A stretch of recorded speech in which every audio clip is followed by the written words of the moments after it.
I'm still in Fellwood.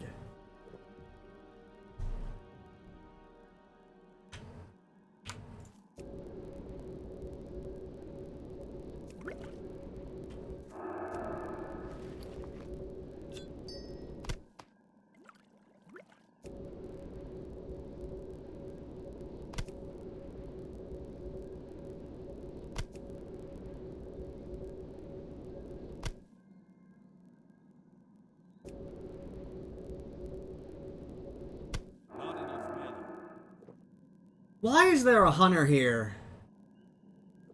Please tell me they're a real hunter and not like some dumbass dwarf with a boar again. Oh, it's an orc. Cool. I don't want to have to be in PvP mode. I don't want to battle. I came to hardcore for chill vibes. I don't want to battle. I have to battle.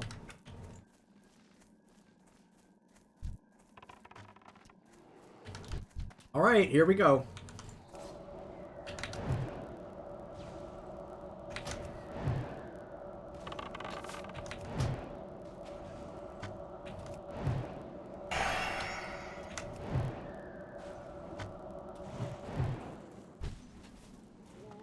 Okay. This warrior is still here too? Are you f***ing kidding me?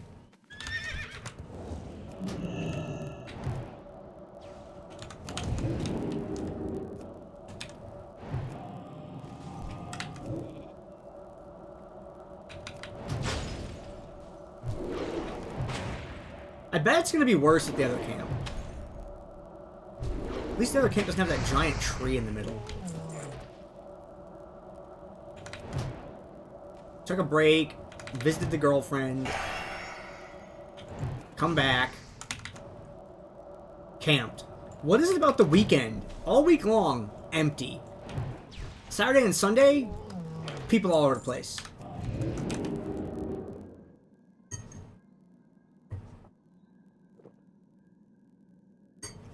Alright.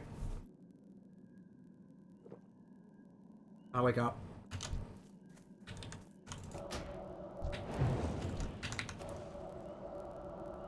Left camp, right camp, behind me.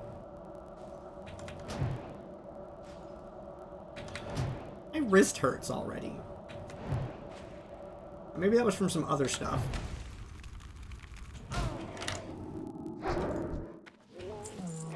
Anything alive? No. Sit.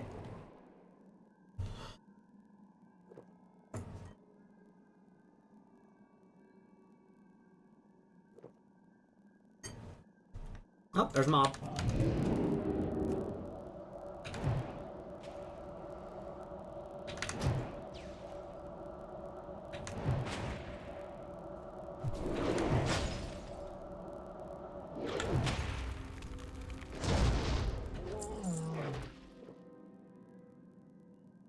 Nothing? The rear camp isn't in...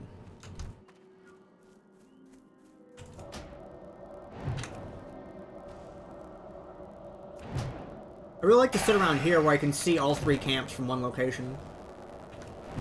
The draw distance is an issue.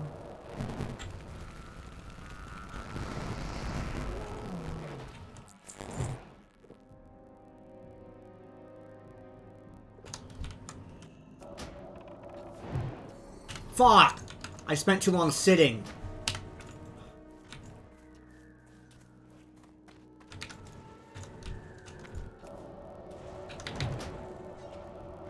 Fine, I'll take this one.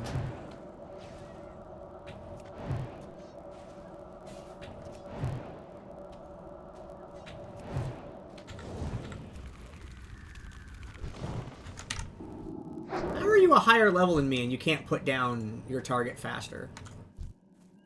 You have 2 levels and an entire rank of abilities over me.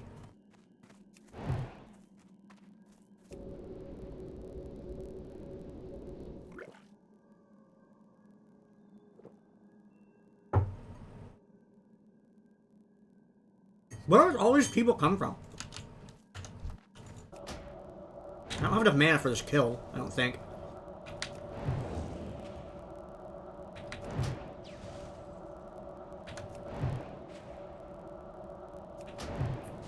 Hey, they're going for the back area.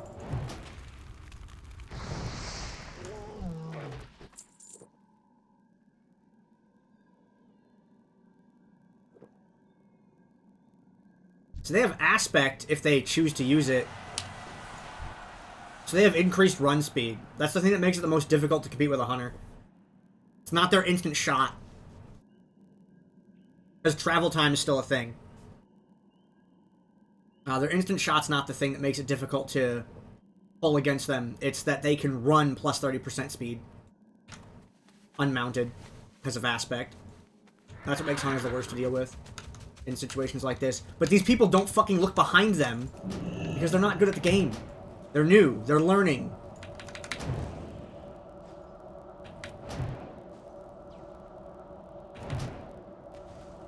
Because that Hunter should have... That Hunter had tons of time to add this to their pull.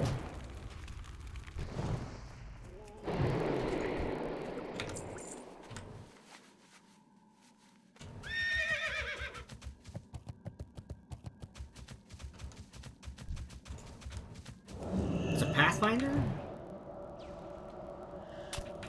I don't mind the Warrior.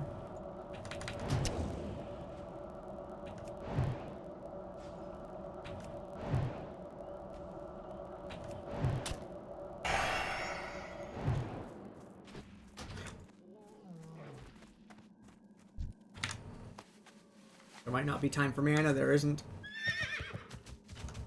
To get to this.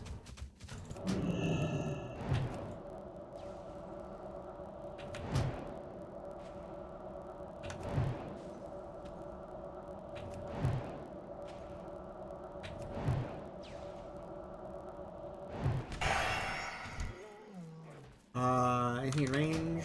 No. Use the clear cast on this one. Shit, there's things behind me? Oh, I gotta evocate to pick those up.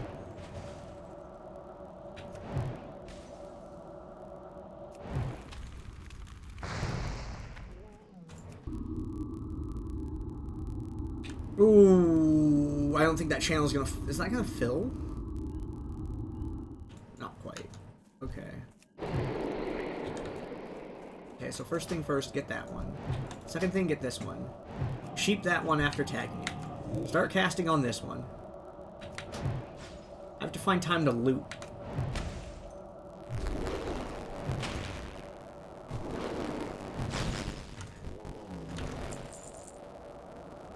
Roar is alone.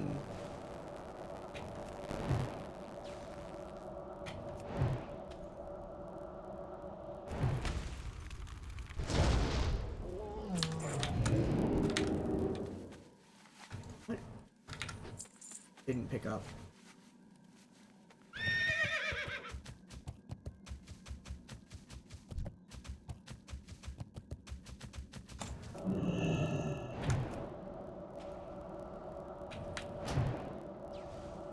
This one's worth 3 kills. And kills stop at Revered, I think. Or halfway through Honored, I don't remember.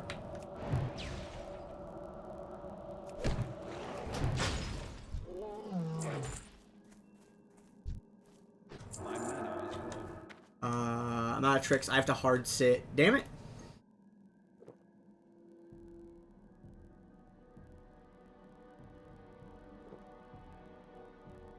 Where'd that Hunter go, though? Why want to know?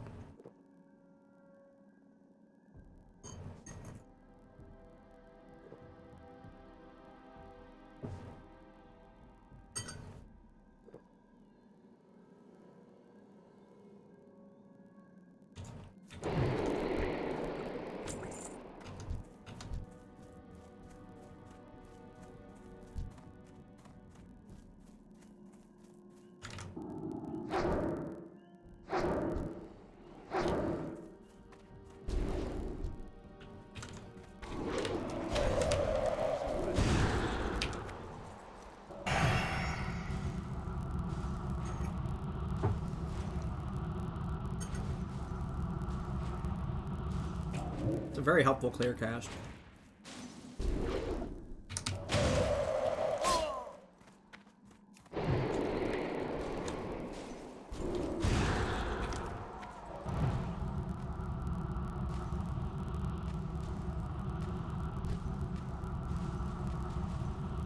have enough mana to get this one.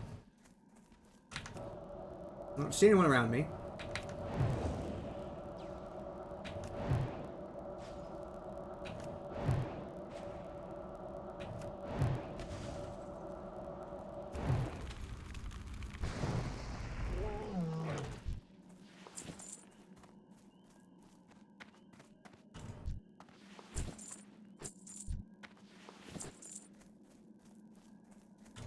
Okay.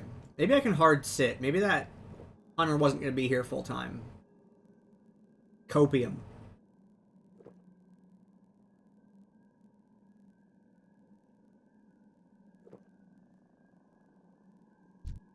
Warrior.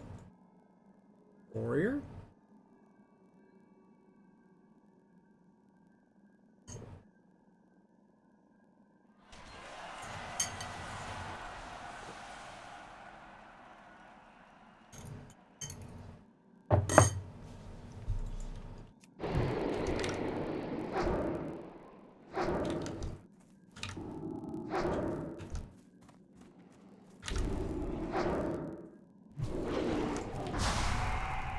Who's a gardener?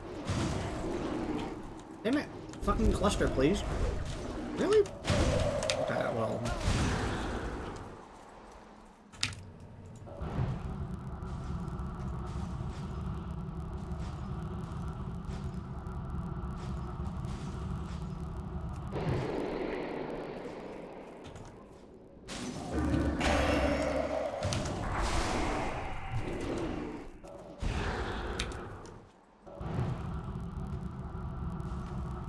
Okay, maybe the place is calmer than I thought it was.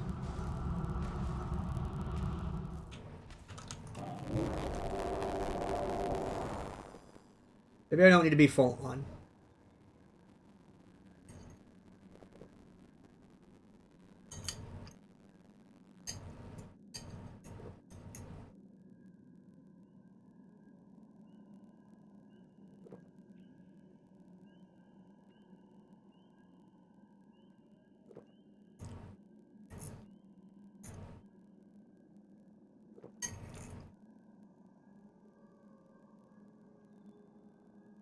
I'm trying to eat cornbread at the same time. Peas.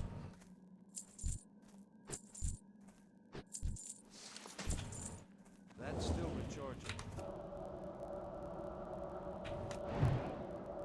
I don't know how I'm gonna eat all this Thanksgiving food.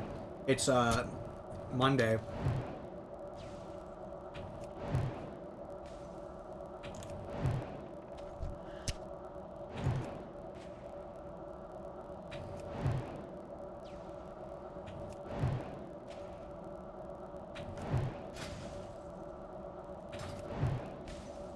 Yeah, when I get to 53, I'm gonna switch to the top camp. I need more money.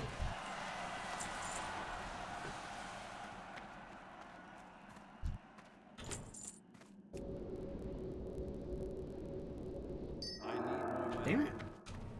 Drink.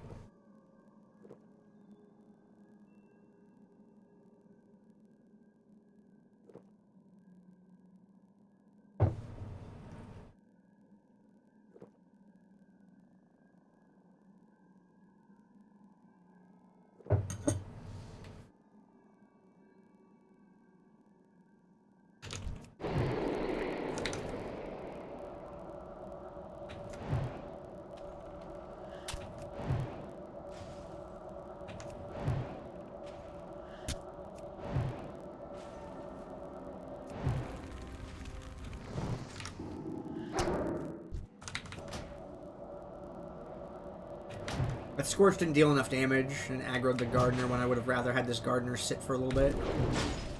I'm trying to desync those two from each other because it makes managing this area better if they're desynced. String.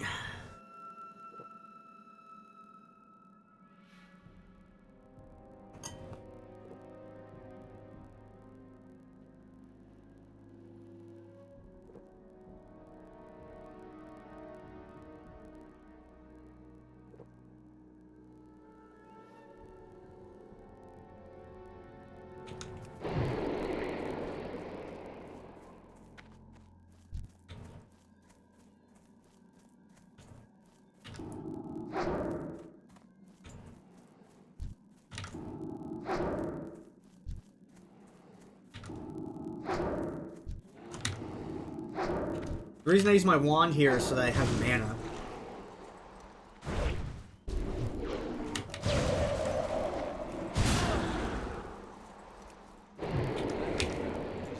If I pull those with spells, it costs mana and prevents my mana from regenerating since I'm running frost armor and not mage armor.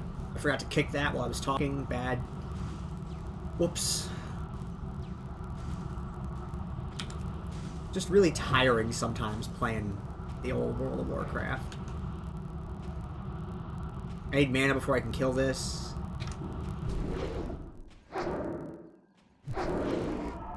The wand does not out DPS, it's hot.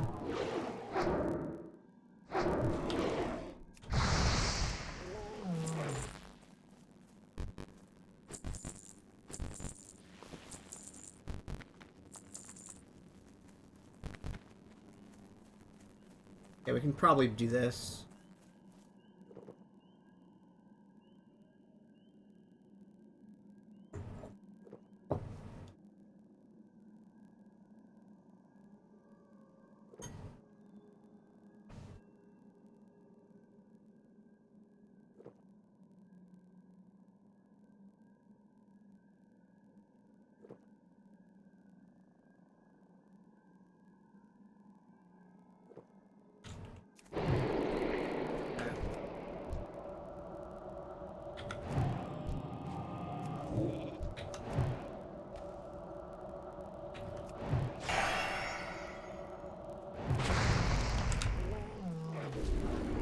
Aw, he got the fear. Oh, I got a, proc. Clear cast.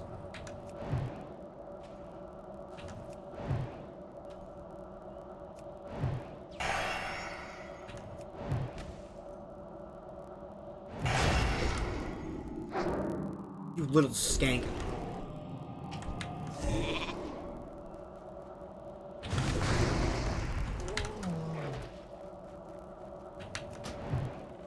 I have enough mana for that. And I need to gem to kill the gardener.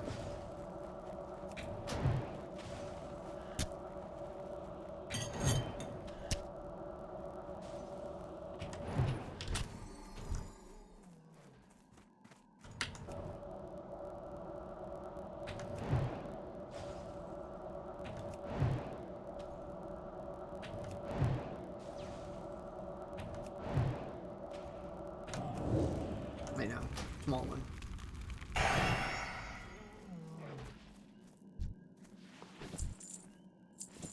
Not enough Not mana. enough mana. Ever.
There might be a short quest break at 53. There is an item I need to get here.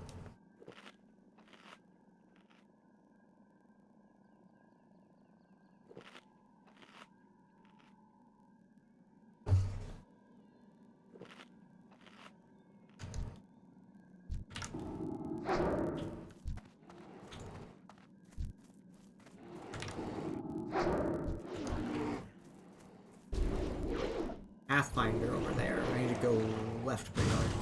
That guy really...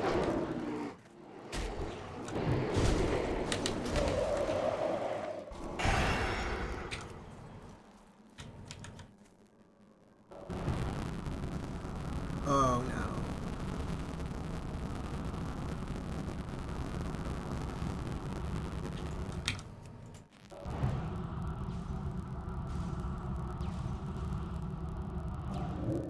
I really don't want them to cast that.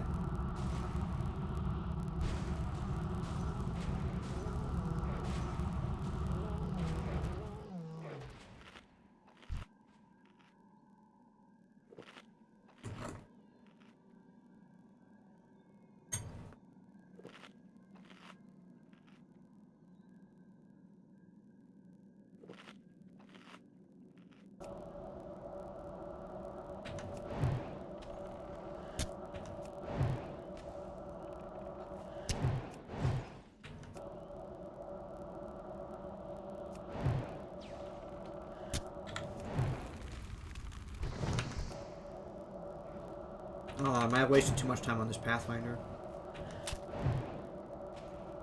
You get this one before the Den Watcher comes back. Or the Gardener, excuse me.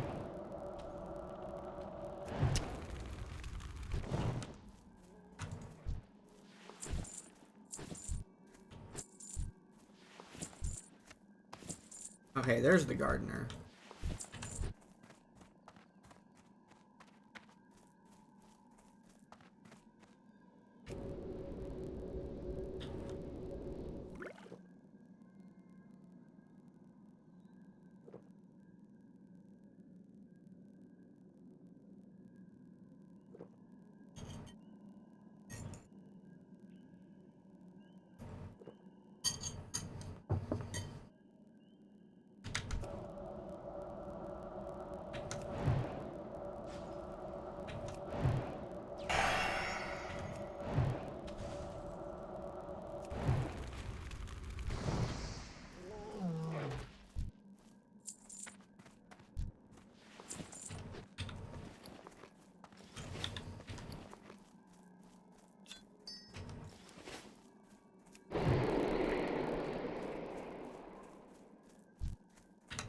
There's the warrior.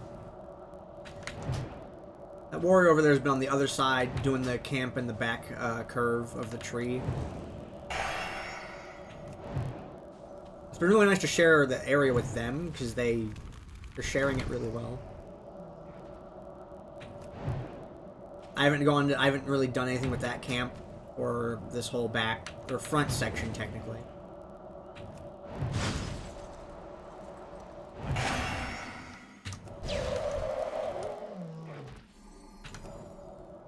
Okay, I think I need more mana than this to kill him. We'll see what happens.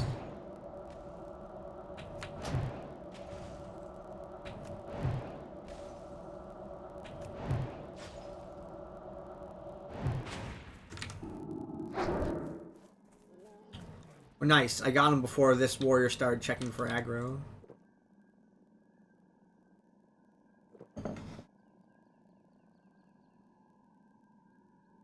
I'm gonna kill Overlord Roar as much as I can because they're worth 3 kills worth of reputation.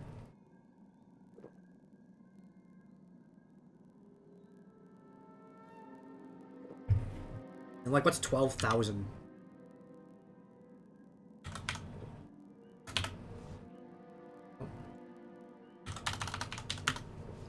Yikes, yeah, 2,400 kills for Revered.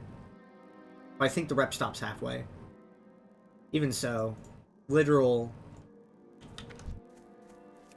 thousands of these things. I think it takes something like 1,100 or 1,300 feathers. For some reason I remember it as odd number 100 feathers.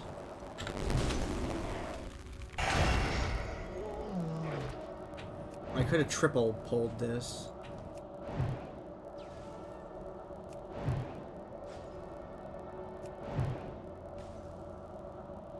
Oh, I forgot to scorch. Not bad.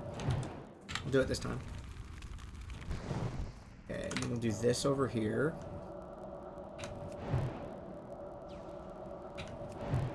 My commentary is a little different today. Yes.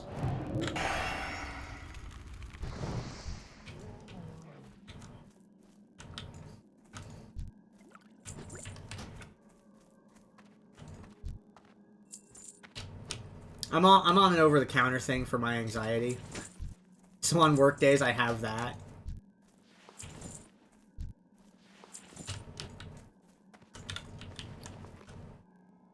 Of the bear plate. Nice. I'll hang on to that in case my warrior ever is that level. Fucking kidding me. Oh, I needed 1 mana tick for that gem. Whatever. Here. Wait, no, that's not enough to... Mana management's been... I've been bad at mana management this round here.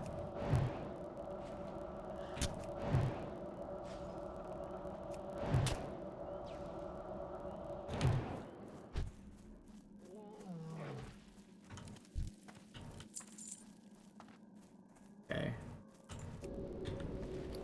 I'm really excited to be 53 so I can do 4 sweet roll at a time.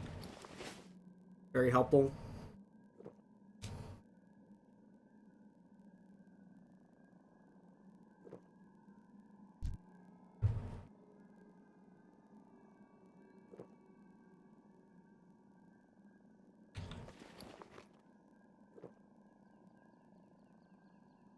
Remake my gem.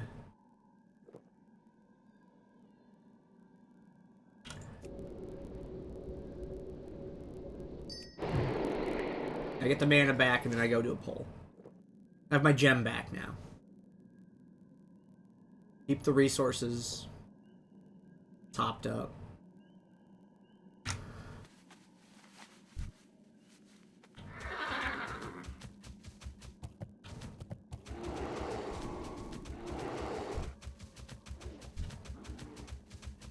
I need to get closer. Nope, nope, nope, nope. Shit.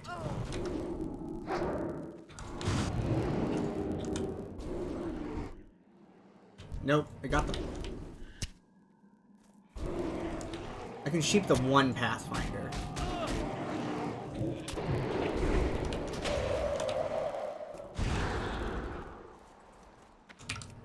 I think I'll bandage this one. But when that breaks, it's gonna release, it's gonna give me that Gardener too. Sketchy shit's gonna happen. That's still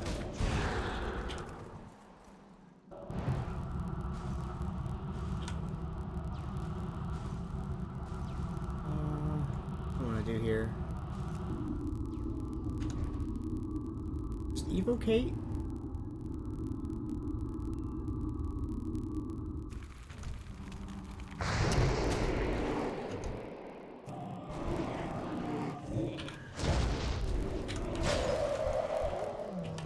This one. Okay, we're good.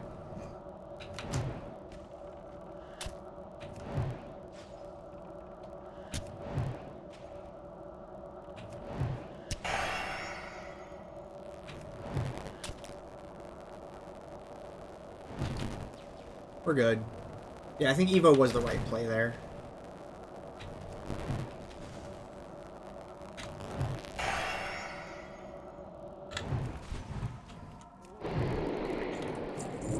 I'm happy with how that one went.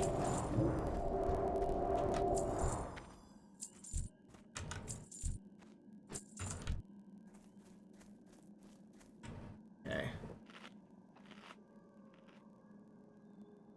I gotta put a lot of hours in the next few days. Try to do 60 by the 30th. I have 3-ish days.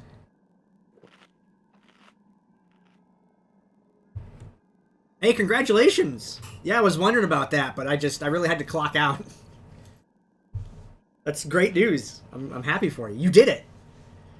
There are gonna be a lot of people that talk about hardcore WoW in the future, and you could say that you did it. And that's super cool.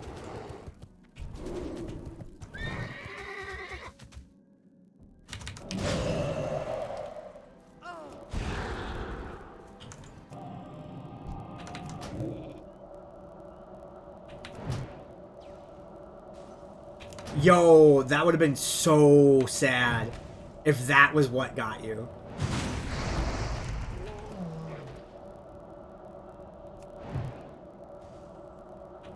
It's gonna be the nice thing about playing Season of Discovery is that I don't gotta worry about that. And that's only level 25. I've been thinking about that a lot because that's what I'm like timed up against is SOD. And I don't know what it's gonna be like to play a different mage, like a different character mage, because like this is where Gandair is and exists. Season of Discovery's new everything. New game, new mage, new literal RP character. I've spent so long being this character that it's gonna take me some time to like get into character for a new person and determine how they are. The only thing I know about Ronine so far is, like, bratty. And I don't really know how to do bratty. That's never been, like, my behavior ever. So it's like, how do I do that? I'm gonna have to learn. Though I think I want to make a guild on there, if I can. Because I want to be in, like, a diet caffeine-free RP guild.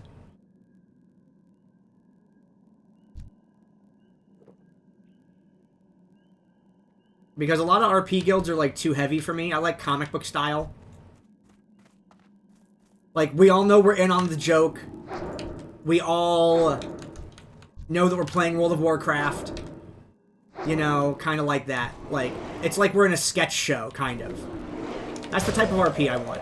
I want, like, everyone's in on the joke. We all know what we're doing. I don't want to over-serious it. Like sketch comedy style. Improv sketch comedy. That's the type of stuff I want to get into.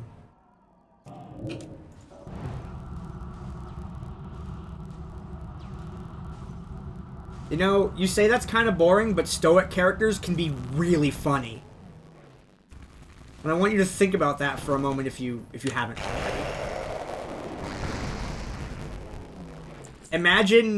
Imagine like there's a horrible party wipe. Okay? And your character just stares at and just goes, "That went bad." Everyone like think about stoic from the point of view of underreacting to things. That can be really awesome. I think it might be easy to fall into, like, passive stoicism. But if you think about what would a, like, totally unmoved, unaffected character say in this moment, and I think you could get some absolute home runs with dialogue if you did something like that.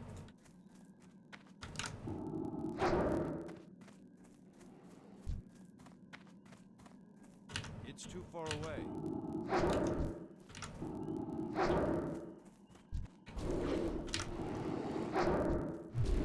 And I know what my character Ovi is going to be like. She's the priest that I have already.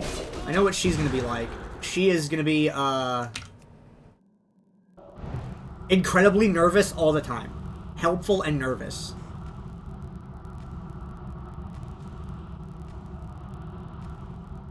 And Ronine's bratty and wants to do things.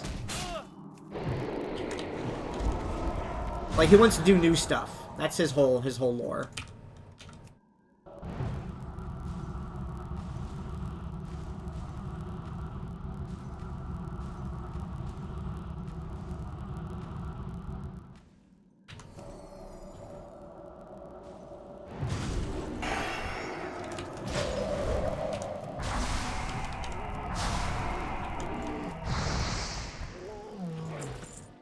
And then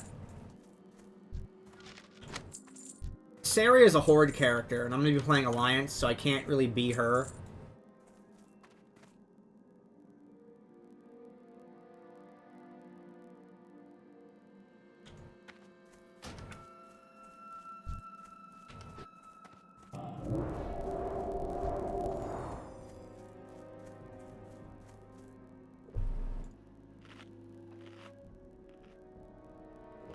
You know, for me, it's all part about doing the job. Like, I'm on the clock. I'm in a dungeon. I'll have a chocolate once I'm back in Ironforge, kind of thing.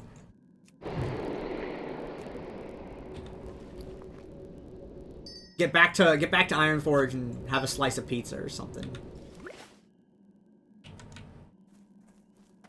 Pathfinder. I mark things? Wait, since when can I mark without being in a party? Hold up. When did that change?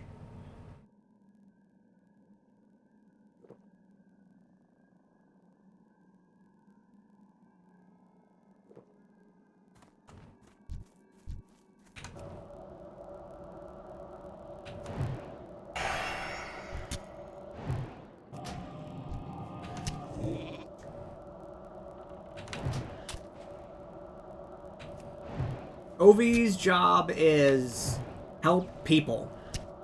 That's it. Ronine's job is try stuff. And Len's job is to just get this over with.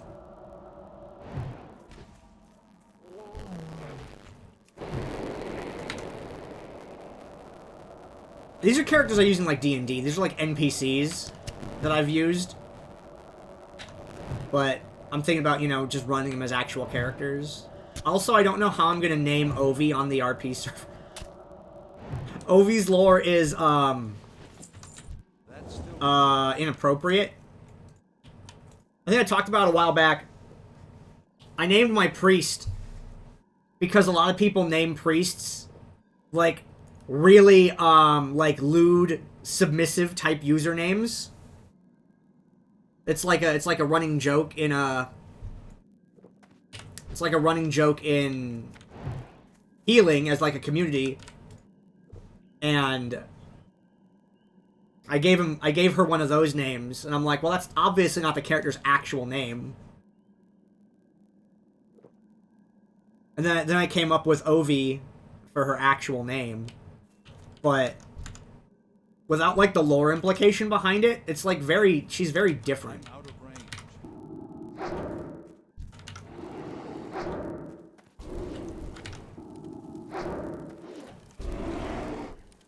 Aloe vera taco? Well, I mean, aloe vera is, like, a quasi-medical thing.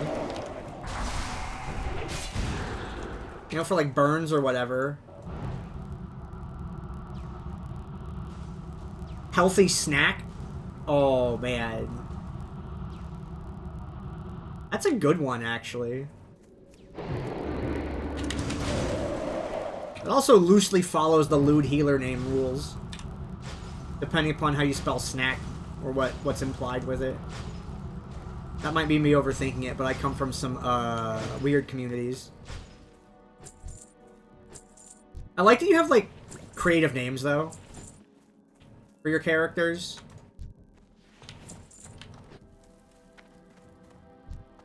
Because,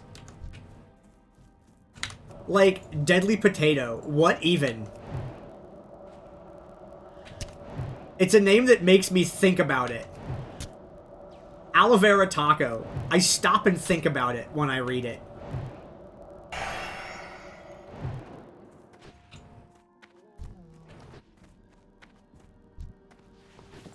Someone runs by and their username is Hunt Plug, and I'm like, okay.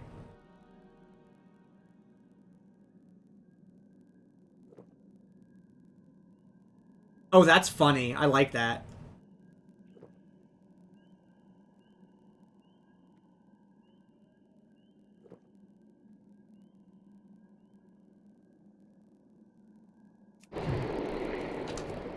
I still haven't joined a guild on Gandair, but I don't want to until I'm 60. Because I feel like I'm not a character until then. I'm just a maybe until I'm 60. And if I get to 60, he's real. Our boy has done it.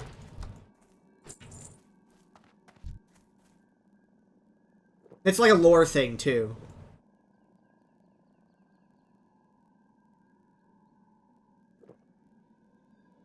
Like, I have lore set up for this happening. It's not necessarily good lore, but it's lore.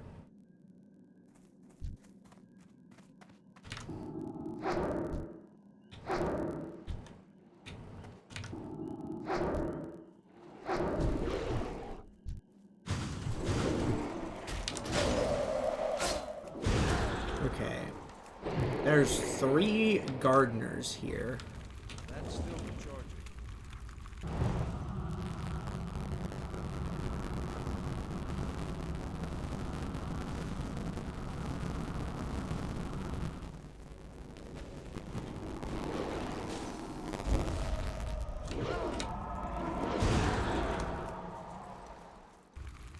I can't cast that yet. The slow keeps them in the flame strike dot, and I've found this to be pretty effective against gardener pulls, like multiple gardener pulls.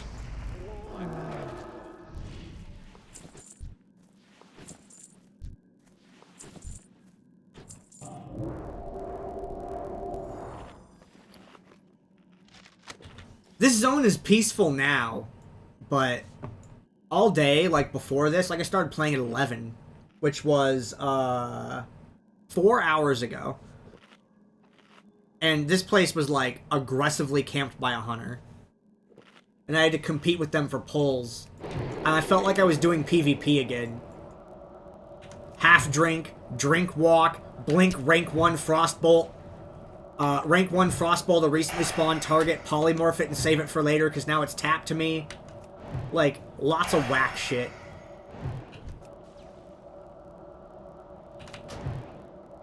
That's fun in small amounts, but last night, that happened for like 2 hours. I had to compete against a warlock. And then today I log in, there's a hunter, and I'm like, no, please. Because it's hard to pull against hunters because they have bonus move speed. They just run around with aspect on, you can't do shit about it. Like, they will always get to something before you. I had the spawn times almost memorized, though, so I'd put myself in a place knowing it was going to respawn soon. I'd be able to get most of it before they showed up. This place supports 2 people, though. There's a warrior who's been doing this camp, like the entryway, this camp, and the back curve. And they've been here for about as long as I have. And I don't see them too often, but occasionally they'll get into this section and get a couple.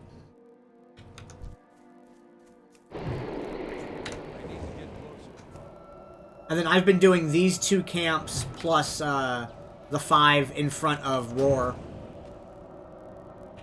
And it's a good split. Like, this place supports 2 people pretty well. But not more than that. When I get to 53, though, I'm going to have to break to do a quest. I have to do Cleansing Fellwood so I can get the salves. Or the shards, excuse me. Corrupted Soul Shards. So I can have a stack of salves. You're surprised I'm not sick of Fellwood? I love this zone. This place is amazing. If it wasn't for the pollution, I could just live here. It'd be great.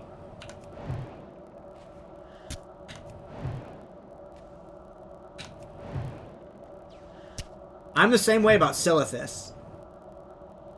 I'm probably not going to stream that, because that'll be at 60. Wait, what did I miss? Oh. That one lived.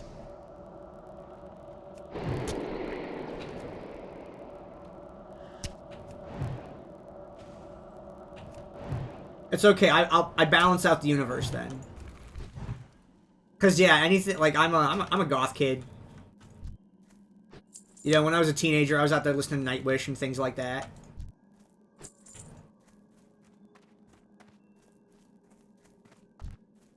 I never did, like, the makeup and eyeliner like emo. I did more, like, heavy metal, though.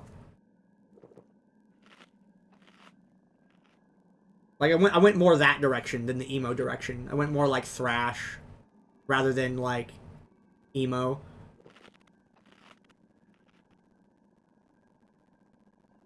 I still have the jacket, like my concert coat. I need to fix the elbows on it. They're worn out. They don't sell coats like that anymore, though.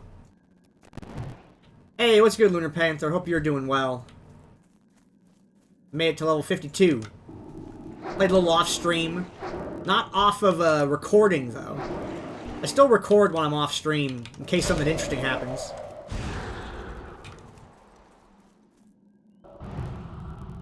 Build a time machine and go back? If I didn't have to deal with my parents, I would totally do that. I had a lot of family issues that are still unresolved to this day. But that was, like, during the worst of it. So I'd skip that. Actually, you know what I think I would do? I would just, I would have kept my first job longer to move out earlier, actually. So I wouldn't be stuck at home for as long. My first job was really, like, not great. Management was not good over there.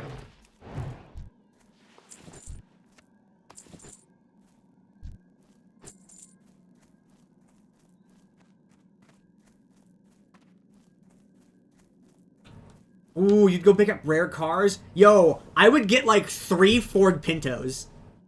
I really like that car.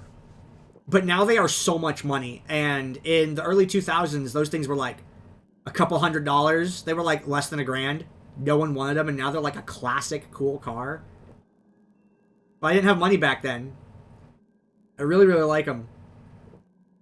You could use them as a light truck if you want to. You know, you can get a trailer hitch and redo the suspension on them.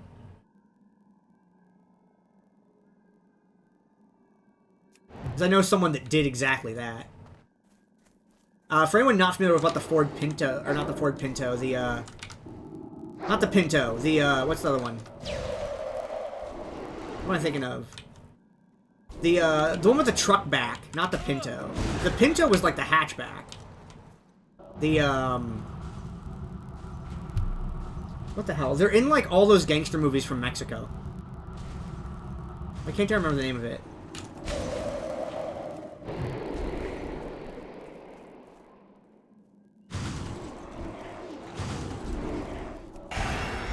This is gonna bug me. I'm gonna look it up after this poll.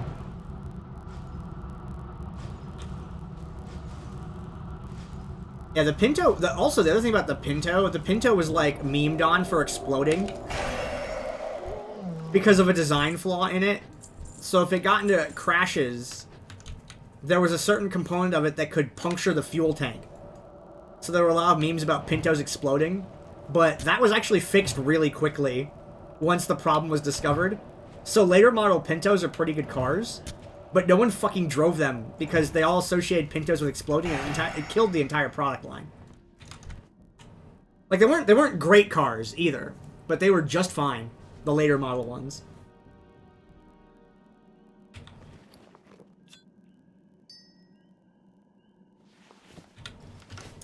What the fuck is that car called? I'm looking it up now. The Ford car truck thing.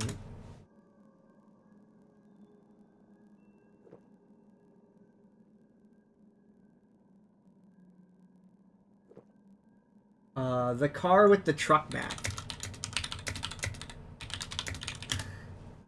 What is this thing called? Why can't Google find it? Oh, the El Camino. Oh, it's a Chevy, not a Ford. That's why. Yeah, the Chevy El Camino. I always wanted one of those. I still do, you know, but now they're just thousands of dollars instead of hundreds of dollars.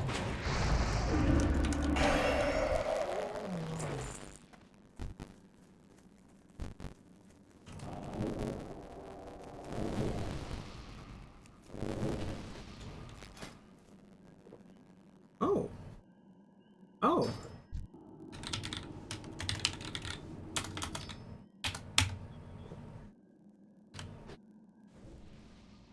Yeah, the Chevy El Camino. I'd seen people use it as like a truck.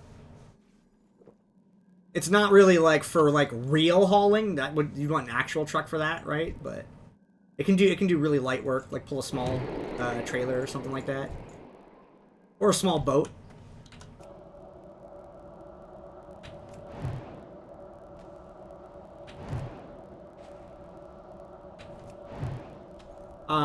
People always talk about like it's the fun thing, you know, talk about the time travel question, like, ooh, what would you go back and do?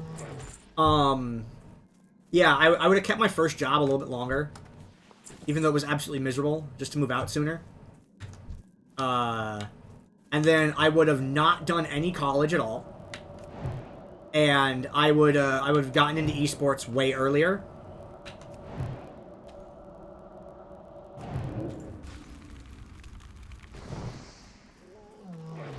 Like those are the main things. Moved out sooner, esports earlier. Other than that, like I did okay. I don't have anything that's like major, like, ooh, I wish I didn't do that, or ooh, I wish I did that. I mean, obviously, I get a bunch of Bitcoin, right?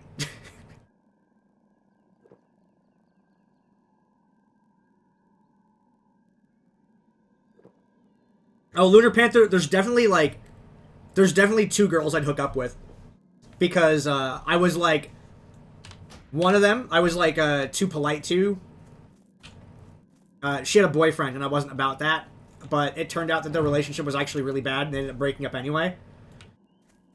So, I'd be like, okay, yeah, sure. And the other one, she was just kind of shy. And I just missed every, like, indication that it was totally fine to do. And then she complained to me about it, like, years later. She's like, how come we didn't? And I'm like, what do you mean? And then I just, like, didn't get it. It'd be like those two girls. Those are the ones I'd be like, yeah, I'd go do that.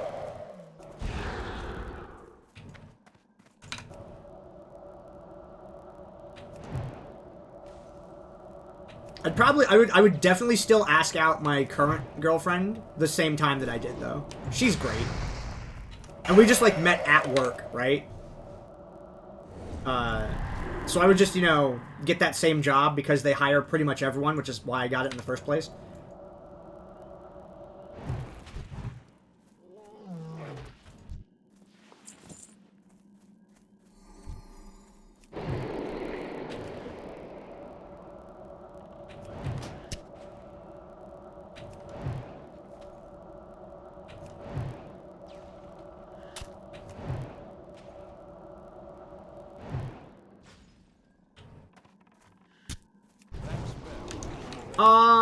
It would be. Oh yeah, there would definitely be some, like, weird stuff. But I think the thing that I'd be most excited about, though, is using that to make things more awesome for my girlfriend.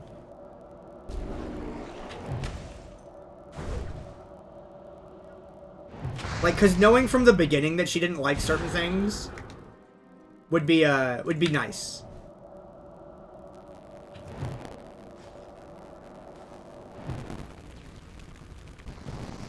Because, like, we got into an argument over, like, smoking once, right? I don't really do that often. Because it's, like, really, really bad for you, right? But I'd have, like, one or two, not even full ones, like, I'd have a half of one once in a while at a party. As, like, a flavor thing. And we, like, got into a fight over that one time. So I just, like, I'd approach that differently, kind of thing. Let's see, what else? Yeah, it's basically just stuff like that.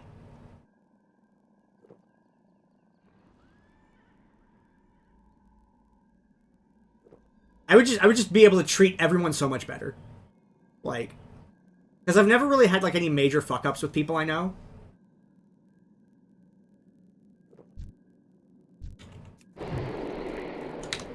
But I could skip all, like, the little bullshit that me and my friends argued over, right? Like, I wouldn't blow my friend up in public about the WoW guild. Like, I wouldn't do it in G-chat like I did. I would just wait until we were at the bar and then bring it up. Because that was not the best way to handle that. Like, we're still cool to this day. Like, we still hang out. I'm gonna hopefully go do some stuff for his birthday in a few days. It's the same day as, like, Season of Discovery launches. And he works that day, too. So I doubt he has anything actually planned. But I'm gonna drive out to near where he works. Between where he works and his house. Be like, hey, man, I'm in the area. I'm gonna try to wrangle a couple of our other friends into it.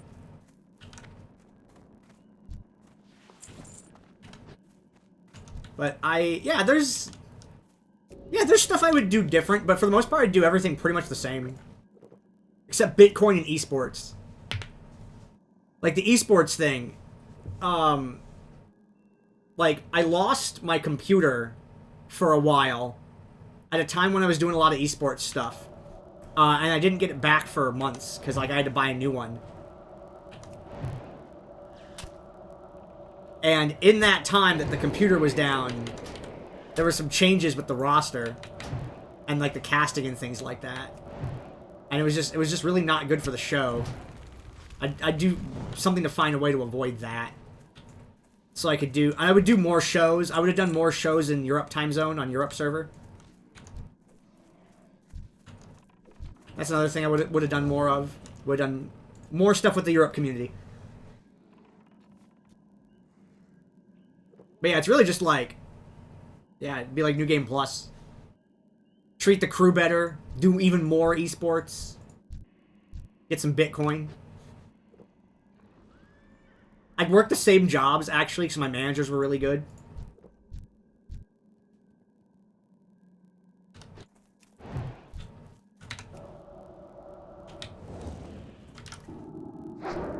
But the if I could go back like super far, I don't know if I would, man. 'Cause I'd be out of place. And I like gaming. And like I don't know what I would do like pre-80s. Like if it was in the 70s, I'd get into like doing RPG things, I guess. But then the problem is I'd be like hella old now. And this is a really good like era to be in for RPG stuff. So I don't think I'd want to miss out on this. By being too old.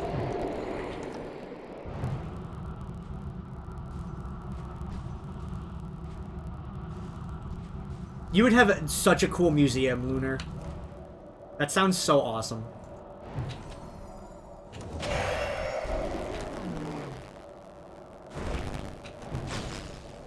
You know, maybe that's actually the thing I would do different. I wouldn't get into card games. Seeing the way that card games have gone over the years, I would not have competed in Yu-Gi-Oh! Past Pharaoh's Servant, the 4th set. I would have stopped competing. It's a cool RP mod. Yeah, I wouldn't fuck with card games. Knowing the way that they were managed later on. I love card games, but I don't like the idea of digital packs. Because it's digital. You're like, oh man, you play Yu-Gi-Oh! Online. Like, no, I'm not buying digital packs.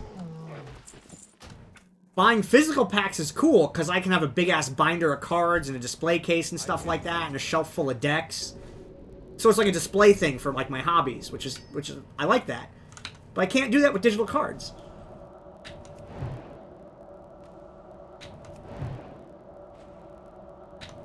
Lunar, I'm right there with you. Newer Yu-Gi-Oh! Is like whole paragraphs of text, and everything is just effect monsters that like you just play the effect monster from your hand like it's a spell. I don't know what the hell happened to that game. Oh, Synchro and XYZs? Yeah, they can fuck right off. Synchro, XYZ, Pendulums. Not a fan. Oh, Links? Is that the other one? Like the Magnet Link cards?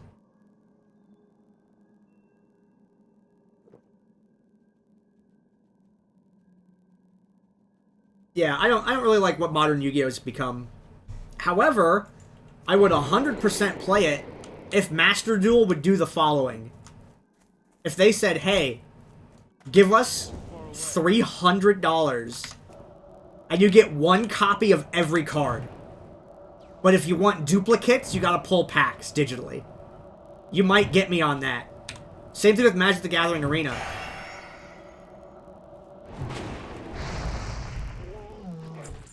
That's how you would get me to spend money on card games digitally. Even if it's a subscription, I'd be okay with that. While you are subscribed, you get one copy of every card that releases. And when you're not subscribed, you know, then you don't get... You can still play and keep your entire collection, you just don't get cards.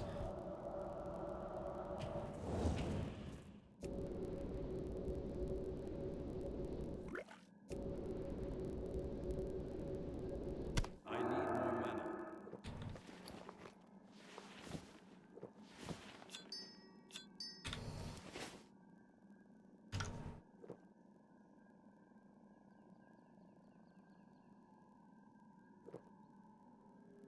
I also like the idea that you know, you were saying bad suggestions about, like, trolling people with, like, time knowledge. I would not go to Stephen Hawking's party. I read the essay about that one. I'm not going to the party.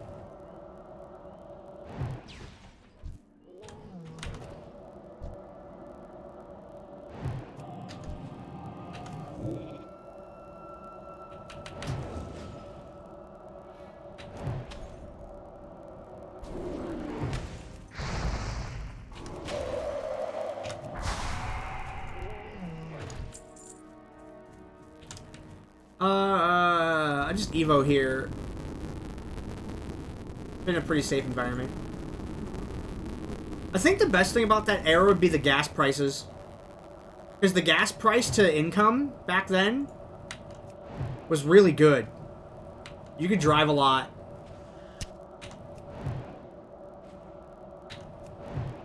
Big bonfire parties on beaches and stuff. Oh, that's rough.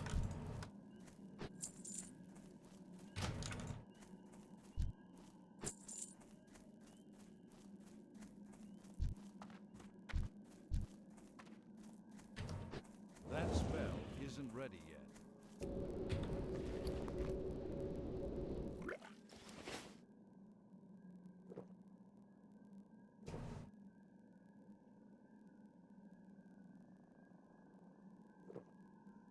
Well, hey, I'm glad you're in the era where we've got, like, DoorDash.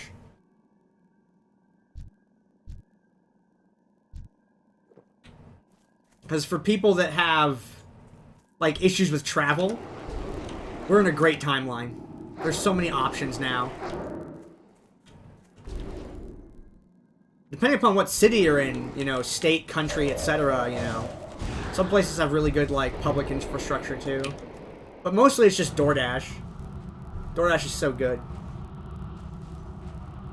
Oh, that's a great car. And the variants of it are great, too.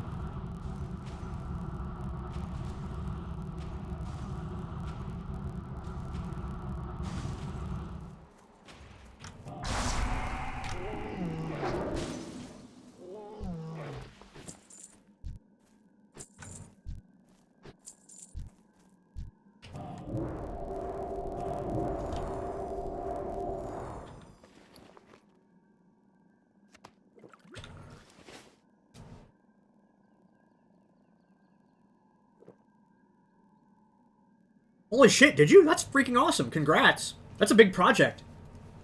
Good job on doing that. A lot of people start project cars and never finish them. That's really nice.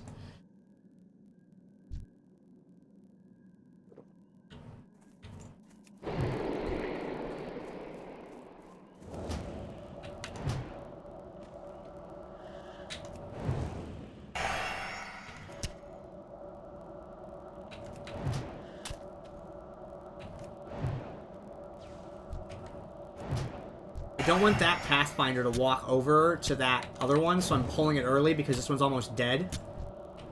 so I won't take that much damage from it.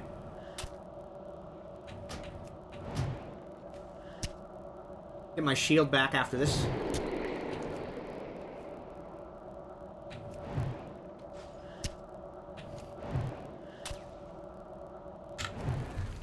I mean, if you feel like spoiling yourself on it, you could always just look up the list. See where things are at. I think, though, if you enjoy tanking... I'm biased, by the way. If you enjoy tanking, learning undead strat. But the end of that is scary in hardcore. Because you literally cannot run out. A gate closes behind you. And... depending upon where you're at in the gauntlet, you don't even have time to hearth out. So that can be a really scary environment to be in. Name a game or anime I'd rather live in. That's a really tough one. Strat directly after 60 is a bad idea? Yeah. You might be right about that. Because that one has a lot of 62s in it. But I think eventually... that's a really rewarding dungeon to do as a tank.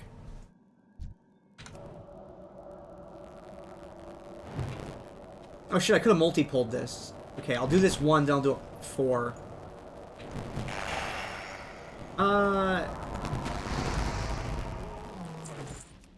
I know there's good stuff for a warrior in lower Blackrock Spire, but... I'm worried people will want to do skips in Elbers.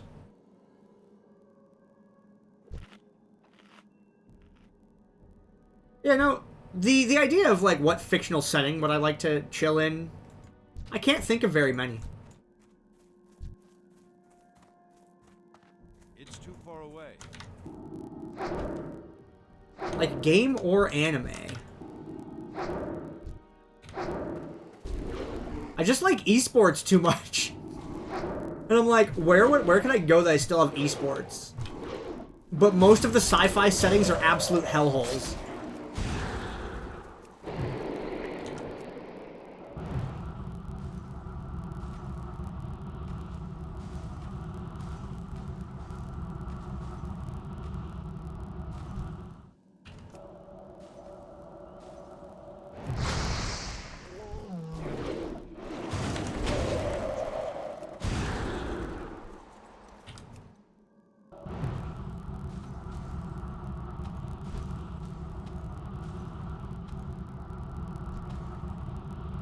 What is... because I feel like there's a lot of places that have really good perks, but the downside of, like, a lot of anime and video games is there's always a lot of these really big antagonistic forces. So, okay, how about this? Wherever the hell Monster Musume is. And not just for, like, the lewd, like, monster girl aspect, right? Because I think in a place like where Monster Musume is set, you've got, like, all the modern amenities, right? So I would probably still have esports. And, like, a spider person could, like, climb up my wall and get something down from the ceiling if they were my roommate. Like, I think about all the different, like, creatures and people I could live and work with. Hold on. I'll write it.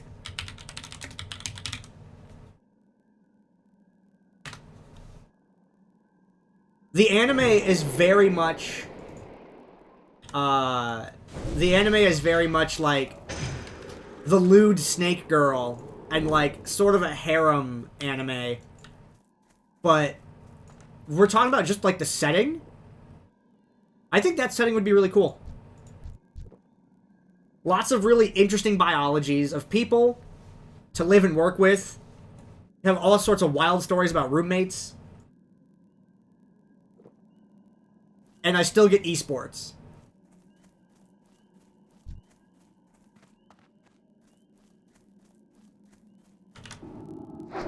Like, what would the rules be like in, competitive gaming? You know?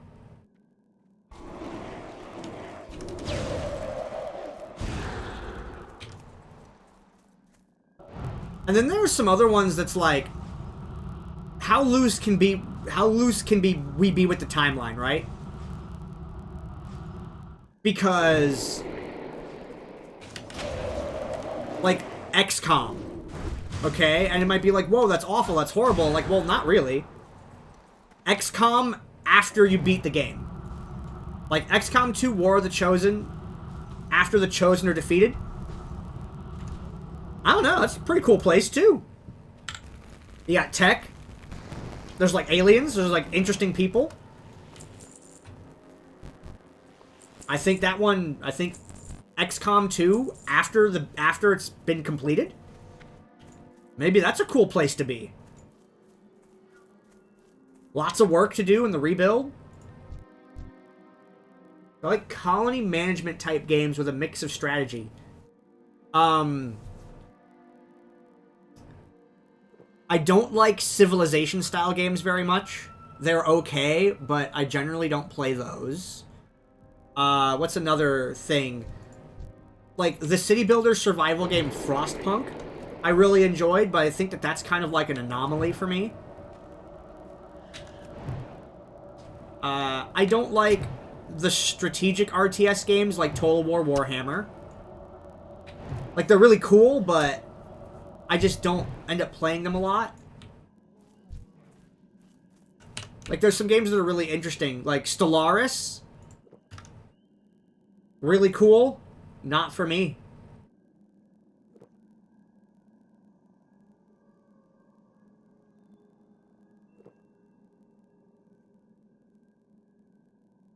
Holy shit, that game looks amazing. That is, that's one of those games where it's like, this is really cool. I do not have the time for that. That game looks fantastic. Holy crap.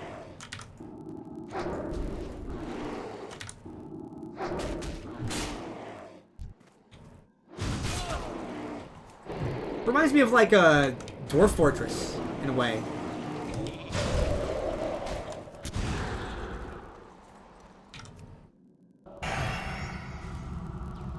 I think I'm gonna pot here. No, I'm gonna stone here. Because I have Evo if I actually need mana.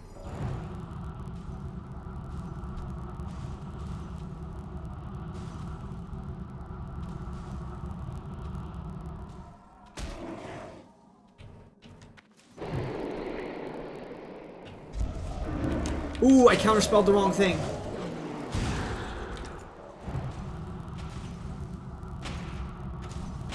Okay, yeah, and then I evocate here. I still have Ice Barrier up, so this doesn't really get interrupted.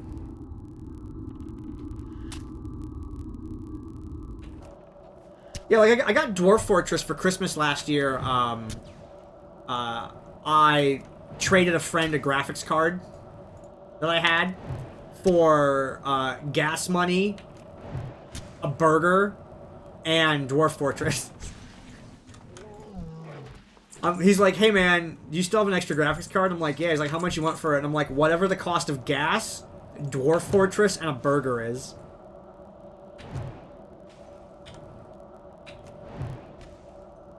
So I filled up my gas tank, looked at the price of Dwarf Fortress, went and got a burger, and then went over and gave him the graphics card. I'm like, here's the receipts. It was like $110. Look, knowing someone else was paying for the burger, I didn't get a cheap burger. I got an expensive-ass burger.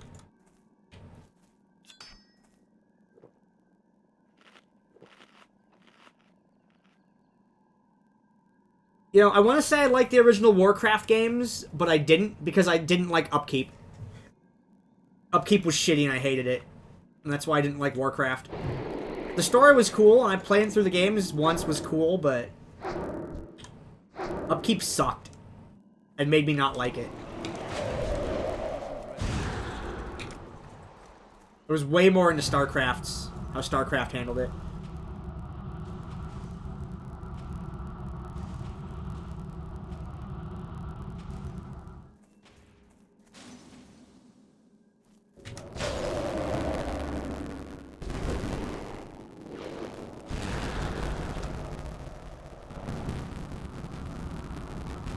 No, it's a great description, and from what I saw when I was looking through it on Steam for a minute or two there, it just looks really good.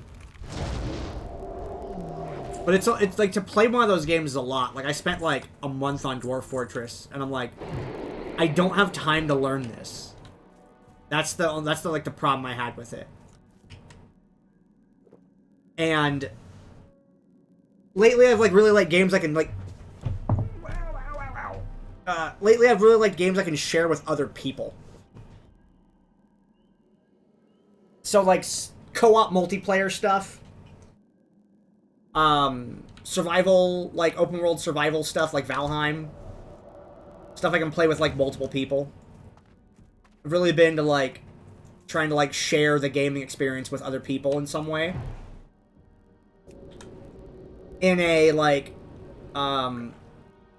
you know, not PvP, but like a co-op PvE experiences. And if I do any single player gaming, it's generally like narrative gaming. It's like Cyberpunk 2077, Assassin's Creed Odyssey. Where's some other ones I played recently? Control. Life is Strange. The Letter. Where's some other big narrative games I've played recently? God of War. Horizon Zero Dawn.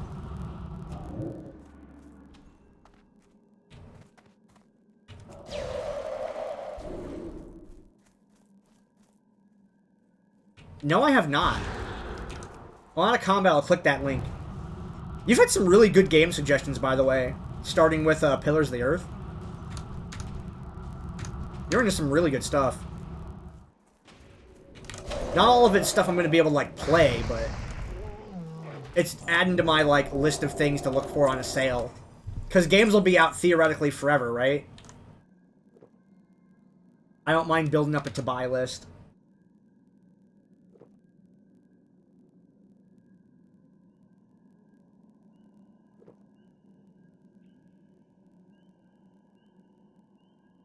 Okay.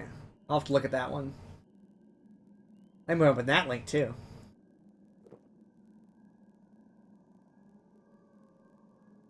Also, while there is a Steam sale on, there's two games I want to recommend, and they're like popular games even, because I think that they got some like negative press. Assassin's Creed Odyssey with the Atlantis DLC and Cyberpunk 2077, even just the base game. Those are both really long RPGs. I think they're really good. I think the combat in them is really good. I think there's a lot to do in them. There's a lot of quests and stories in each one. And I think that people skip Assassin's Creed Odyssey because it's an Assassin's Creed game. And I think people skip Cyberpunk because it had a very, very bad launch. And both those games, like Cyberpunk is way better than it was. AC Odyssey, I don't think ever deserved the hate. But yeah, they're both open world RPGs. They're also really long if you want to do everything in them. And both of those have gone on sale for like $20. So the price to number of hours you get out of them is really high. I think the combat, like the action combat in Assassin's Creed Odyssey, is really strong. And I think that the world environment of Cyberpunk is amazing. And I can go into more detail about both of them, but that's just... I think those games got done dirty at a certain point. Cyberpunk did it to themselves, though, and the community did it to Assassin's Creed, as far as I'm concerned. But as far as other games, if you look at my games played list in the links below my stream, under my, like, computer games that I own thing, I have, like, little blurbs written next to some of them about what my opinions on them are. Let me, I can actually check that while I'm getting mana here. Let me go to my own damn page for a second.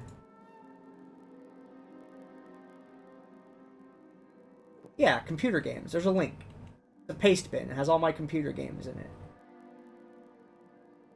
And yeah, on some of them I have, like, notes next to them about what I think about them. There's giant... the giant review blocks on AC Odyssey.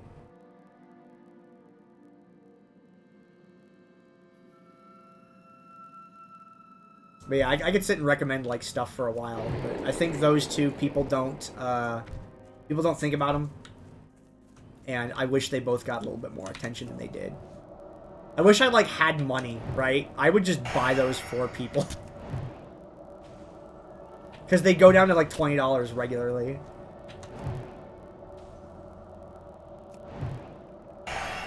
Okay, Ubers is easy. Getting people to follow directions is hard. It's pretty easy to learn.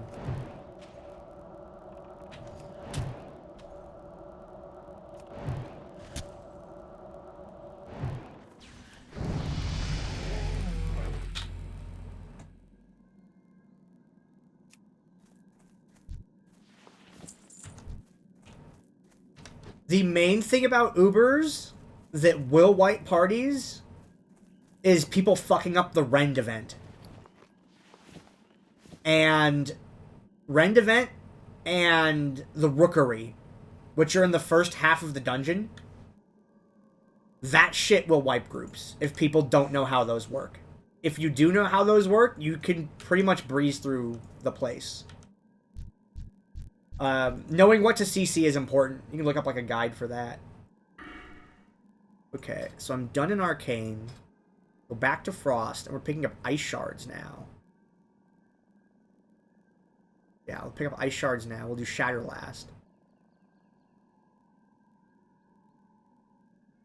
Do 5 in that, so it's 53, 54, 55, 56, 57, and then 58, 59, 60 is Shatter. Okay. Because, yeah, people will step on eggs in the Rookery and panic when you don't need to. If you accidentally pop a couple eggs in Rookery, just stand still and kill them. That's it. It's fine. But people are dumb, panicky animals, like they said in the movie Men in Black. And that gets people killed. I can't cast that yet. And then people fucking around during Rend and, like, accidentally clicking on enemies that are... the issue with Rend is a bunch of elites will walk up to the ledge that overlooks where the fight takes place and look down on it. But they can be aggroed. So if someone accidentally hits a spectator, that's a wipe. Because a bunch of elites come down running into the room. So that's what makes it scary on hardcore. If you can get past Rookery and Rend, the rest of the dungeon's pretty easy. Dire Maul North has great loot. The main thing about Dire Maul North is fucking go slow. Because that place will kill you. The ogres hit really hard. And you don't want to get multiple ogres. Like, don't even fucking try to skip ogres in the courtyard. That sounds like a great way to die.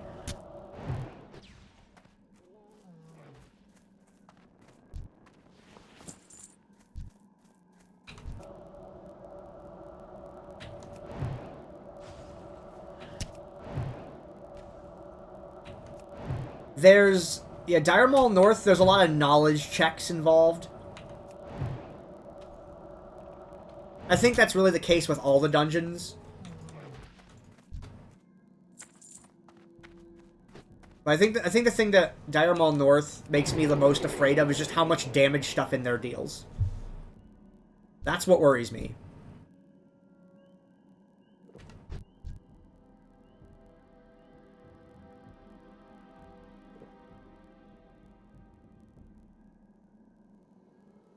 If people are willing to be talked to and can actually follow instructions, you know, that's always like the tough thing in getting a group together.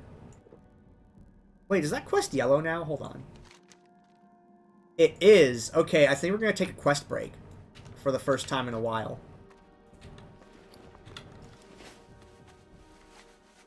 We're gonna go do a quest. Let me update the thing. Level 53 human mage.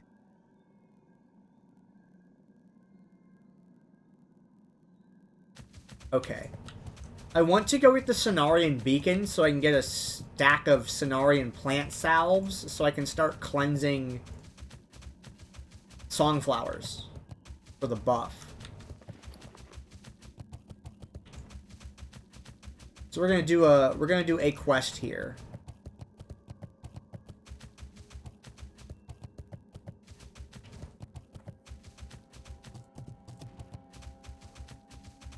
I think there's a vendor in Emerald Sanctuary.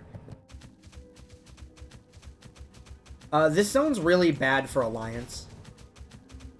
Because we don't have a town here. We even have a vendor here? Hello. Good luck, friend. You wish to speak? Whims be at your back. What brings you here? We shall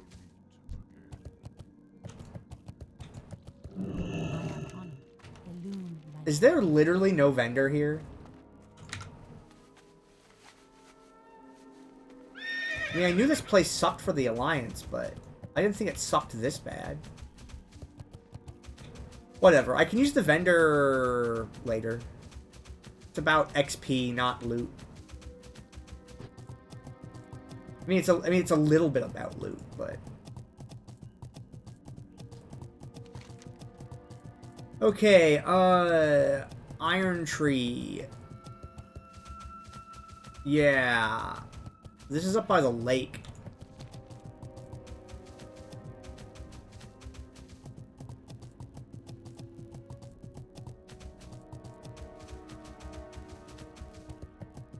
Look, look, look, look. The tree has a face. I don't know if you noticed that when you've been through here. But the tree has a face. Take a little picture real quick.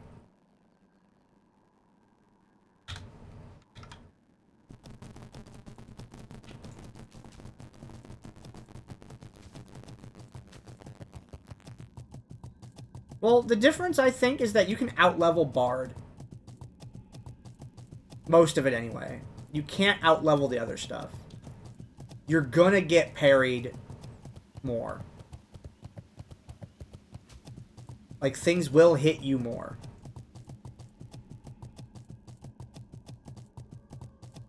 Like, I think bosses are easier than trash pulls, because...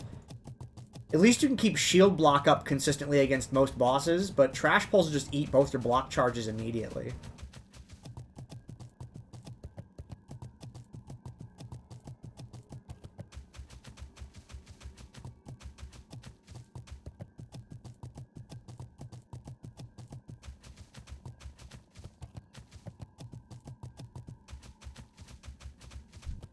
Okay, yeah, I think these are by the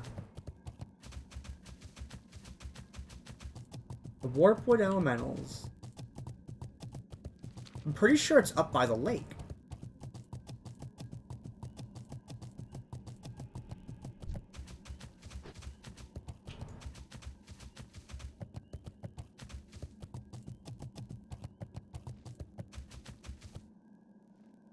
Corrupted Songflower. There's a Songflower available, even.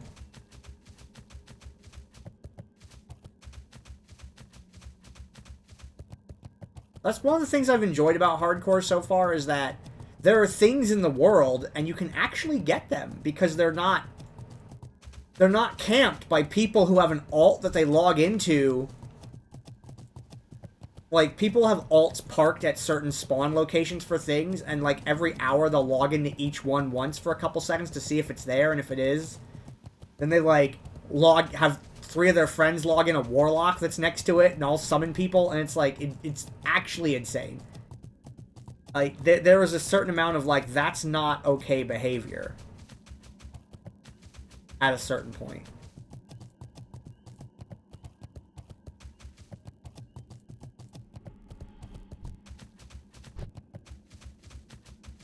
Like, there's some unhealthy things going on. And some people do it in a way that is unhealthy, and some people just do it because it's practical. Like the ones that run timers on their computer, that's when I start being like, hey, you're a little too into this. I don't vibe with that anymore. But someone who's like, yeah, when I first log in, I log into my, like, little alt to check on if this spawns up. And then if it's not, I just farm something else. And then when I have to go back to town, I switch again and check. Like, that's cool. But the people that, like I'm doing, where I'm in the middle of Fellwood, when you stop what you're doing in the middle of a farm, log out in, like, the middle of, in the middle of a road or somewhere, to log into an alt and check a thing, then log back into where you logged out at in the middle of the road on an exact 1 hour timer. That's... There's some, like, there's negatively obsessive behavior, I feel like. And it's hard to tell when it is because it's a practical thing to do versus an unhealthy fixation. I think there's no really good way to tell. Okay, Iron Tree Woods. That's where the water alleys are.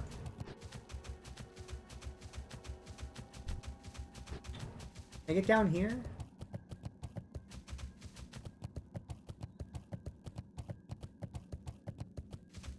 I think there's a cave over here. And we're probably not going to go in it.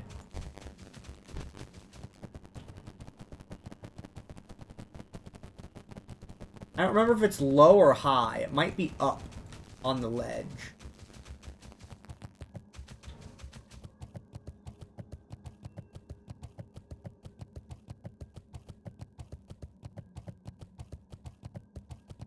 It's been a while since I've been in this area.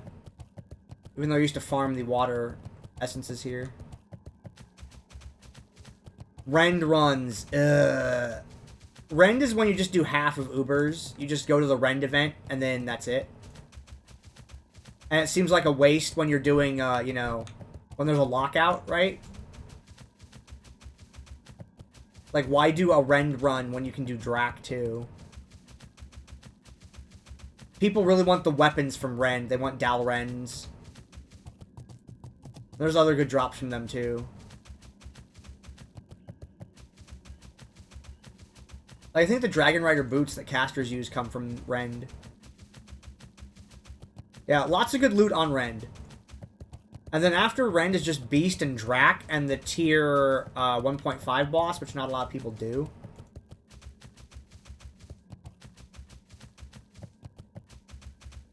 Is it over here? Is this where it is? I don't remember exactly where the... Is this them?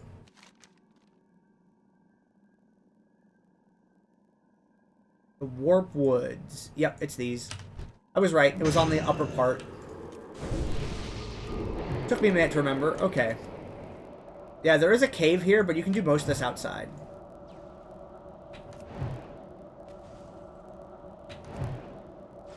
I see that Dire Maul East is on that list. That's where the Mage Water Quest is. If you want to make friends with mages, take them to Dire Maul East, so they can get their water quest done. If you have a healer that you're friends with, you might even be able to just get 3 mages. And it sounds cool, like, oh yeah, you'd be able to sheep things, right? Wrong. There's a bunch of elementals and demons in there. But mages are good.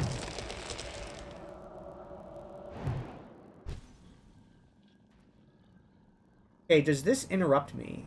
The damage from the root? No, it does not.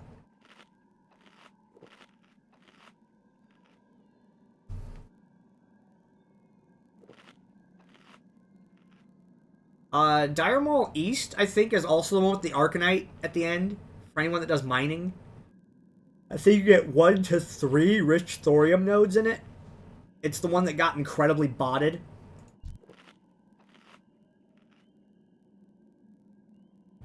There also used to be a Black Lotus spawn in it, but it got incredibly botted, so they deleted that. But they left the Arcanite in, or they left the thorium in there for some reason. And that's why on some of the Classic Era servers, during Classic, not Era, there was like such cheap Arcanite, his bots would just farm it in there.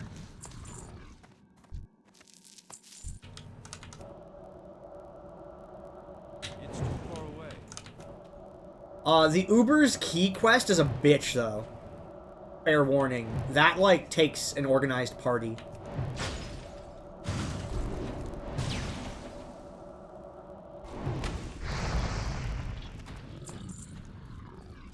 I did manage to solo it on my mage. But I would not try to do that on, I would not try to do that on hardcore. Is it? I don't think a warrior can do that.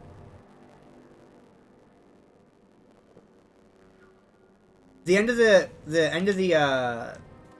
Uber's key quest for the Seal of Ascension, you have to mind control an elite dragon and have them use their breath on an object in the world that you drop to forge the ring.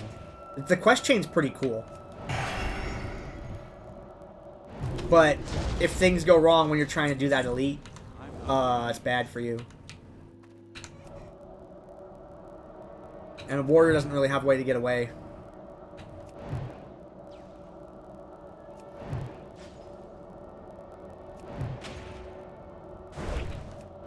So it's one of those, like, bring a healer kind of things.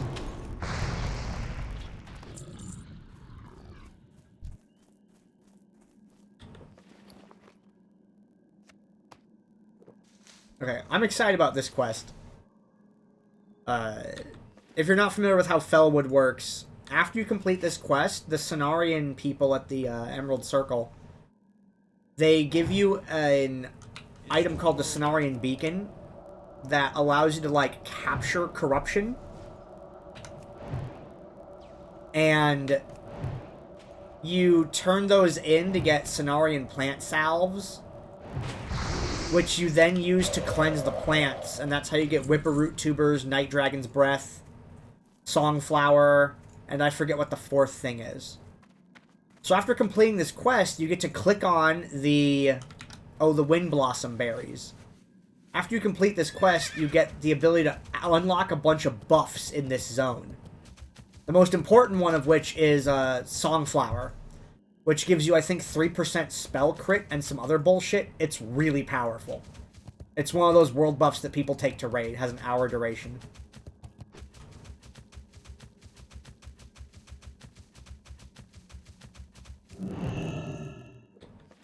Okay, we're going to go a short distance into this cave. Same rules as usual. I don't go in further than I can see the exit path. It also, yeah, the other thing it gives you access is to the Whipperroot tuber, which is on the health stone cooldown. It's a consumable item that heals you on the same cooldown as the health stone is.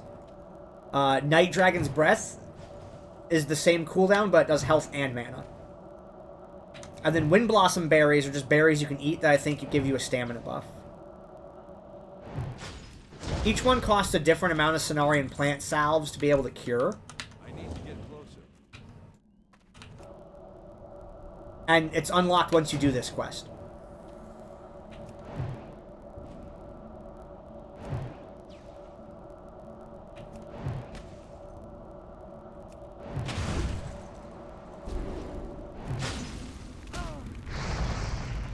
So you would see a lot of people who were level 60 in this zone because they were getting things like tubers, night dragons, blah blah blah, for raiding.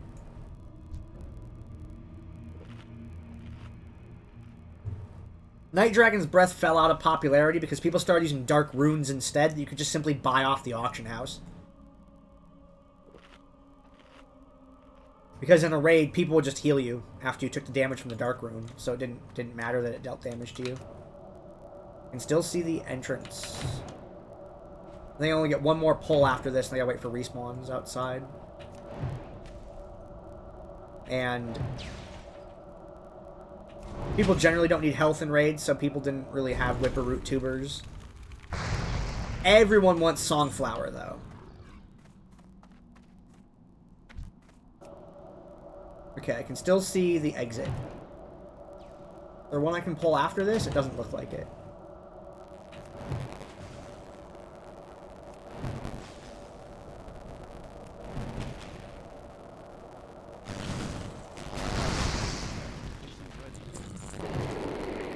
I need 4 more. So unless there's one here, going back outside.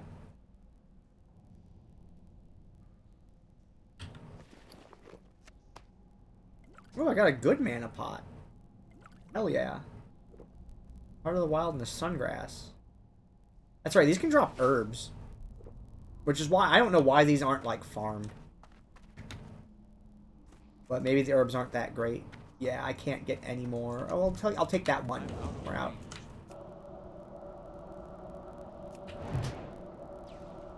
This is definitely the cutoff.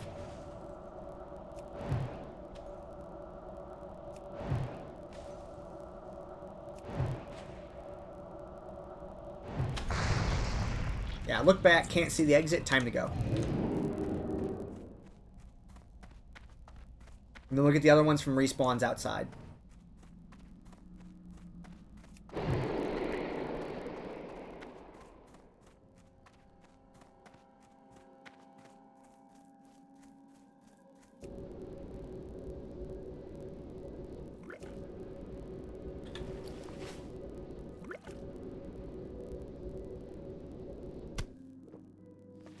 I guess I can go into Timbermaw Hold and vendor there. It's not far from where I'm at.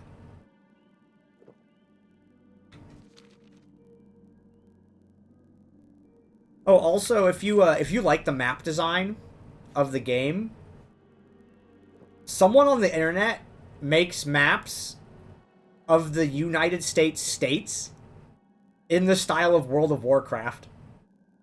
And they do a really good job of it.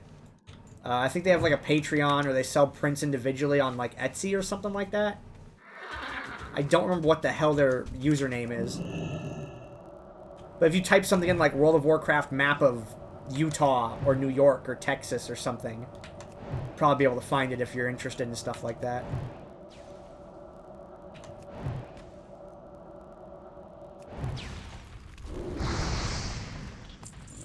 Two more.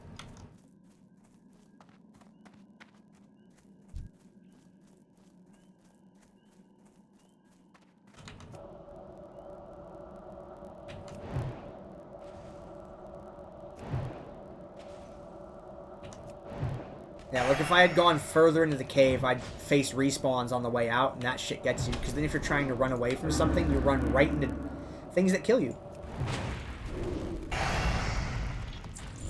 One more. Then I'll go have a peek at Timbermaw Hold.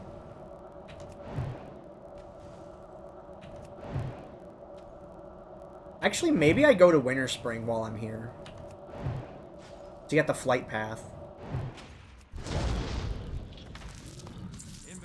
Ooh, a Living Essence. Those don't sell for much. But they sell for a little bit. Okay, yeah, I think I go to Winter Spring to get the flight path. And then I'll do inventory management in town, and then I'll go back to Fellwood. I'm gonna play some more still.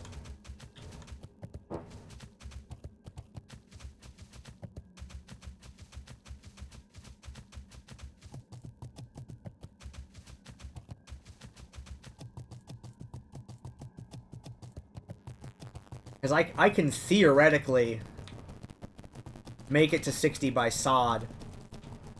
But it's just gonna be a lot of just raw gameplay. I don't really want to do it, but I kind of do. Eventually, I'll be too old and won't be able to anymore. So it's one of those things where I feel like, it's like, well, I gotta do it while I can still do it. One day I'll be too old to game. Or at least too old to game, like, aggressively.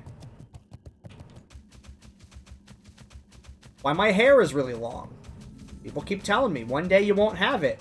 So I'm gonna use it while I got it.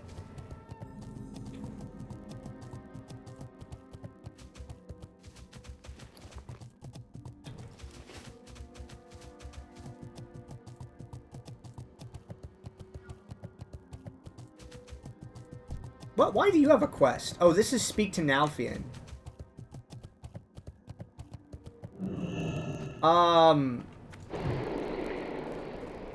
The mother's milk poison.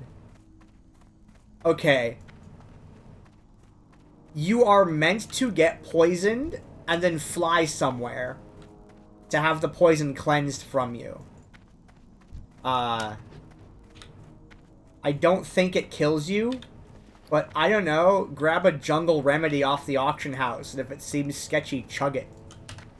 The issue is, a lot of people will just cleanse the buff, not knowing that you're doing the quest. So if you get it while you're in a dungeon, and someone might just cleanse it from you.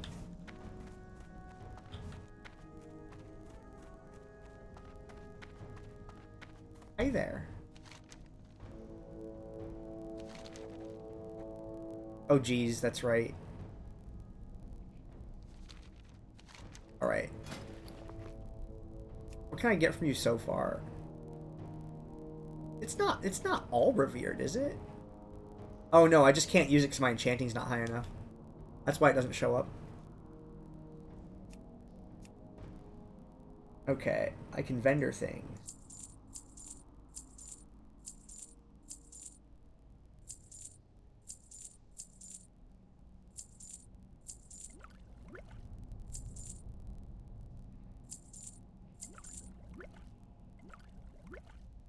Okay,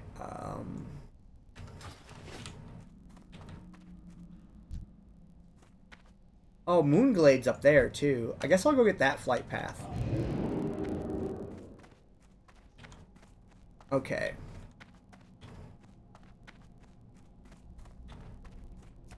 Yeah, I don't remember that one being lethal. I don't remember if it does damage or not. It might, but... Let's get a jungle remedy. Alright, yeah, this is a little sanity break. Get 2 flight paths. And go back to, I think I'm going to start doing the northern part of Felwood now that I'm 53, though.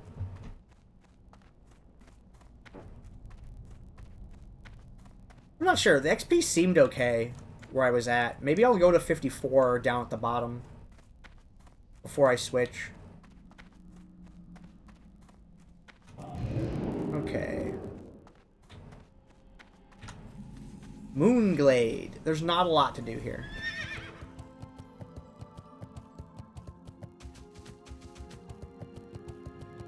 The Alliance one's on the right? And the Horde one's on the left? Do I remember this correctly?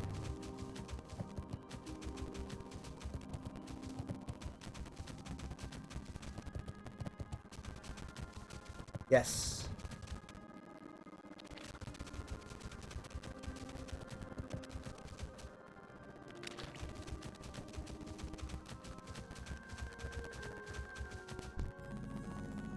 Okay.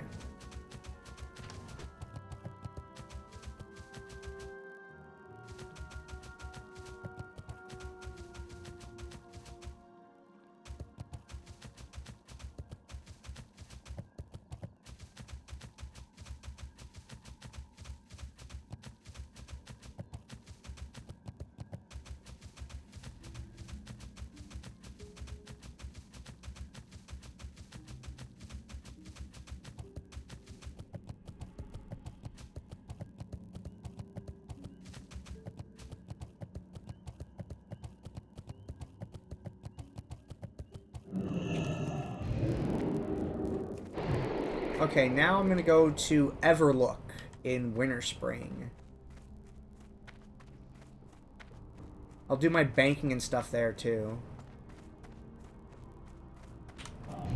Maybe I get the Runecloth bag pattern if it's not botted. Trying to get that shit in Classic was not fun. Someone had a bot. You could only get it off the auction house for like 10 gold. They only did that for like the first 2 months, but the first 2 months? Because you'd think, well, what are they going to do with all those patterns that don't sell? Well, they just destroy them so that they can't be bought. So the only way to get them is to buy the overpriced ones on the auction house. They create horrible artificial scarcity. It was not okay. Like, that's unhinged.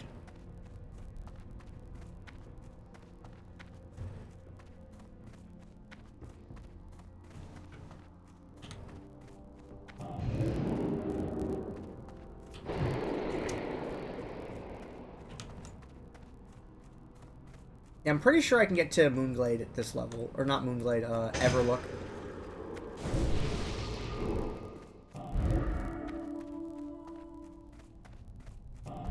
Just keep my shields up and ride there.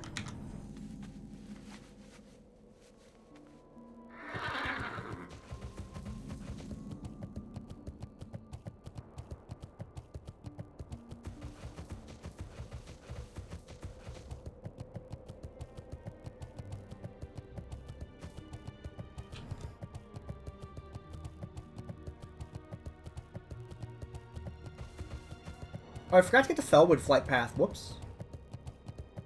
I'll just walk back and get it.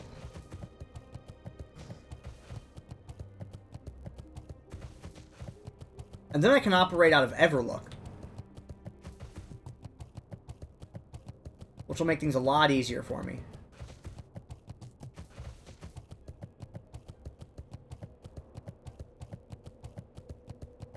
Yeah, if I do the top camp, then I can operate out of Everlook. I think I'll do that.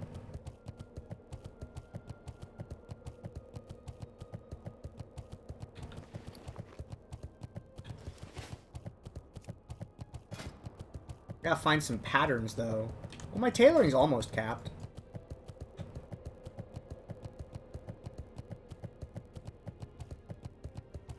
Yeah, there's a couple... every caster wants Eye of the Beast, which is a quest reward. I think people want the skinning knife from Beast, also. The long quest rewards are not worth doing. Like, the itemization of the stats on the items is really poor. And they're just not worth it.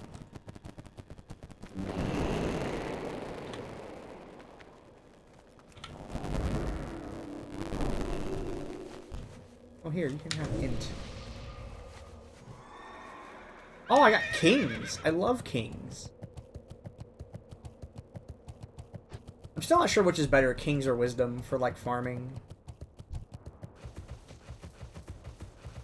Oh, they're level 54.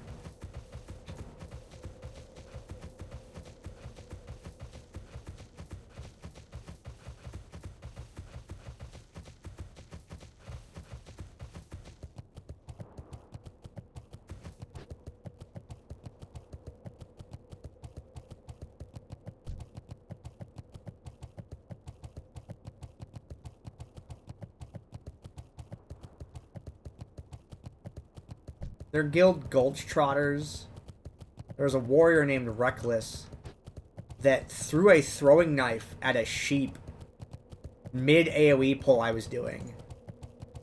And I wish I could somehow have just uninstalled their game for them.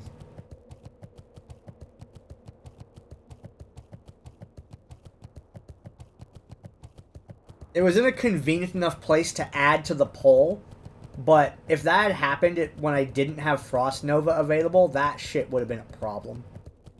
That would have been, I would have had to abandon the whole poll. But the thing is, if I had abandoned the poll, that person was on the threat table because they threw that dagger. And if I abandoned the poll, they might have gotten mobbed by all 7 enemies. And a warrior can't handle that shit. I do not think they knew what they were doing. Because I think they just wanted to tag on the mob, which is fine. I don't mind that so much. But if that had caused me to have to abandon the poll, they might have been super dead.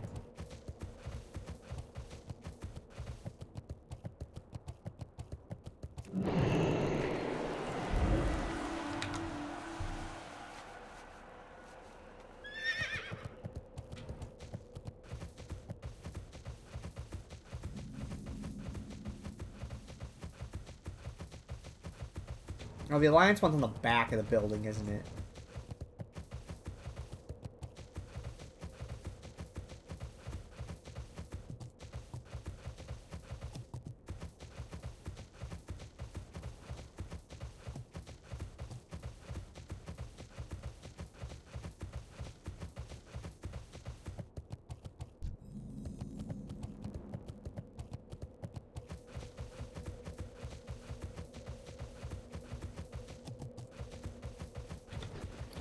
Okay, I can split gold now, which is nice.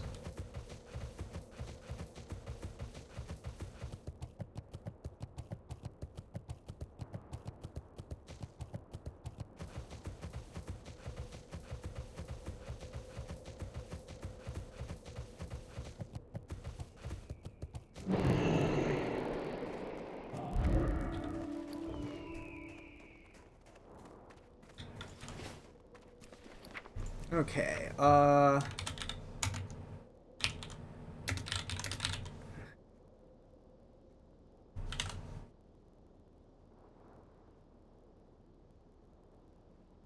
yeah.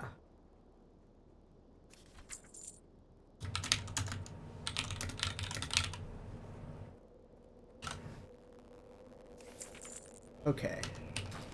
There we go. Let's get rid of that. The innkeeper, yeah. Where do I want to be? I want to be like right here? I got what you need. Be careful out there. Okay, Everlook. Okay, I did that. I think the bank is in here? Right? Yeah, right here. Hey, how you doing? Okay, let's do inventory space things.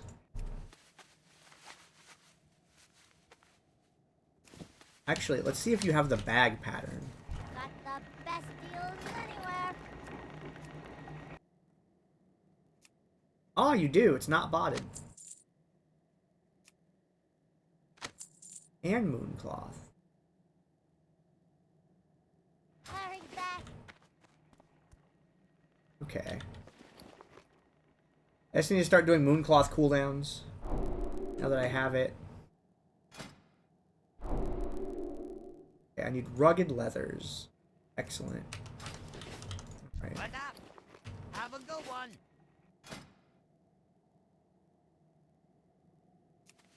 I craft all this stuff off for inventory space.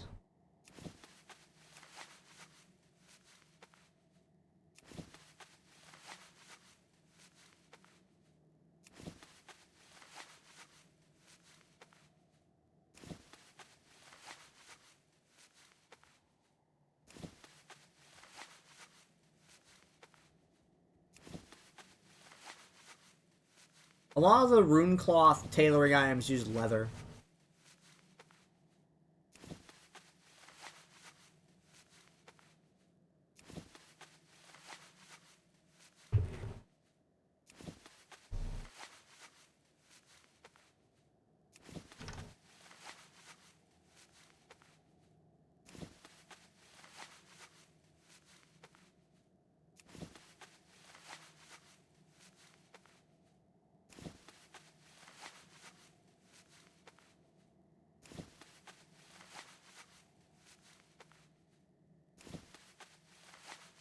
I'll do the long crafting of these off stream.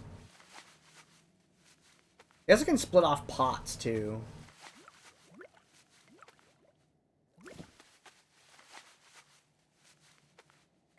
Yeah, that's... I would definitely say that's more of a peak hours thing. Rather than this time of day.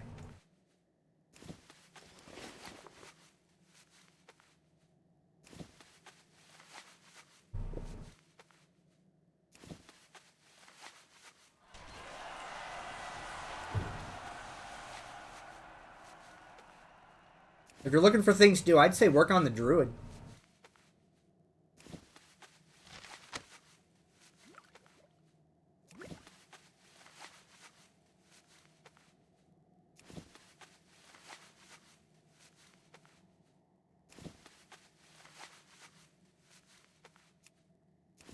Oh, I need to FA some things off. How many of these do I need? 4?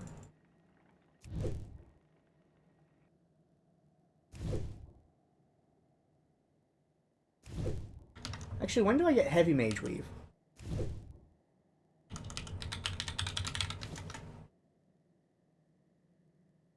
Okay.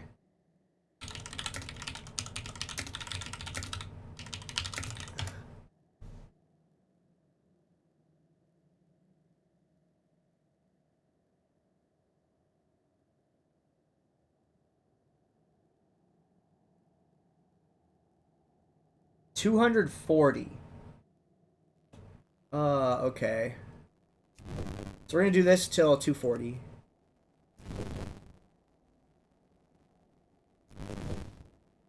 How do I get to rune cloth bandage?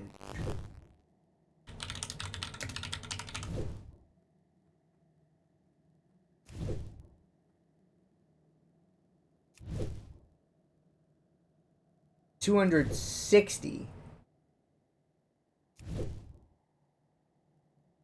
Okay. So I need to do this to 240.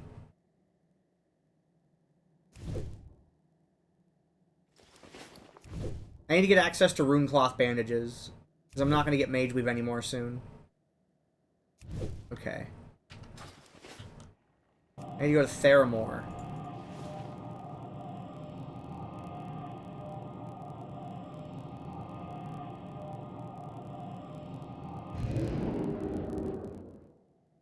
Okay.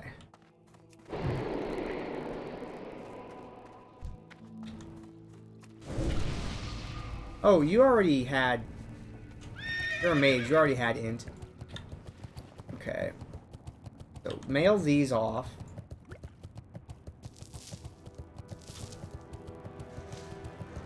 I can sell all 3 of those. What else gets mailed? That. Okay, here,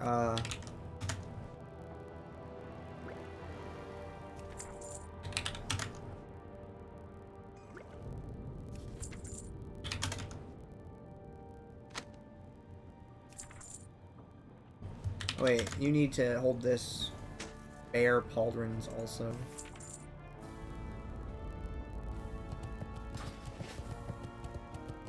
Probably gonna have to pre-buy rugged leather.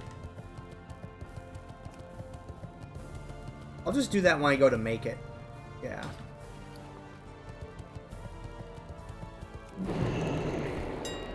How much are living essences selling for? Holy shit, that's like an unreal amount. What the fuck? Why? Why are they selling for that much?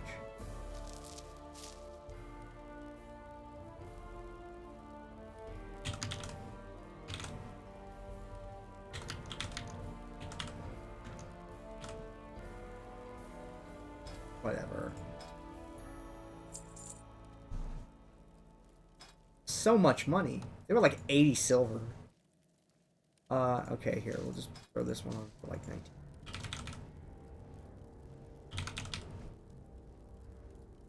There, have a single sungrass. People need to Heart of the Wilds. Get him for Wildvine, right? Or Dreamweave?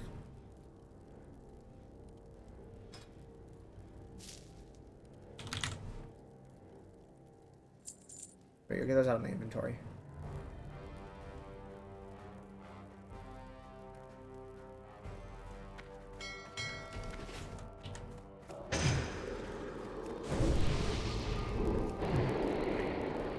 Okay, right.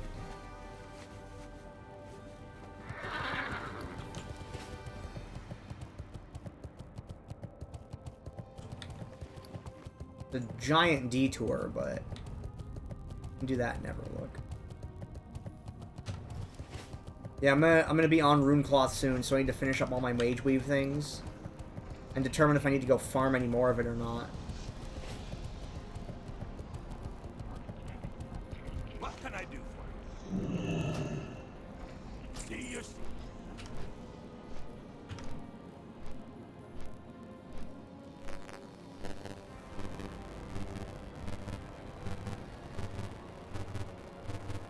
There is math about this.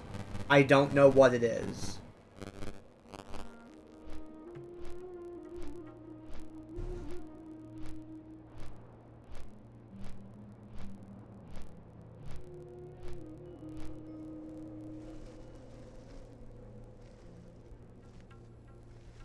There's something about downranking, I don't remember what.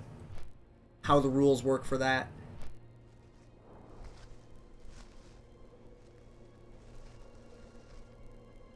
Because I've never played a healer.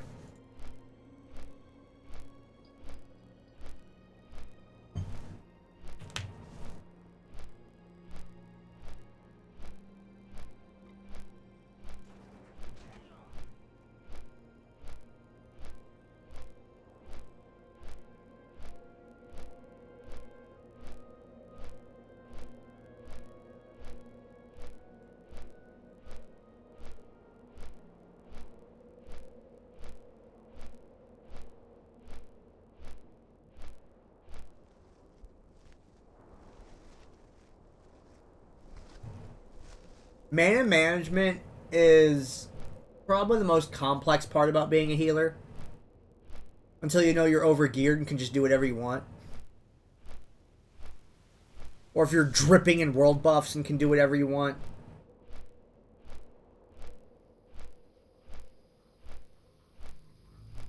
Oh, that's why people need Living Essence. They're probably trying to get Height of the Wild. If anyone can even make that.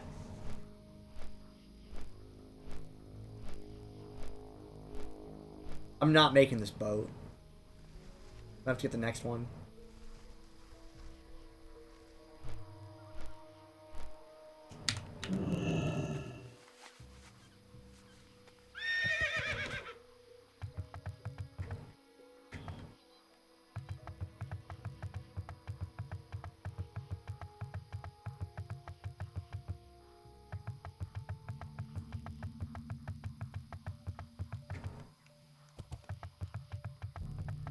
Ain't no way.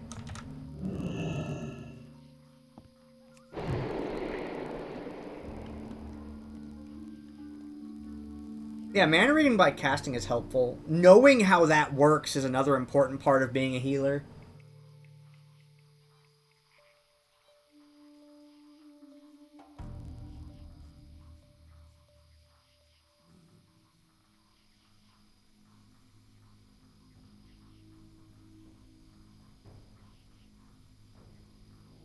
It's like, so what is it? What is it? If you're not casting for 5 seconds, then your mana regeneration starts. And that talent means you get 15% of that, what that number would be while you're actually casting. It's called the 5-second rule.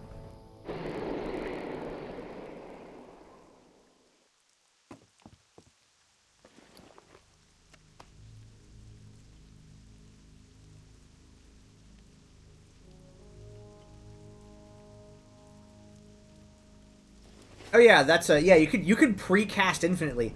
A spell does not count as being cast until you actually complete the cast.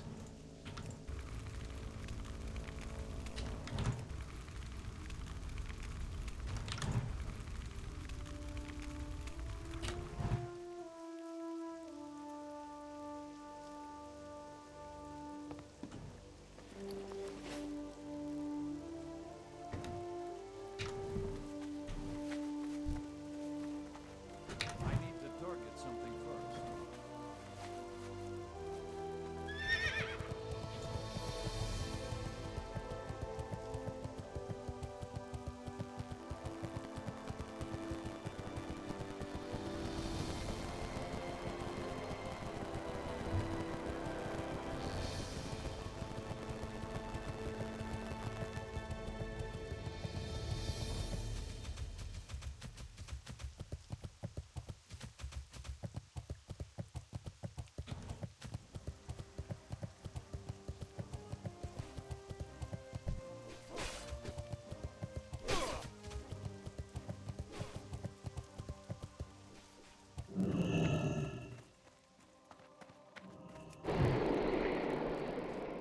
Good day to you. Have a good one. Okay, let's see if I can get to, what is it, 260?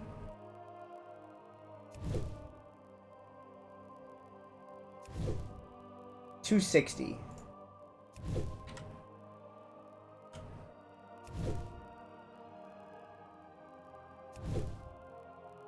The healer can always be a little lower in a dungeon. Like in Dead Mines, like, it was like, we could have a healer in there who was 14. Hardcore people behave very differently, right? But you wouldn't want a DPS or a tank to try and do it at 14 because BC's 21.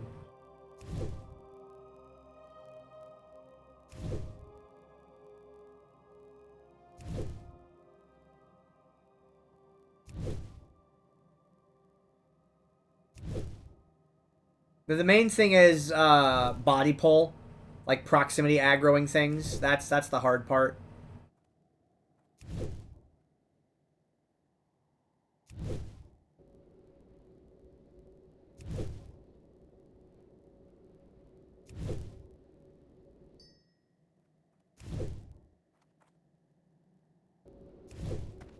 Okay.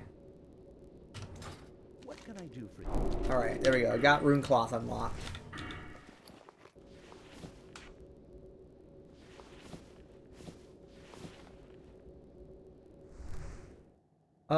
Let's actually just make a couple of these now.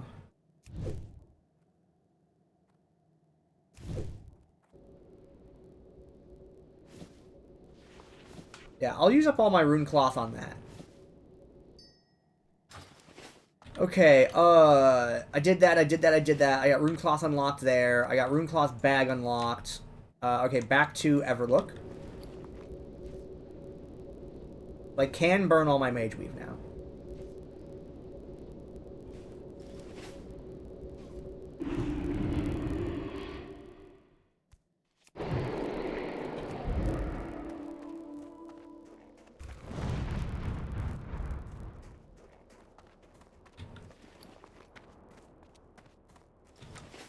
Time is money, friend.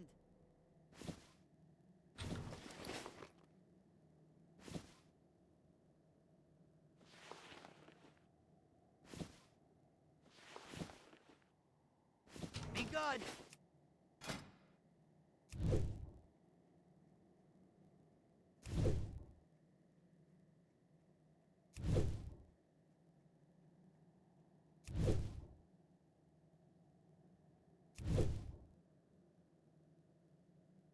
Yeah, that is a valid concern that you have there.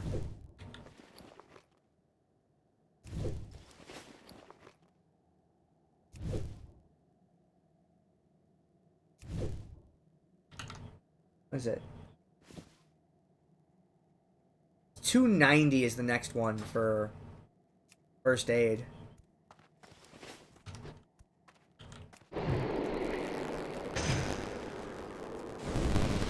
Okay, I need to get the Fellwood Flight Path that I forgot to pick up.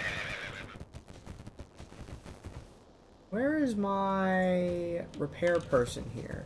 Are they in a little building? No, that's alchemy. I can vendor at this, though. Go, vend that. If you ever need anything. Wait, those little penguins? Hold up. What? Look at that. There's little penguins in this building. That's really cool. Where is my repair person? Talk to me. Be good.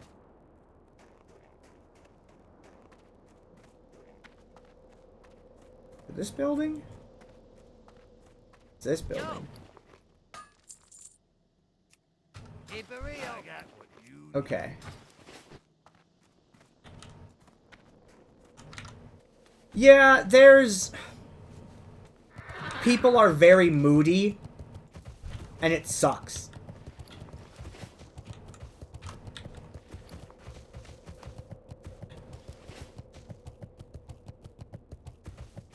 I politely request that you think about this before talking about it to other people. But I'm sure everyone's had the following thought. Depopulated hardcore realms may be really good places to farm rare drops to shift to era via the hardcore death transfer.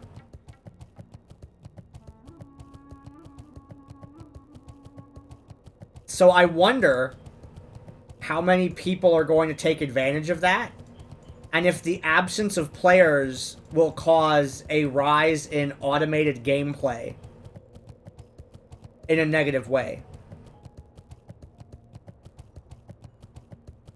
For people using it to fast-track era characters.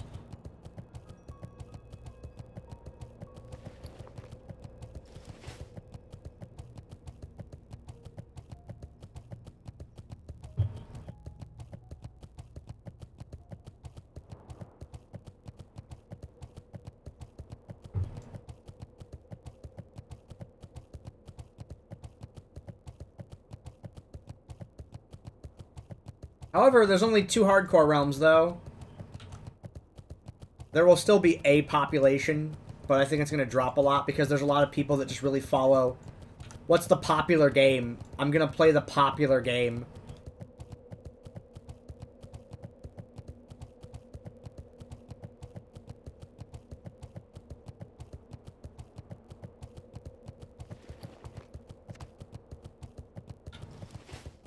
If you have one that's that low, I think I'd wait to see what of an impact SOD has on the hardcore community. I do think there is a fair portion of people, though the real number, who knows. I think there is a fair portion of people that have no faith in Season of Discovery, who are just going to keep playing hardcore because they don't trust Microsoft to be able to, like, do things right. I'm one of those people. I don't trust Microsoft to be able to do anything right. They've not done a lot to manage the IPs that they have acquired so far. However, the acquisition is brand new.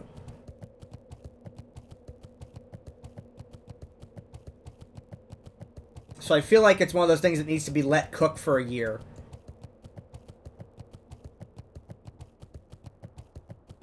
Because World of Warcraft is on its way to becoming like, you know, 3D Ossers. What if SOD is good? Yo, I want you to think about what you just said a second time. What if Season of Discovery is good? Holy shit. That would be so hype. Like, that would be ridiculously hype. Yeah, I mean, if World of Warcraft's good, I'll play it. That's always been my opinion. It's the same way. I just have never felt like it's been in a good state since mid-Cataclysm. Like, Ulduar patch in Wrath of the Lich King, right? And I think was like when it started to get weird. The beginning of Cataclysm, I think, was the last great period for World of Warcraft. But the end of Cataclysm is not.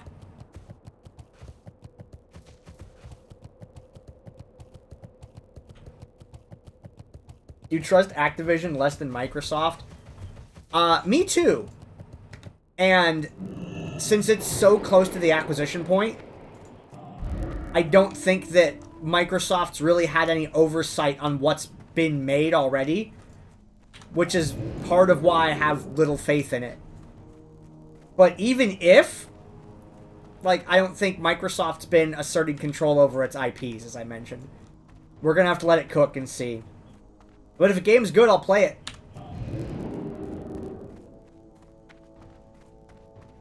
The reason I dropped Burning Crusade after one patch is because it was on the end patch of Burning Crusade, which was the worst patch of Burning Crusade, I felt like, because it changed all the classes around. The patch that Classic Burning Crusade was played on was just the Sunwell patch. So only one raid was like with the right talents. And that was Sunwell. Every other raid was done with like talents that did not exist at the time. This also happened in vanilla, but people didn't know any better. Because a lot of people didn't play it because the game was so new then. But Burning Crusade and Wrath, the game was more players, more players, more players.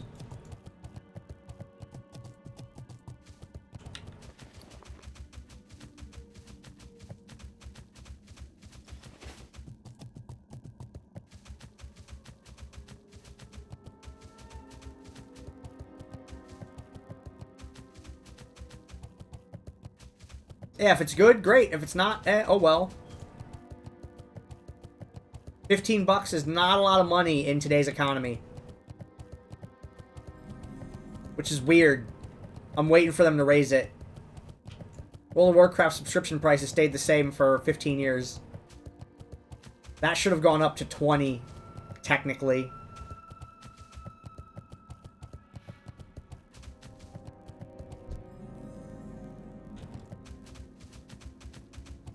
Oh, this is where the merchant is up here. Monster omelet, gimme. What is this? Giant egg. I knew I should have saved those. Alright, I have embarrassing child story. Falchions. The weapons. The sword called the falchion, that style of bladed weapon. When I was a little kid, I used to call them flakions because I'm fucking stupid, apparently. Farewell. Like, how did I get that out of that? I could pronounce other things that were like use the same type of letters, the correct way. But for some reason, I called that flakion for like until I was corrected.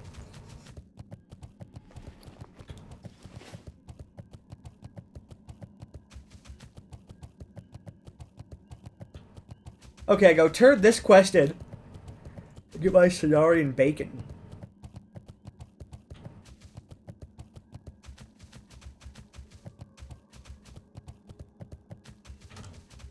Then we're gonna get back to, at that point, once I have the Cenarian Beacon for the Corrupted Soul Shards, I can get a stack of the, like, salves.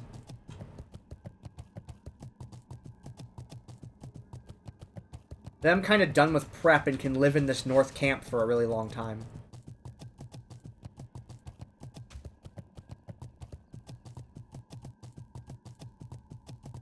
I have access to Runecloth bandages. I have a tailoring recipe for Runecloth bags, so I can level up trade skills off Runecloth. The only thing that's lagging behind is enchanting, but that's something that I go back and do at max level.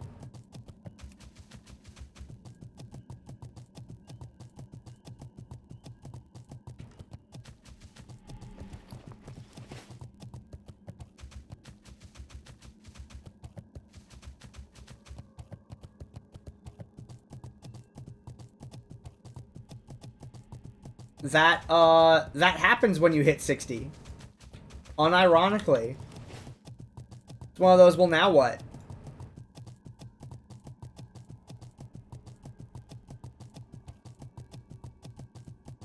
Because there's not a clear goal at 60. It's like, oh, raid night's Tuesday, but what do I do until then? I don't know, lol.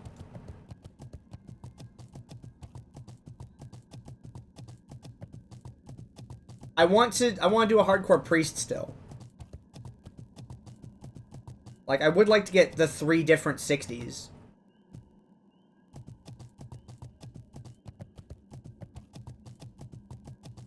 I don't know, if your warrior dies, just transfer that shit to Era.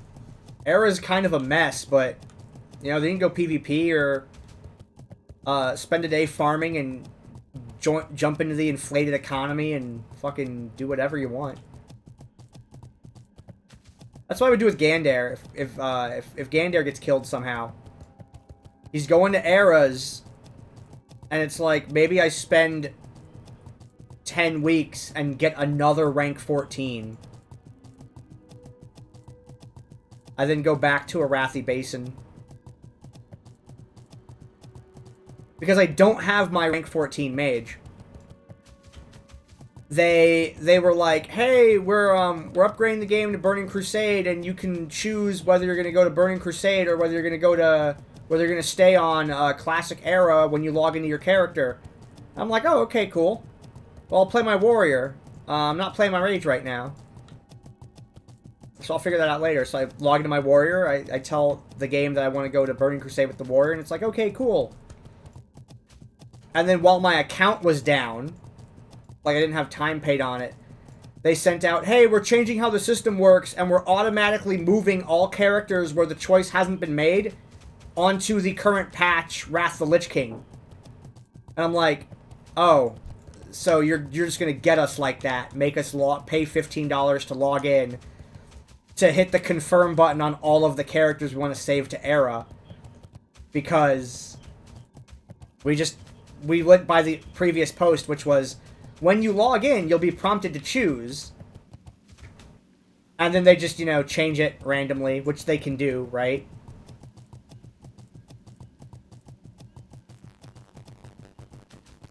So I didn't get to save my mage to Era, because I would have had to pay $15 to log in to do it. And it was just, like, horrible cash grab. Because they didn't want to have to think about that anymore in their, like, you know, logistics. They didn't want to have to think about all the characters that were pending.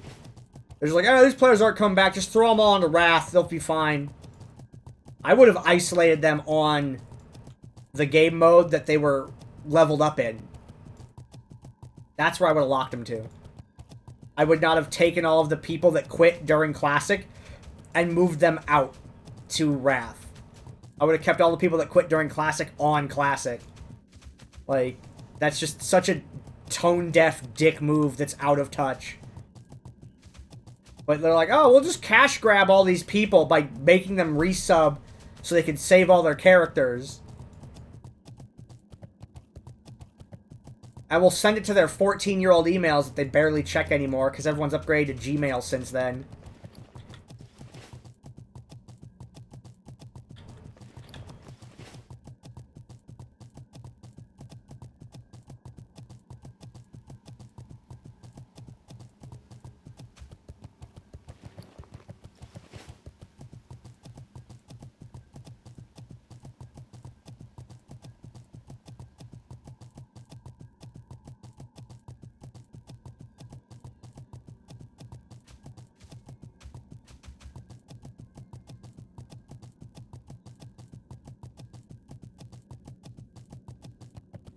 That's a strategy.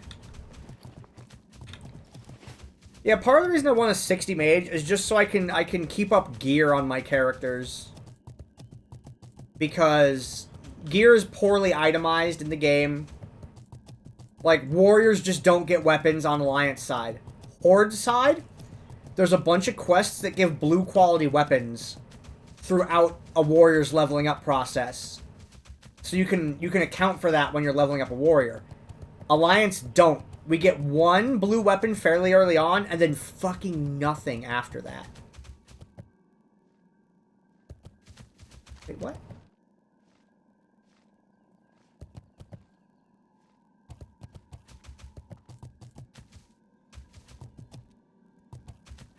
Oh wait, you're like over here or some shit, aren't you? Right?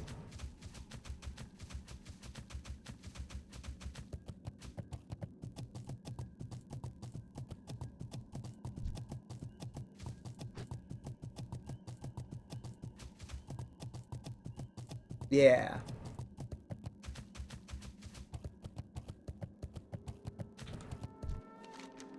The only world drop I've ever gotten was a Lay of Lilies, and it was in the Hinterlands Elites.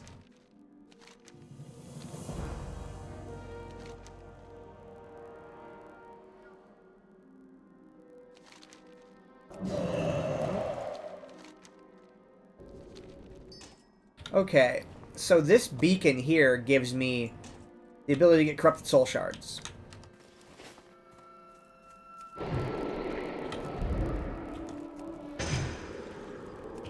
Okay.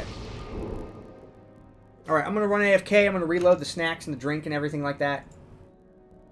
I'm gonna log out for extreme safety. Then when I get back, I'll keep playing.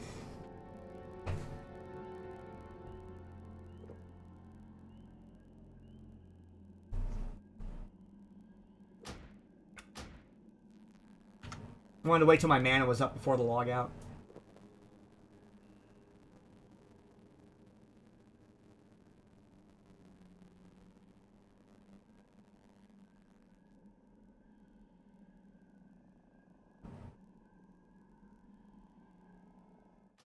Stay there every second of that thing. Okay, make sure Sylvanas doesn't do anything weird while I'm gone. Alright, I'll be back in a few minutes.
I'm trying to find a snack, but like everything is just so big.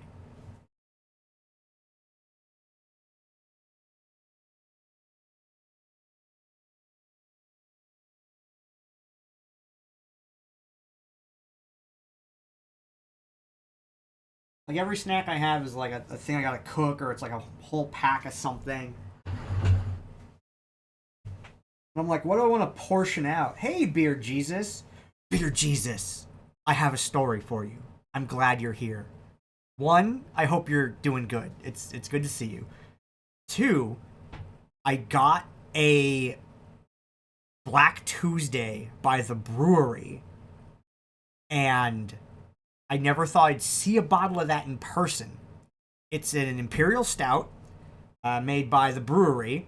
It's called Black Tuesday, and they only make one of it. Like, they make a batch of it once a year as an annual release, and it's just released on that day. And generally speaking, the only way to get it is to go to the brewery. Like the actual like physical location. It's like a big event that they do. It's also hideous artificial scarcity, which is kind of shitty, because there's nothing that makes it so that they couldn't do it year round. So I put on my like beers to buy list like 7 years ago, and I figured, hey, one of these days we'll plan a trip to Cali that will be during that release.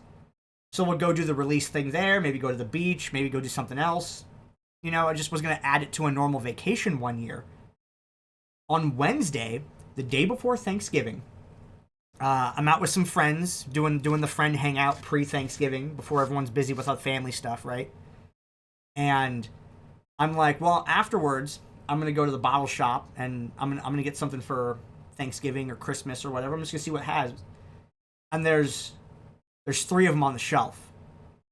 And I stare at it for a couple seconds, and I grab one.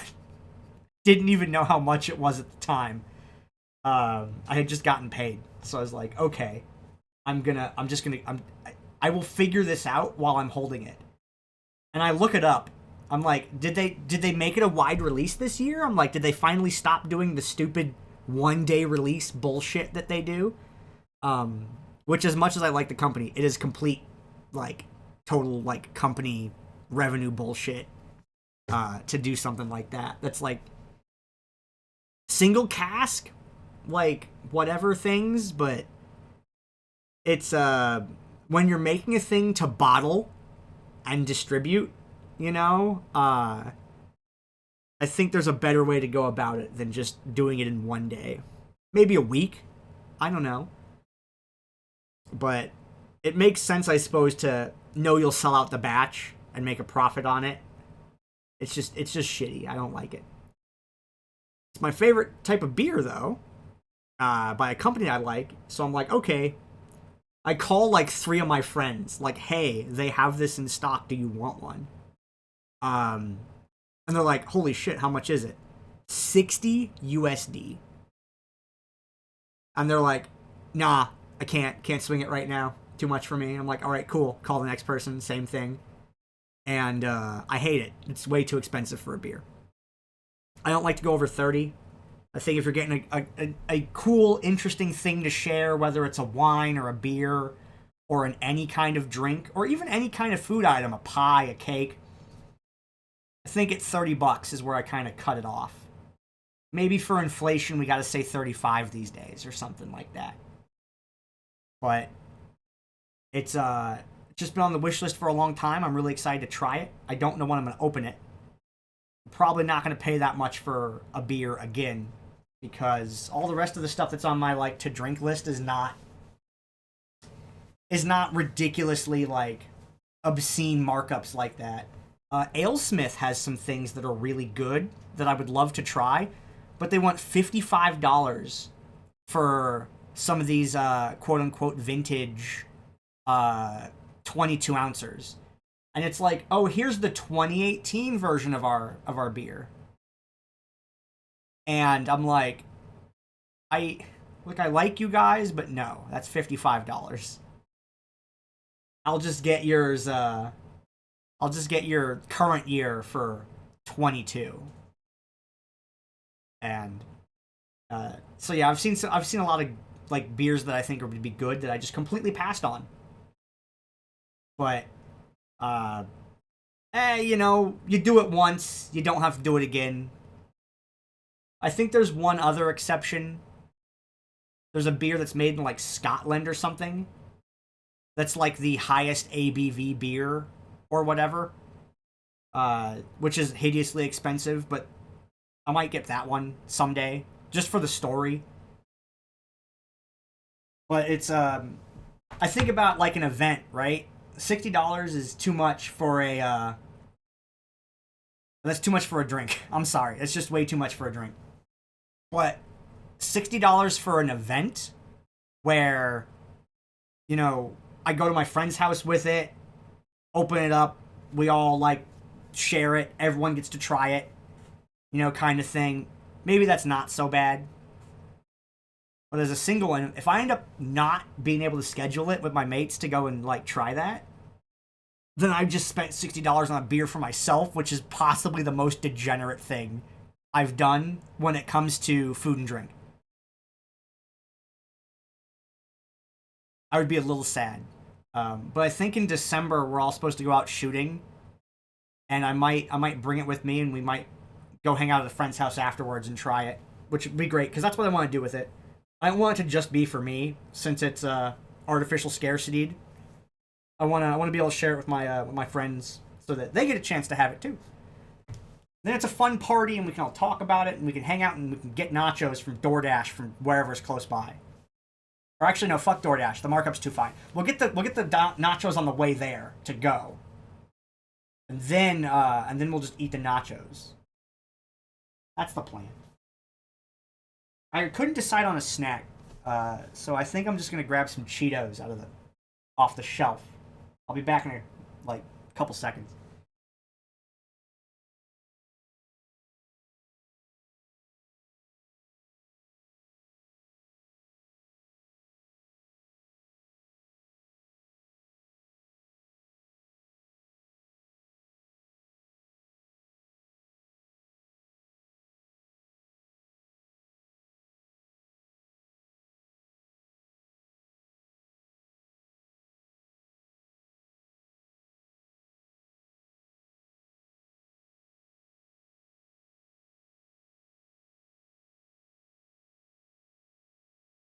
I got a bag of extra spicy Cheetos because I don't know, I hate myself. All right, let's turn the video game back on.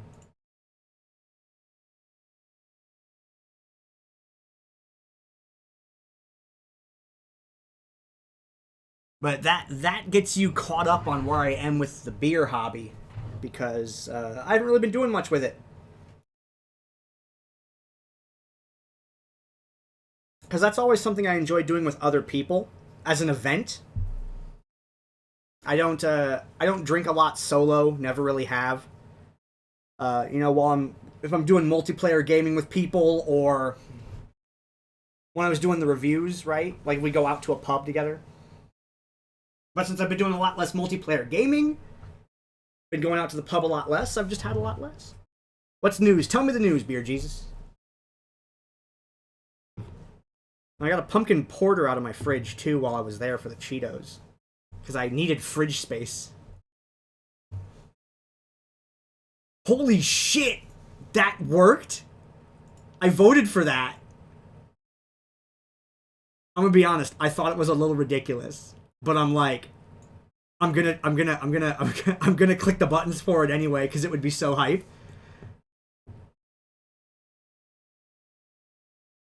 Dude, that is the most awesome shit. I'm so happy for you. Congrats. That is really fucking cool.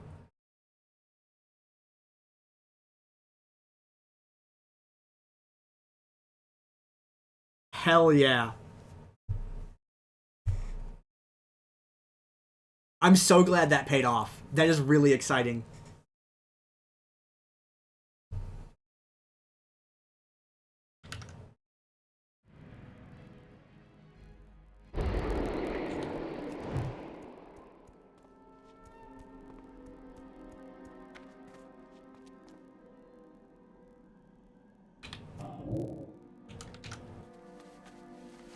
I'm glad that you have gotten, like...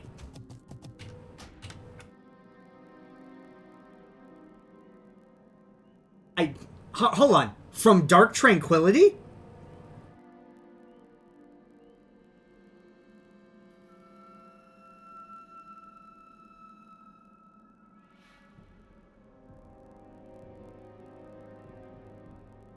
I love that band. And I love his vocals. He's so good. And he was so good in Metal Hellsinger. That's my favorite metal band, like, by so much. It's not even close.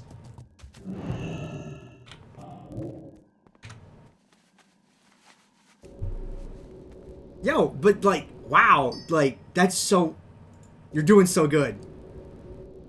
That is such a cool update to get.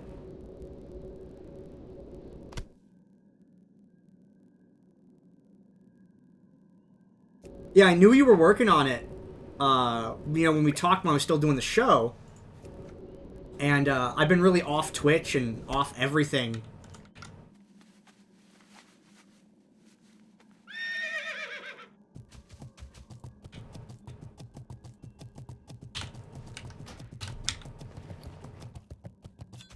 I'm gonna resort my inventory out. Yeah, that vocalist is possibly my favorite metal vocalist. I have like what do I have from? I think I listened to their albums like Skydancer up through Atoma. Like, I regularly listen to stuff off of all those. I went and saw him on the Atoma tour and the Construct tour. But that'd be mad hype if that goes through. He always just seems like he's having such a good time. Whenever I see him on stage, like when I saw him in media for Metal Hellsinger, when I've seen him at clubs for his shows, he always seems like he's having such a good time. And when they were making, you know, YouTube videos for a while.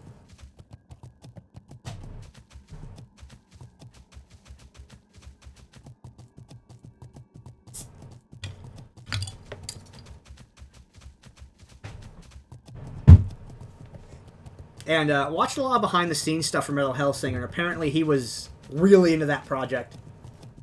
I was learning the speedrun for that game. I did the first 3 of the 8 hells, and then I stopped practicing because the event that I was practicing for ended up not happening. It was already something that I kind of aggressively squished into my schedule. So it was good for my schedule to be able to drop that, but I'm sad that I didn't learn the other 5 hells. I want to go back and do that at some point, because that video game is like, it's hard to explain that. I'll talk about for a second for some of the people sitting here that are like hanging out. I used to listen to a lot of metal, I still do, and the bands that I like listen to, Lamb of God, Arch Enemy, Dark Tranquility, and what was the other one? Soilwork? I think was the other band? Oh, Lacuna Coil. And I used to listen to these bands, I still do.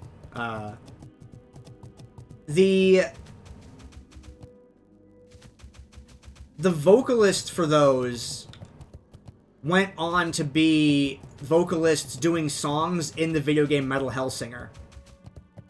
And, like, when Cyberpunk came out, I started listening to the soundtrack to that, which included the singer from the band Refused. And everyone listened to System of a Down on the radio if they were into rock music. They were just on all the time, and I liked them too.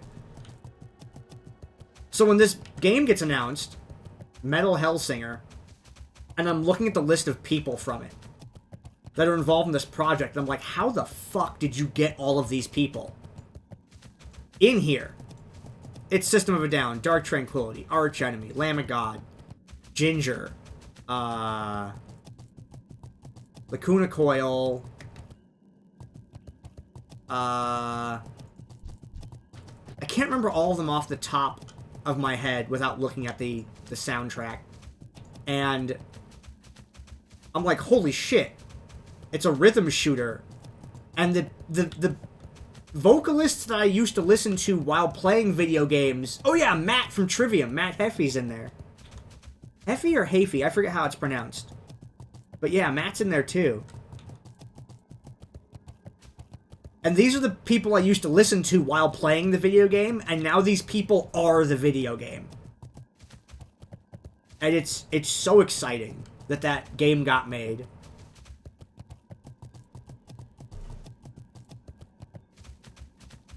And one of the wildest things to me is the second stage is Alyssa from Arch Enemy. And how confident are you in your soundtrack that you put her on the second stage? Because she could easily be a closer for a show. And the second stage gets her? And then the fifth one gets Matt. And then the last one gets Surge. And I'm like, what the fuck? Hey, yo, here's the Songflower buff. Free.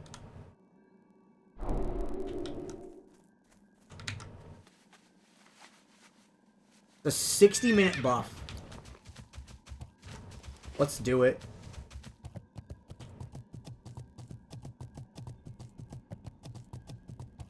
Yeah, a lot of them are on Twitch these days. Not all of them are, like, regularly on it, though. Like, I think Matt's on pretty regularly. And I think, what's his name? Mike Shinoda from Linkin Park's on pretty regularly, too. And so are a bunch of others that I can't remember. There's a lot of musicians that are getting into the streaming game, which I think is great.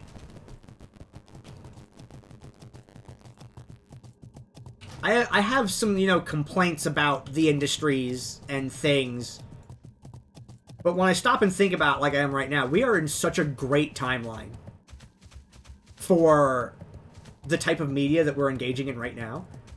Because if you had told me in 2002 that I would just be able to go into a Twitch chat and just be like, hey, what's up, Mike Shinoda? And he'd be like, oh, hey, man. What? That would not exist. It doesn't make sense.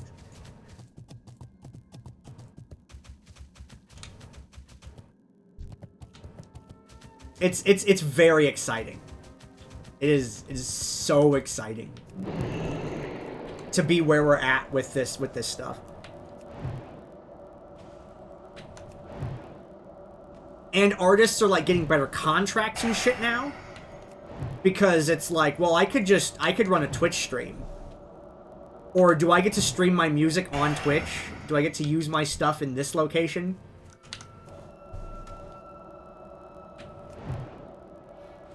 Companies have more revenue streams now because they can publish out to even more platforms. So they have more reach than they've ever had. Yeah, there's some, like, shady, annoying shit that's kind of going on along the way. Which is, you know, that's a thing. People are trying to get some stuff done in the process of establishing all these new ways of doing things. And as annoying as those news stories are, there's just so much good shit out there.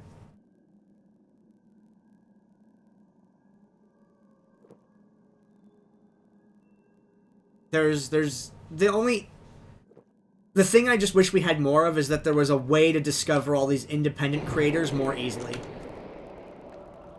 I'm only a little biased because I am one.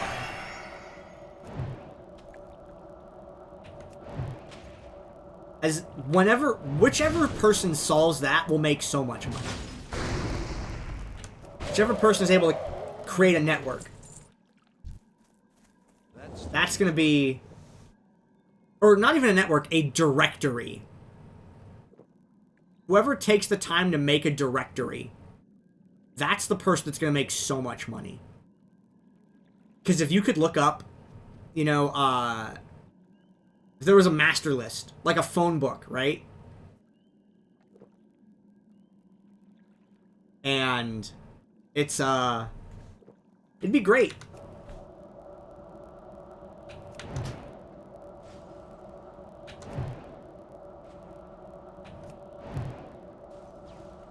Because right now I'm in a weird spot where I want to find new RPG things, and people are scattered all over different platforms. Some people are on itch, some people are on Patreon, some people are on DM's Guild, some people are on DriveThruRPG.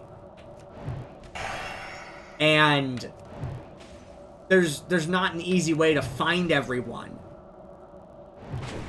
Some people are on Twitter, some people are on Blue Sky, some people are on Twitch. It's tough.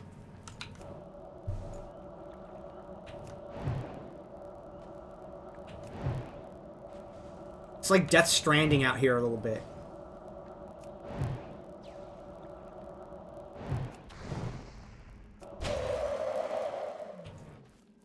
The Den Watchers have a call for help. So this is going to be a lot of single polls. We're not going to be AoEing camps here. My goal is to get halfway through the level before quitting, if I can, or 7 a.m., which is like 2 hours from now.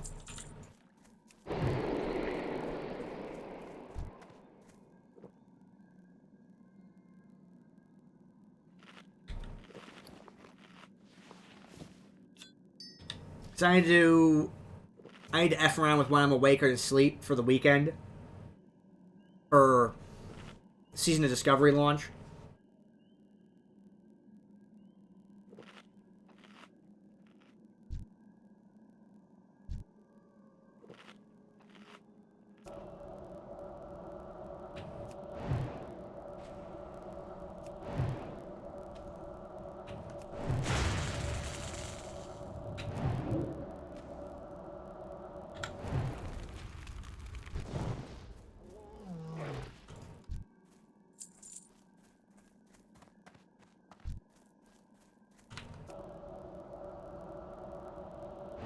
Another Den Watcher. I need to get closer. In like a perfect situation, I like Den Watchers because they help me gather for AoE pulling. But until I am a higher level, I want to avoid doing that. I don't know if you're familiar with this challenge, Beer Jesus. I know you've seen me play some World of Warcraft before. But the difference is, this is Permadeath. First party supported Permadeath. So if you fuck up and die, you lose the character. And I'm at 7 days of gameplay of real time. So you want to say, what, 21, maybe 32 days worth of playing one shift a day of like 6 to 8 hours?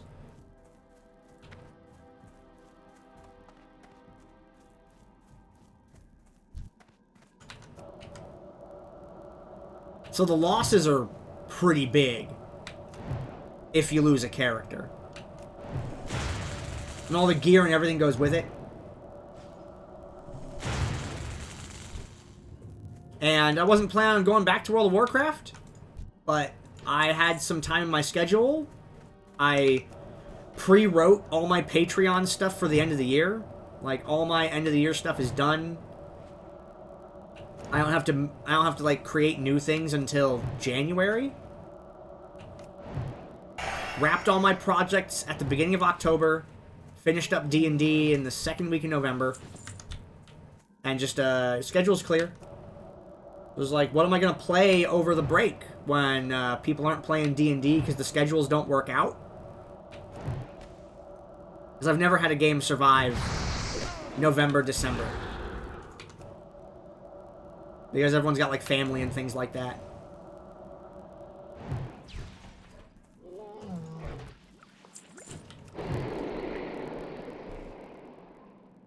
And this time of year, I usually get through a couple narrative games or something like that. Like in previous years, I've played through like Control, Cyberpunk, Dwarf Fortress, Frostpunk, Dusk, bunch of other games I can't remember. But yeah, I do a lot of like solo gaming around this time of year. And it just happened that this game was out. It was a new challenge that I'd never done in this game before. I was like, I got a couple months free, let's go for it and see what happens. Here I am. What is that cast range? 40 yards? What is that?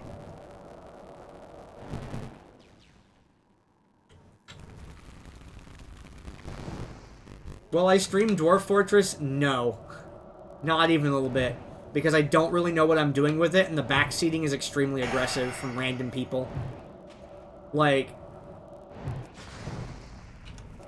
they'll try to, like, show up and explain things, but they're using, like, Dwarf Fortress terms, and, you know, I'm new to Dwarf Fortress, so I don't know any of the terms. It just doesn't go well.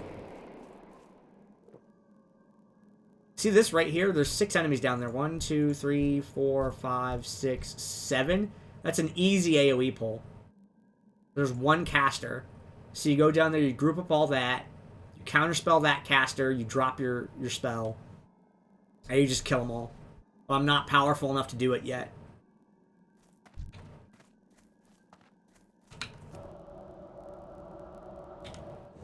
Oh, the Avenger that patrols.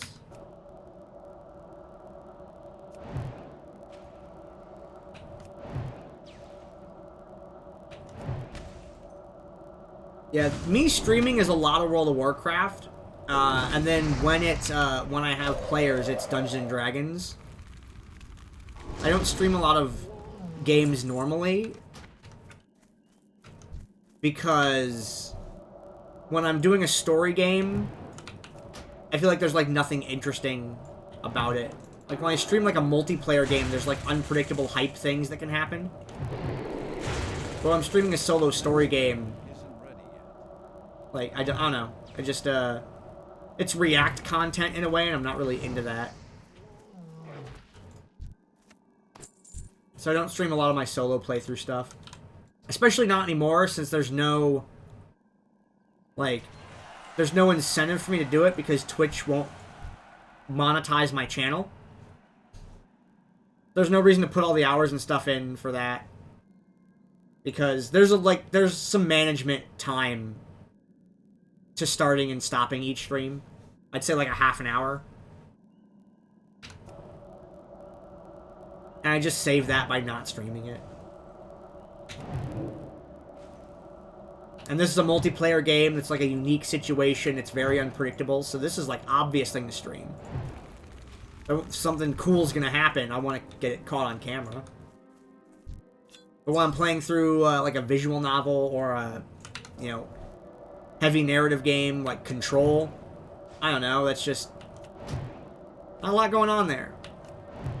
I like the unpredictable nature of other people when it comes to streaming content. I generally don't watch streamers that do single-player playthroughs of games, with a few exceptions. Every now and again for a particular game that I know I'm not going to play, but I'm interested in the narrative.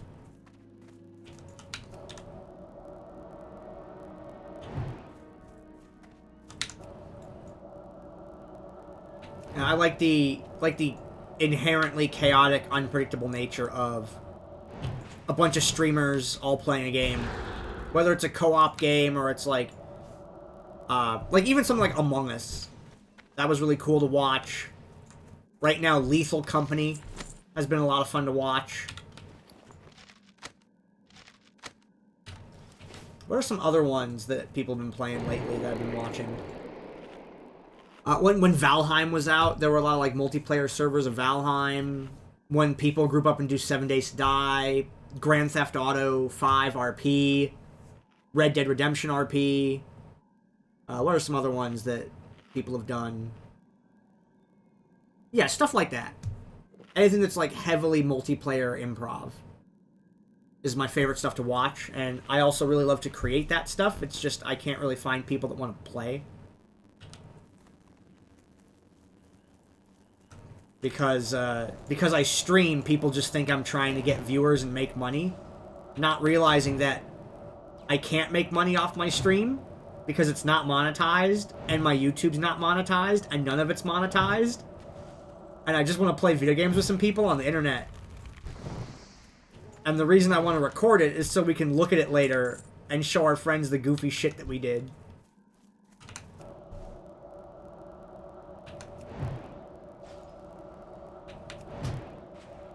But when you mention you have a Twitch stream, people just assume you're trying to get subs, and I don't have a subscribe button.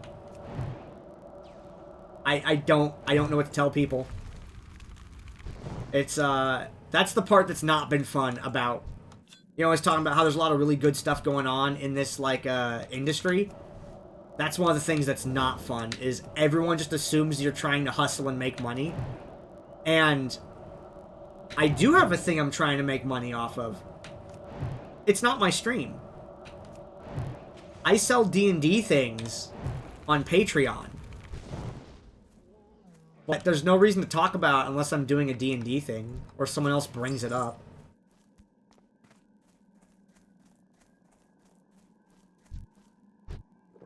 And no one has to buy it. It's just a thing that I do. It's just there. And if it comes up, I'll be like, you know I make adventures, right? If you ever want to know about them, ask me. That's how I bring it up. Except to, you know, my friends that know I've been doing it. Then it's more like, hey, how you been? I'm like, oh, pretty good. I wrote 2 more books this year. So far. You know, I have the next, like, 4 weeks of releases planned. It's in a pretty good state for me as a producer. Because then it's just normal work talk, and it's like, how's your job? They're like, oh man, my work hours are really good. I picked up some extra shifts because I'm going on a vacation later this year. It's just normal work talk.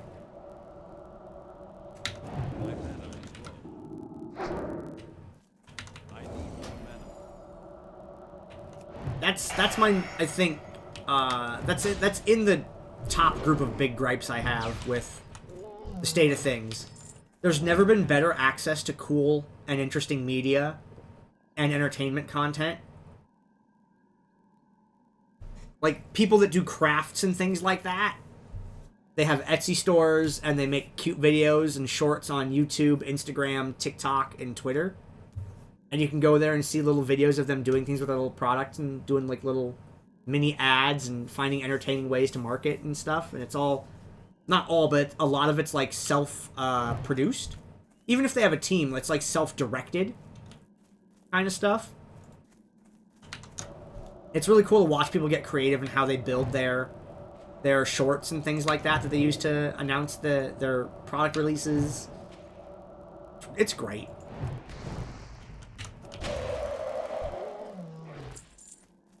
I think people don't understand, though, that sometimes shop talk is just like, I'm griping about my job. I'm not trying to sell you a book.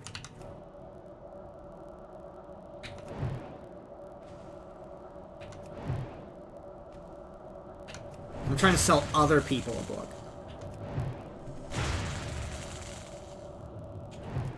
I am going to get into some kind of marketing next year, though. Because now that I have products, I need an editor and an artist, and I can't afford either one. And if I use AI as a solution, then people will not want to buy it, and they'll get very angry.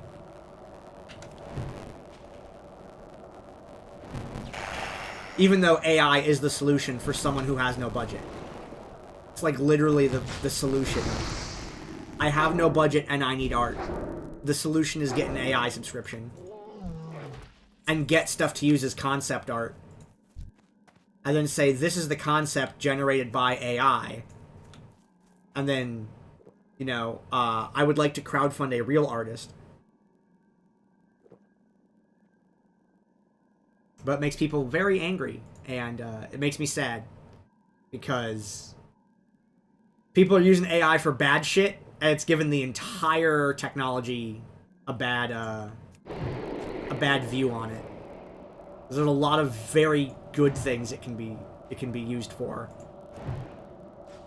But the opposite side of it is also there. It can be used for some incredibly heinous things that are not good at all. And it sucks.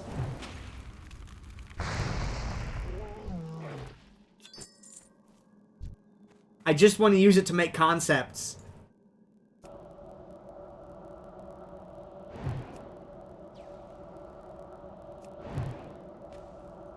That's fun. I really liked, like, what was it, like, AI Dungeon or whatever it was that someone made was kind of cool. I liked messing around on that. And I have a sandboxed copy of an older Stable Diffusion build on my computer that I use when I need things for D&D.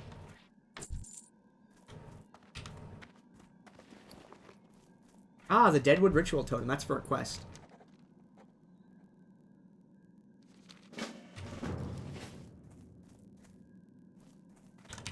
And when I use it for D&D, it's just for, it's not in any of my, like, stuff that I sell.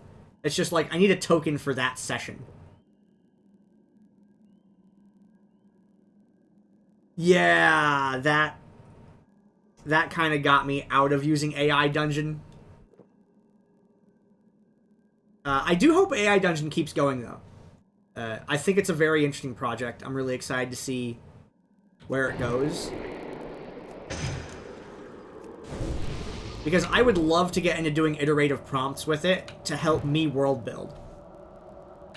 That's what I want to do the most. Is I'd like to introduce like a situation and a character, run that like interaction like through an AI 20 times to see how the AI reacts to a situation, and it will help me like get an idea of here are some possible things that I could encounter when I run that same situation with actual people. It's like, here's a starting point, because people are going to be way different than AI. But if I can cover, like, what are some of the basic things that can happen in an environment, that'd be really nice. Oh yeah, character building? Holy shit, it'd be so helpful. When I want to practice characters right now, I don't have a way to do it. I have to fill a D&D group, run a character as an NPC, through multiple D&D groups. So I can see how it's reacted to in multiple environments. Or I have to go into like RP forums or like RP discords and like join one of their public events, or try to find someone to do like a private scenes with for character building, which I don't like to do because a lot of times there's like an unsaid, it's supposed to be like an ERP, like a lewd thing. And I'm like, no, I'm making a character who's going shopping. And I need to check how I need you to be 20 different shopkeepers for me. Or I'm building a character who is a hotel receptionist. I need you to be 20 different guests for me. That's a lot to ask a brand new RP partner to do for you. Because a lot of people don't have 20 different characters to introduce you to. Like, that's a big ask. So you don't really find those interactions. I could feed that into an AI. I could build a better base to start with, which I could start making adjustments to later. That's what I really want to do with it, and it's getting to the point where it's starting to be able to do stuff like that. I would really like some of these RP like type AI things to not be so tuned to everyone wants to bang. It's like, I don't want to have sex with all the AI characters. I'm playing a bartender, or I'm playing a priest, or I'm playing a doctor. Like, I'm a doctor, I want to interact with 20 patients. I'm a priest, I want to interact with 20 people who are having like crises of faith.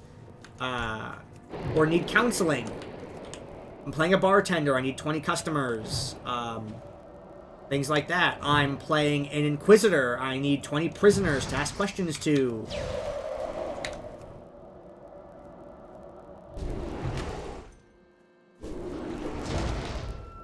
Okay, so the Deadwood Avengers get a buff when someone nearby them dies. Become more dangerous. And the cost the cost for me to be able to do that with real people is just unapproachable. To be able to pay enough performers, because roleplay is a performance, to be able to pay enough performers for that, that's not my budget unless I'm a mega company. And people are trying to get away from mega companies. But only mega companies can afford some of the asking prices of some of these performers. So it's a shitty situation. You shouldn't undersell yourself as a performer. But small businesses can't afford you. Because you won't lower your prices for a small business, because that's not good for you as a company. So what do? There's not a right answer. AI is able to fill that gap. I can't afford to get concept art done for 170 different creatures. I can't afford that. I started learning to draw to do it myself, and the time it would take me to learn how to do it myself is probably the same amount of time it would take me to save up enough money to pay enough people. But that's years, literal years of production time that I am losing. Either learning the skill or getting the capital to pay for the actual talent. I don't have that. I would like to be able to, like, start this business and do these projects before I'm 50. It simply is not a tenable situation, the way that it is currently set up. Workers deserve to be paid. New businesses cannot afford to pay them. Therefore, the big corporate products are the only things that get traction in like a wide release, because they're the ones that can actually afford to pay people. New products get suppressed because they just don't have the budget. AI is the bridge between these things. Use it to create your concepts so people can see an idea of what you have for sale. Use that to generate the revenue, and then use that to pay the artist to get the actual work done. I think that's a good workflow. But if you mention AI, it's like someone said some very bad words. It's like, that's not okay. We need to recognize this as a tool that needs to be honed. And it can do good things for everyone. Wait. I can't. I gotta wait for this to move past here.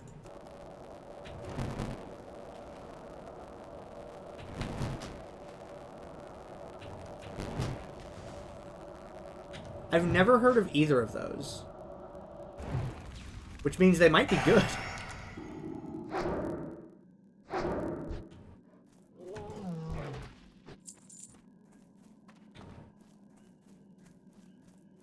No, I'm not familiar with either.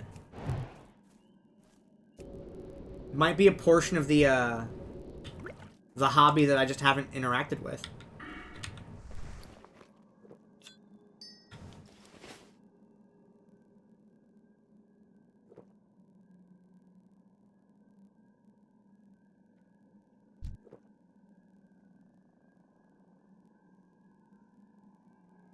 Hard to explain.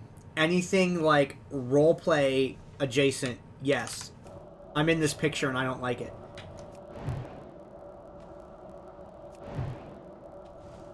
I think this one calls for help that Avenger. I can sheep that and it'll be fine. Yeah.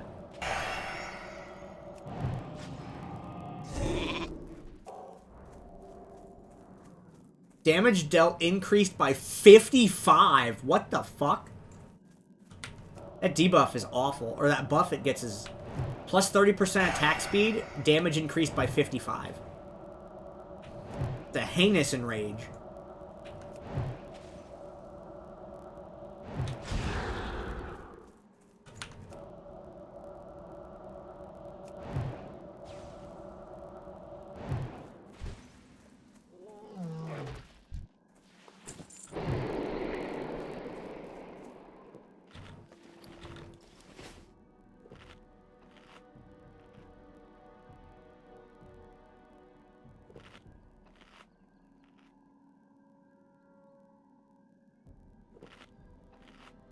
Oh, that's, okay.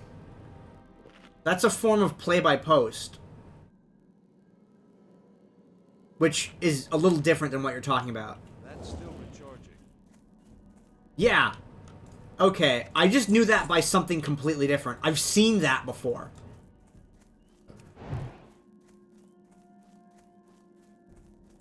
Or if these respawned up here yet? Yeah, I just didn't walk close enough for the draw distance.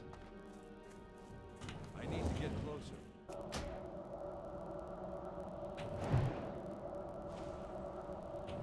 One of the issues I've had with RP is that one of the reasons I want to start a guild for it on World of Warcraft is a lot of people are and I blame like global culture. A lot of people literally can't lose, and I worry about what RP will be like in the current era compared to 10 years ago. Because people can't take an L these days, as it were. And it's not good for character development. No one can win all the time. You can be the best in the world and still lose. That happens. There's this StarCraft player named Flash is their username. And they are the best StarCraft Brood War player in the world. They lose sometimes. It happens. They're still the #1 player. One loss does not mean someone is no longer the #1 player. And I think the current generation of people playing video games do not know that that's the case. I think there's like a bad mental thing going on right now. It's not any individual player's fault. I think it's the way that reward providers are treating them that's causing this to happen. Which is a way of saying game companies. But it's not just game companies. It's other organizations and forces too. How do I get to you? Yeah, there we go. Yeah, those play-by-post ones can go for a really, really long time. Like, you can get some pretty epic sagas out of those. Because of the semi-static nature of them.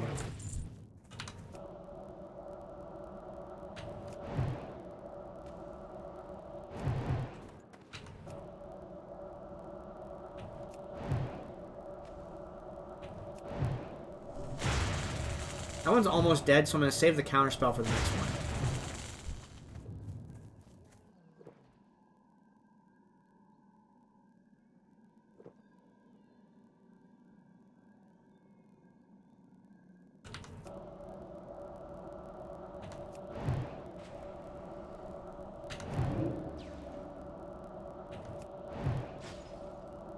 I think that roleplay does better when there is a resolution mechanic. Because truly open RP I don't think works. My favorite rules are you either flip a coin or the defender always decides outcome for any action. And then, you know, people can add more rules than that, right? But if there is not some basic resolution mechanic in place, then conflicts never settle in RP, which is lame, because then storylines don't advance.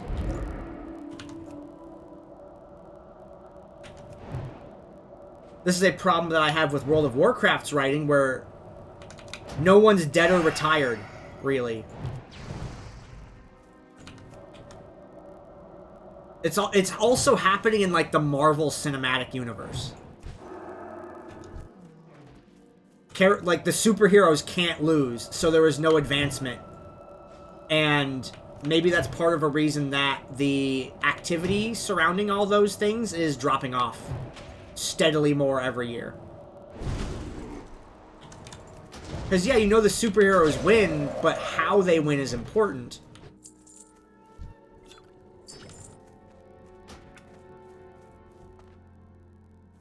And it's possible to win, but at a cost, and that doesn't really happen in feature films.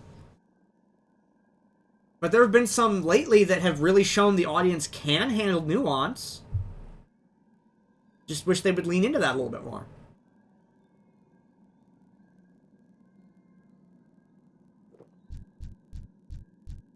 Although I feel kind of bad for Yeah, that is an issue. That is... Yikes. There are some movies where that's like a... You could clearly see where they included a thing specifically because of an event that happened. Or a cultural shift that happened. And it's a little awkward. Like, we need to include this for this reason for metrics.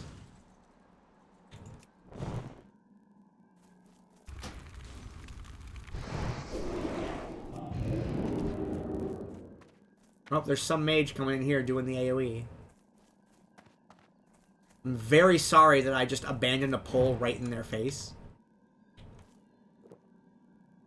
But they're a 60, and they know how to bail. They also frost, so they can cold snap.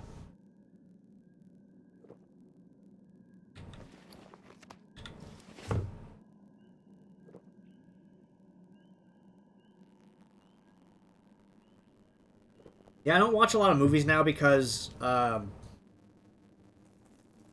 movies have always been formulaic, but the journey to the end of the plot was at least interesting.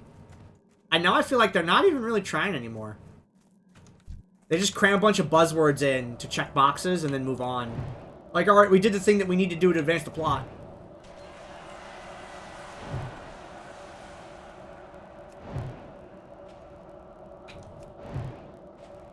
I had that same thought about Barbie, however, it turns out the entire thing is like a parody film.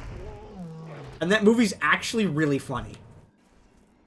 I was worried about that one being awkward as shit, but it's extremely self-aware, and it doesn't feel like some of those other attempts that have been made at those type of things. I think the people that say unintentional parody are butt mad about it, because to me, it seemed very intentional. Specifically, like, there's a line in it that I don't want to spoil in case you watch it. There's just a simple line in it, in the middle of it, that's delivered by Helen Mirren, that is just very funny.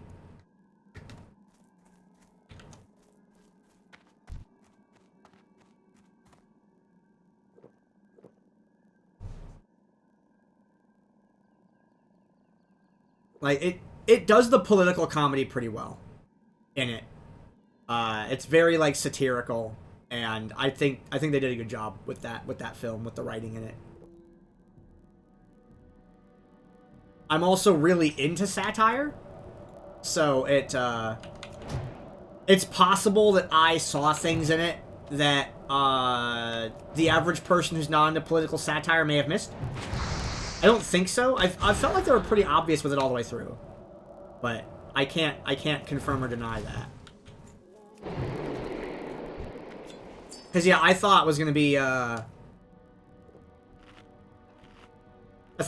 some very political, like, this subject stupid, and it turns out like, oh, it's looking at the core elements of that and making fun of them, and it's great.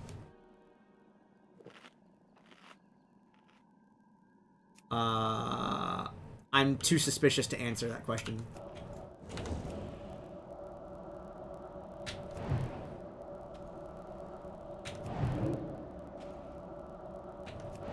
I think I'm just gonna tell them that for the sake of making conversation.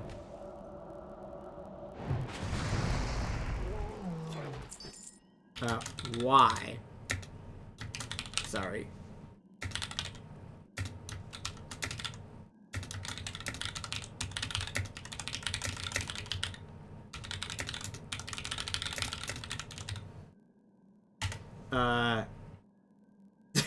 Just straight up, I'm incredibly afraid and suspicious of everything that moves.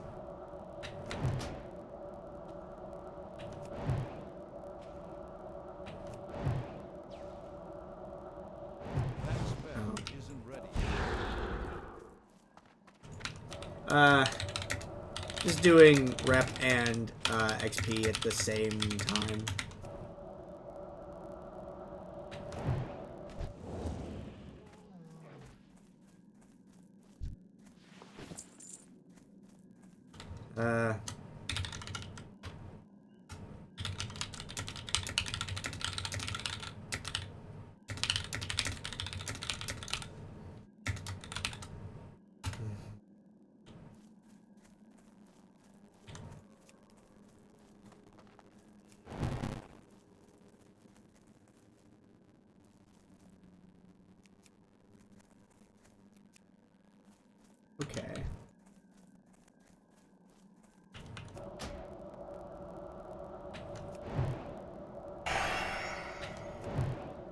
I haven't been into any sequel or, like, existing IP movies much, except for the Marvel ones. Knowing that the, like, Marvel films are, like, attached to each other, I have some interest in the overarching story, even though I know it from the comic books. It's one of those things I've always wanted to see it interpreted in films. So that's the thing that's personally interesting to me. So I try to keep up with those, even though I've skipped a few. I'm a big fan of DC comic books hero Shazam. So I saw both Shazams and Black Adam on release day in IMAX, big ass screen. Yeah. But one counterspell locks them out for one Blizz channel duration. It tends to work out in my experience. Gotta not get one extra hold with Den Watcher. Help cry, though.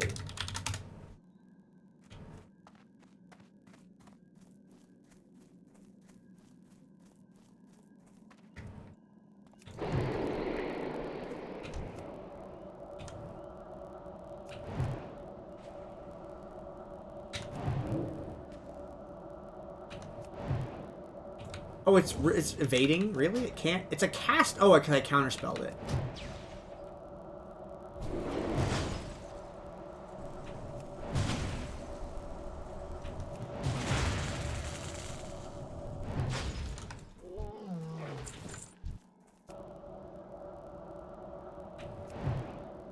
When they announced the Hobbit movie, I was worried. Because they were like, hey... we're gonna turn this book into 3 movies, and I'm like, huh? So I didn't go and see it, and I don't really like Lord of the Rings. I think the whole fucking thing moves way too slow. It looks cool. The characters are alright. I just think that both the book and the film pacing is way too slow. I watched the extended edition, even. I watched the whole thing through the first time, and then I watched the extended edition after, when that was released. Like, it's just not for me. I can't get behind a wizard that doesn't freaking cast spells. I'm still like... It's years later, and I'm like, I don't care about the lore and whatnot. About why that is. I don't care. Throw a fireball. I'm gonna ride my horse and make a light. I'm glad you got stabbed, Gandalf. Awful wizard. You wanna know about a movie that has a really badass spellcaster in it? There is a movie, which is a comedy film. I believe it's called Your Majesty or Her Majesty. It's got Natalie Portman in it. And the end boss of that film that they fight, like the villain, is a wizard. And that motherfucker's like the most real wizard I've ever seen in a film. In a comedy movie. It's a one-off comedy movie. No sequels, no prequels.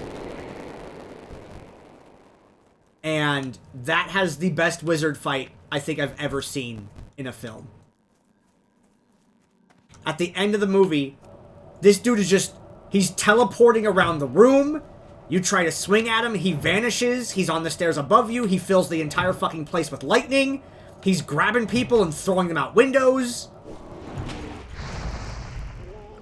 He's doing actual mage shit. It's an absolute embarrassment to every other, like, wizard in anything. The only person who even comes close to that, I would say, is, like, Doctor Strange. But that's only for, like, he almost never does anything, because budget, right? Like, Doctor Strange is the only caster that I've seen come even remotely close to that one guy in that one movie. about the Goblin King and Labyrinth? Nah. I mean, they're totally acceptable. I mean, I'll concede that completely. Goblin King's fine, but most of them are just so bad. And I get that it's mostly a budget thing. Magic is expensive VFX. Doesn't have to be, but it makes more money when it is.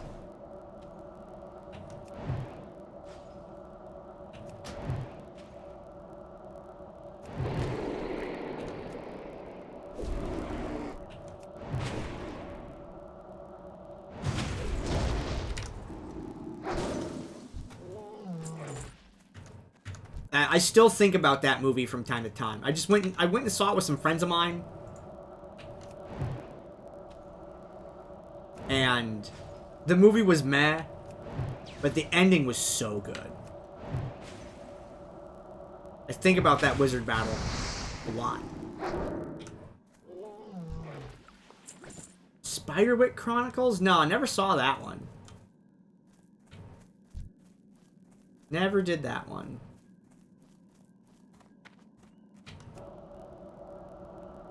I might not have enough mana for this. Oh, if that other one adds, I definitely don't have enough mana. Okay. Trust the process. Oh, okay. This is dual casters, but I have a shitload of pots, so we're okay. Oh, hell yeah. What do I want to do with you? Do I want a pot? Or do I want to evocate? A pot. This is a more dangerous area. I want to save evocation.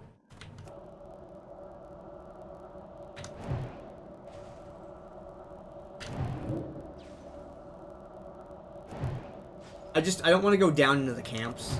My level's not really where I want it to be.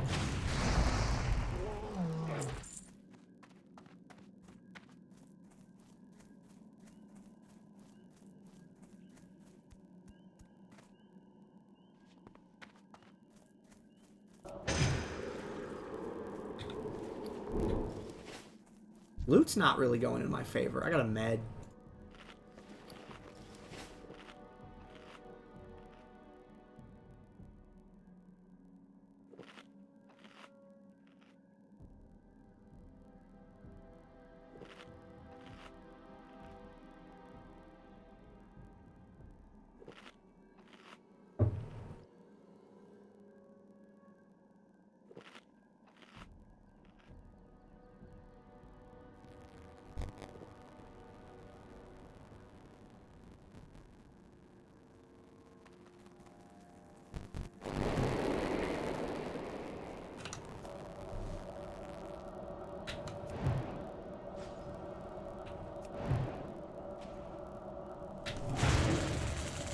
I do not remember it based off that description.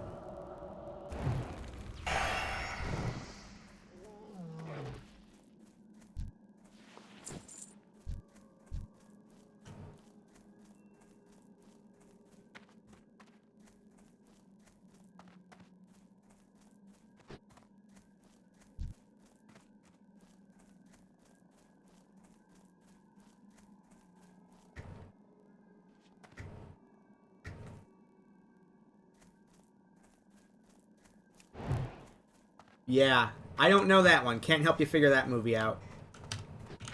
Anything fairy and fae related, I generally don't watch.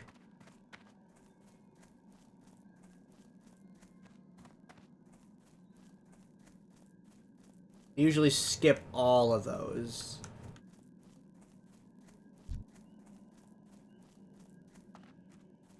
Because the, what's it called?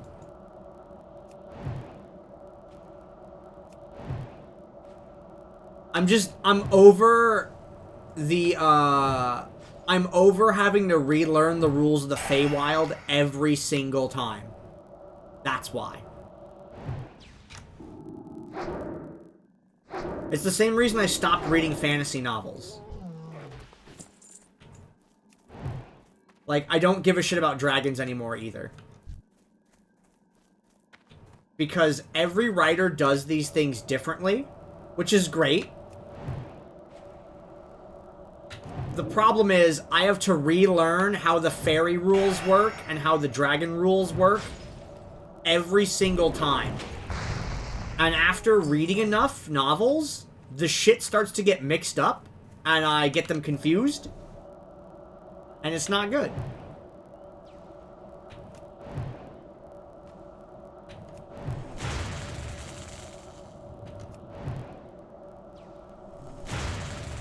Why is the cast range so long on their lightning bolt? This is unnecessary.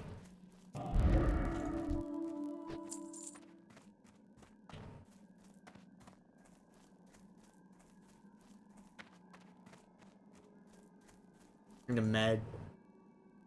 Oh, I need to regen. Oh, you little shit. That's fine. I'll med until it aggroes, and then I'll just pop up and fight it.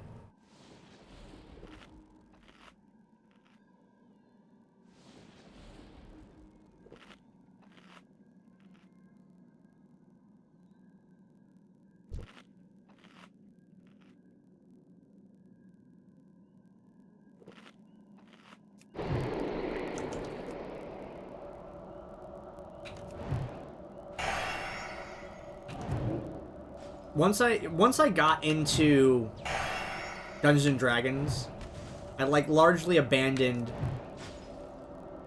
fantasy media and built my own, so that I didn't have to keep track of how everything was different in so many places.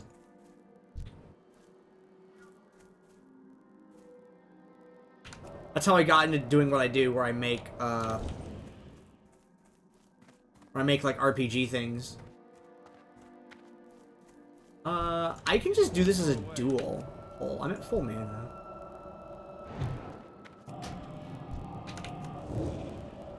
Kill the Avenger first so it doesn't get the Enrage.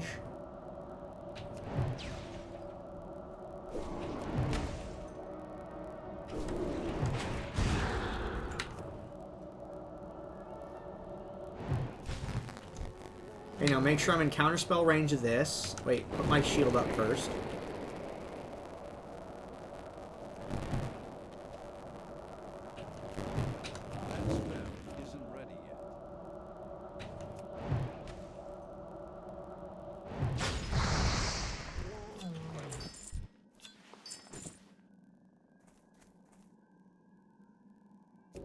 Okay, I need to make new waters. Look at this little alpha Papega down here. Look, there's the ranged one. They get it. What are you doing here? What's your combo? Doing Flame Strike, Arcane Explosion spam? That's so mana inefficient, though.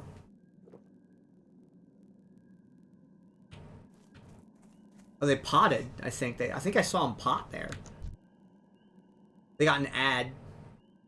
What do they got? Oh yeah, they've got it.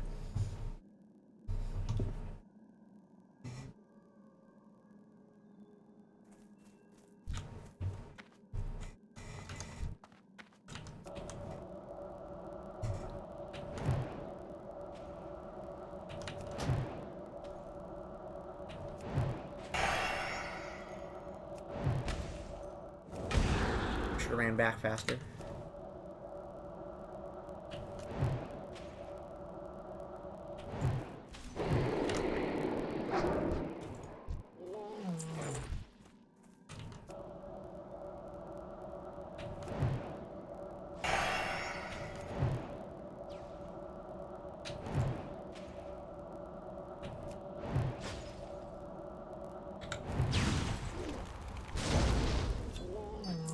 Oh, these corrupted soul shards that I'm getting are part of the cleansing Fellwood thing. I think I need 8 at a time to get the Cenarian plant salves that I need to cleanse the plants and get this buff that I have. This is the buff, by the way, the Songflower Serenade. Usually just called Songflower. All melee, all crit increased by 15, or by 5, excuse me. 5% crit, all stats 15. So you get crit, and all stats for an hour.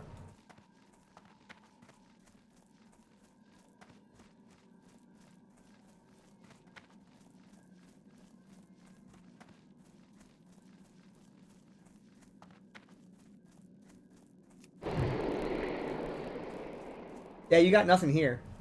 Sorry, other people. Yeah, the part that's tough about this is the 60s farm here.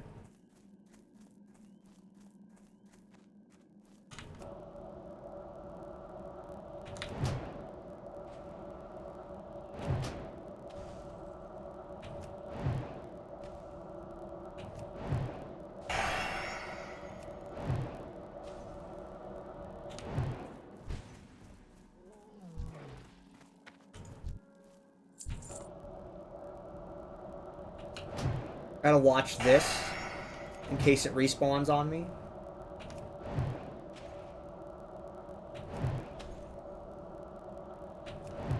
Because if that respawned and the call for help happened, it would have been really nasty.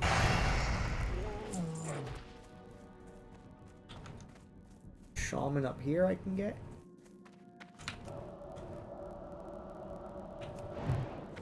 Moved out of counterspell range.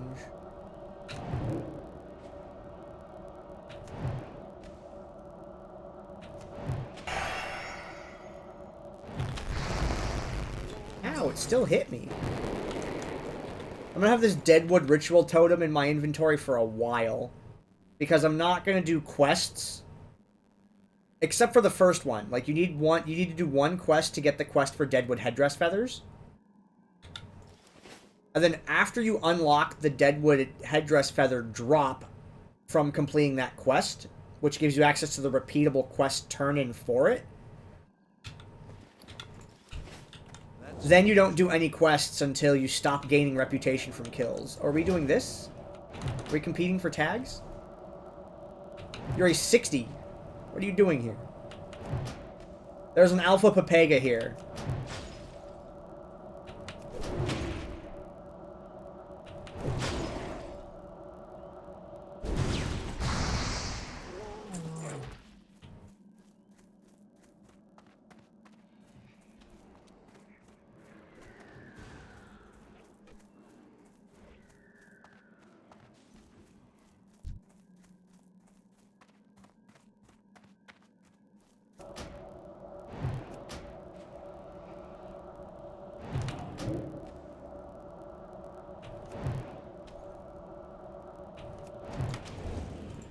Nope, I want that one too.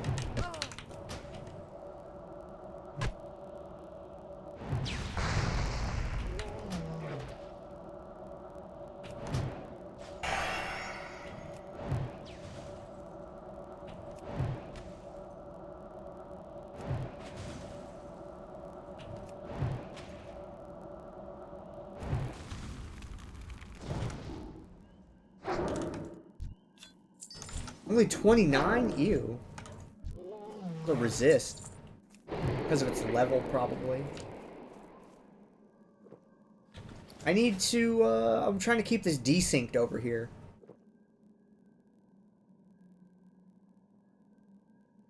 Oh, damn it. Yeah, I'll take this one instead.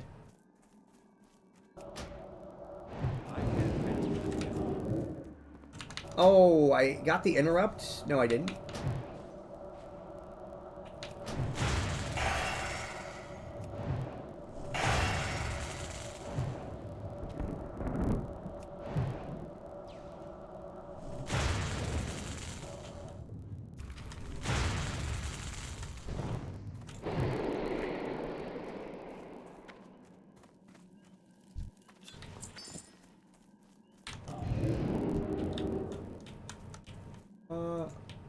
Fucking, this tree is the Satan. Get it away from me. God, that tree's in such a bad position.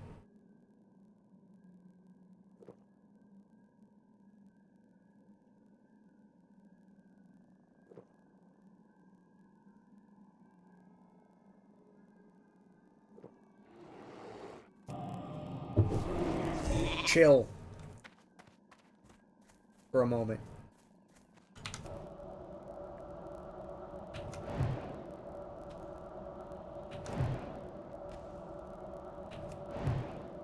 Yeah, go ahead. You can drop whatever Steam games you want to recommend. Put some links in.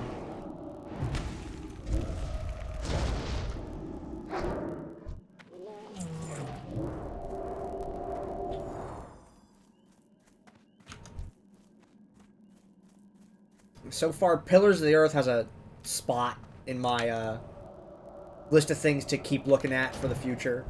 I'm interested in anything else that comes up. I'll read whatever.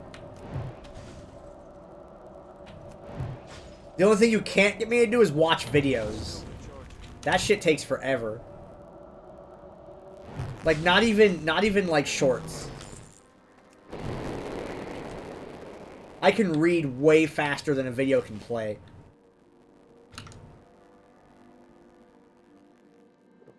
Yeah, sometimes people be like, yo, you see this video? And I click on and that shit's like 8 minutes long. And I'm like, no way.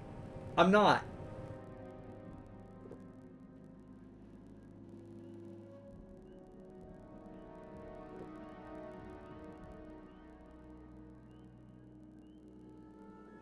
Yo, I've heard of that one. Wait, no, I can't do that one yet. Oh, shit. Can I take this one to the water?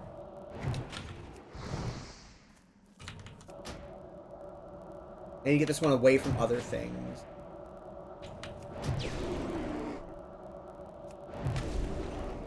Uh, 56? That's 3 higher than me? I can kill that. I need to get closer.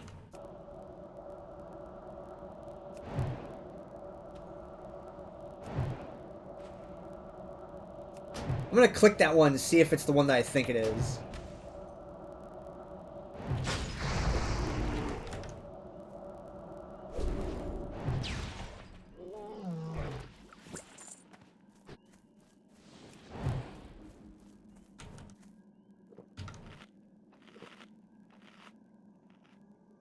Yeah, that is such a good game. The Life and Suffering of Sir Brant. Holy crap.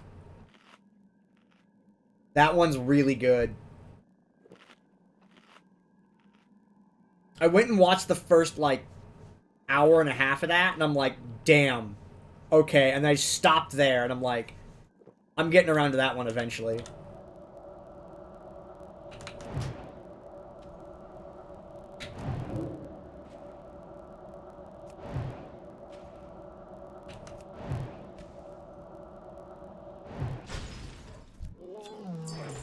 I need to try this pole over here.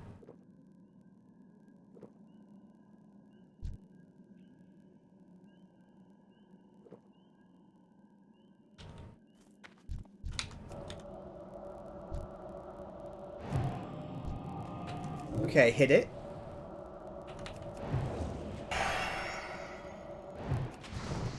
Okay, I froze it. I have 3k mana.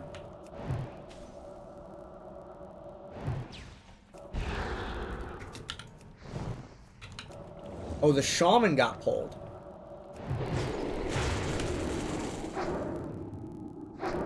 Uh-oh. Okay, got him. That's sheeped. I have buttons I can press. Alright, I'll catch you later. Congrats again on 60. You did it.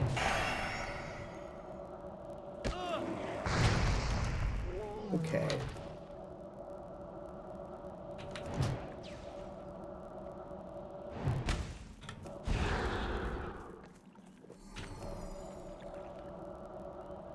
Forgot to make my mana gem before the fight.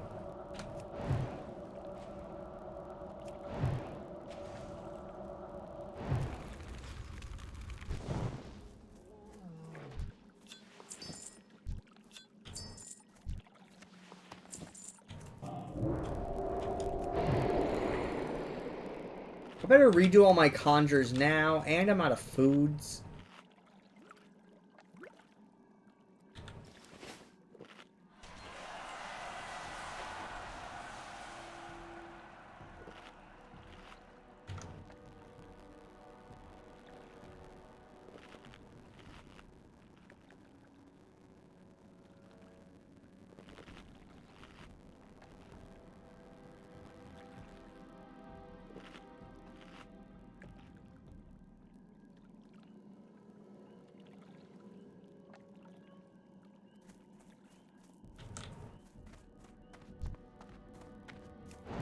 Wait, no, I was supposed to conjure first.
Two clear casts in a row. That's nice.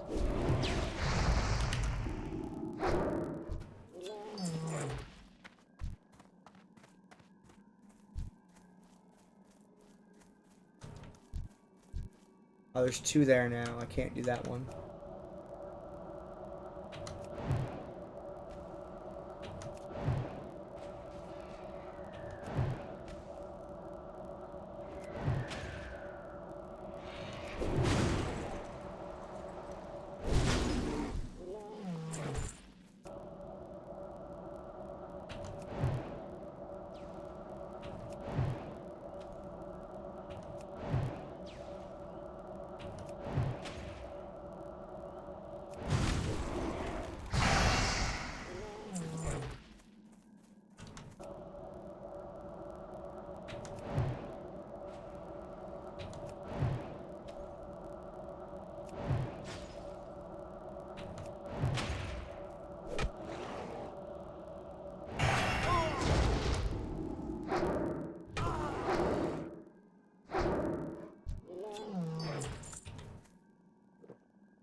That one hit me for so much damage.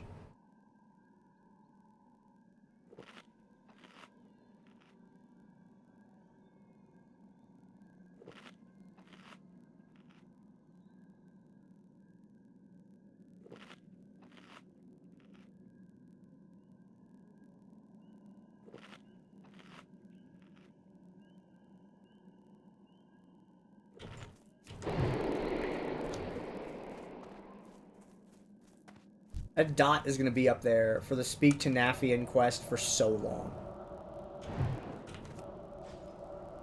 Jeez, it's not even in range. Why is the range on their lightning bolt so unbelievably long?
Completed one stack of rune cloth.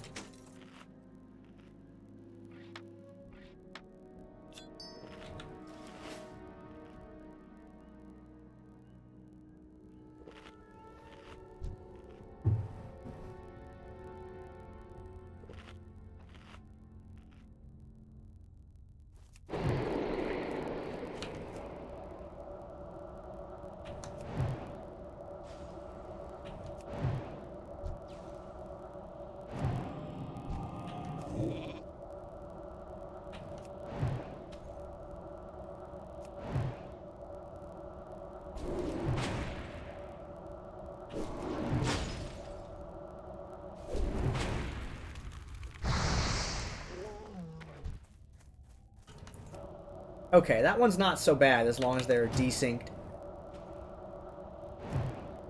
You're up here at 53 as a warrior against 55 Avengers? Those are orange mobs. What are you doing, you lunatic?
Is this a patrol?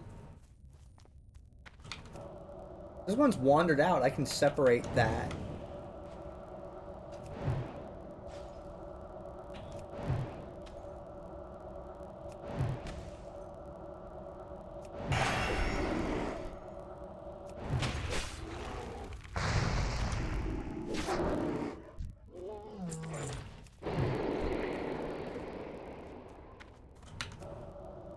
The caster has less health. I've dampened up.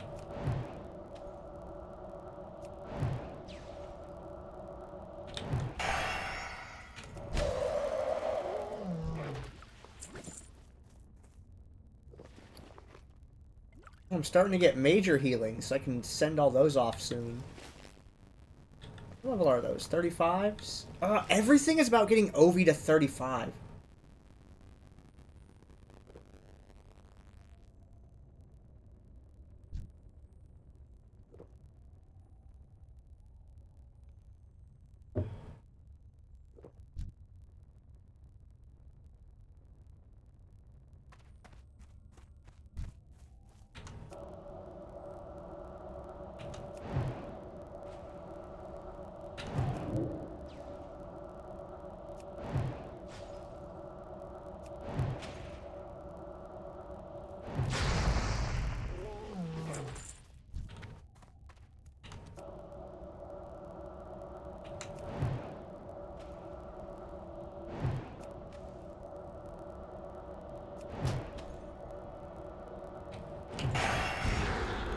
Aw, they got the clear cast got eaten by a mandatory frost nova.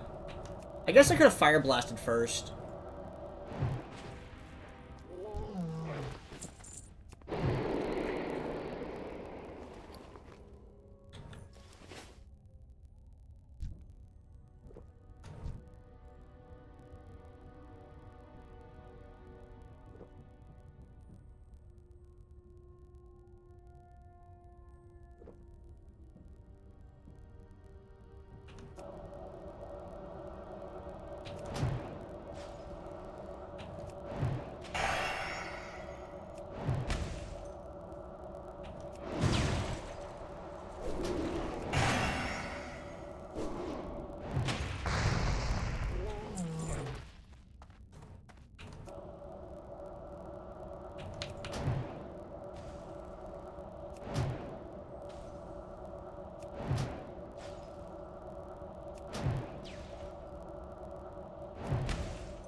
Having to stand in counterspell range is a habit I need to get into for these shamans.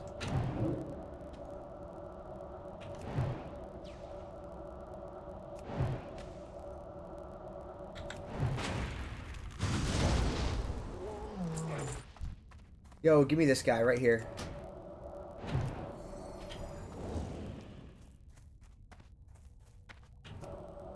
Nice. That one spawned and it didn't social.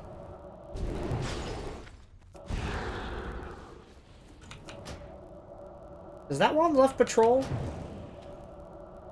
I know the other location better than this one. Because usually I AoE this one. But I'm not a high enough level for that yet. There was a crit. That was a crit. That was a crit. It's fine. It's not normally that dangerous.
I don't want to compete. Why don't you take the other side of the lake? Hello?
Oh, what the? I mana dumped and didn't kill it. Are you effing help? Why?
Where are they at over there? That's what I'm curious about.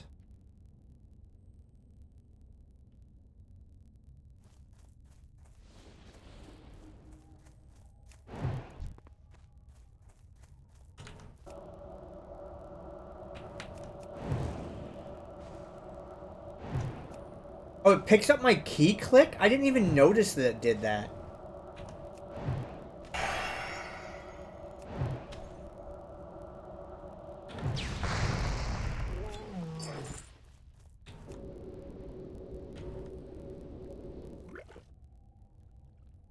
Okay, breaking into this area was just because of that alpha Papega that came through here. I don't think I'm making it to halfway.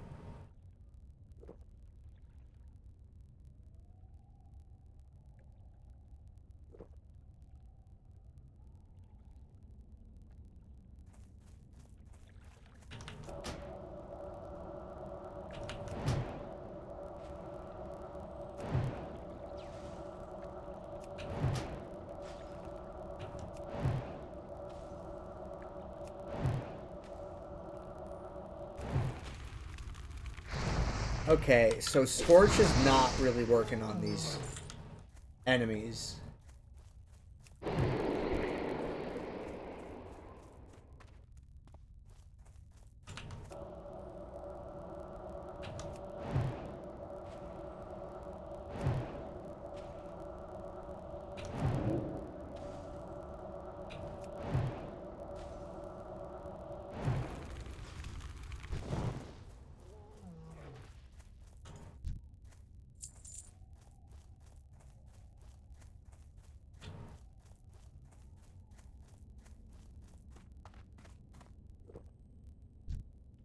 I need to get that one before anything else spawns.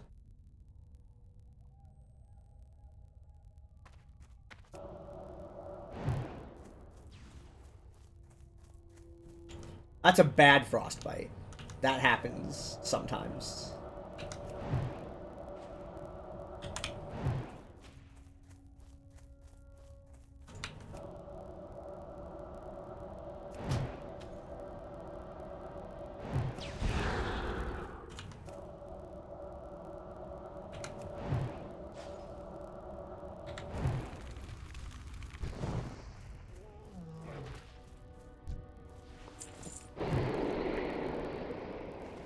It's still desynced. If I can keep the desync up, it works in my favor.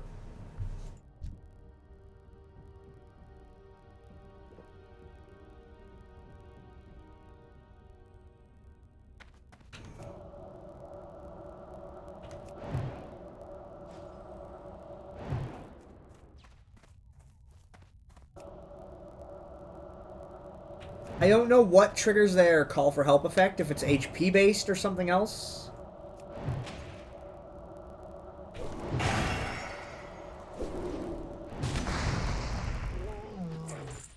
I'm like, it's 4 Avengers and I'm not strong enough to AoE yet. Oh, it's so sad.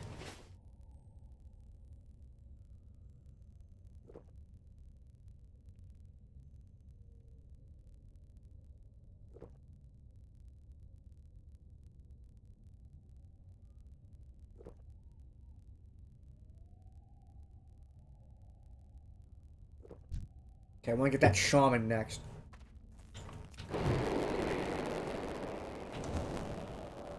There's some crowd management elements to this game.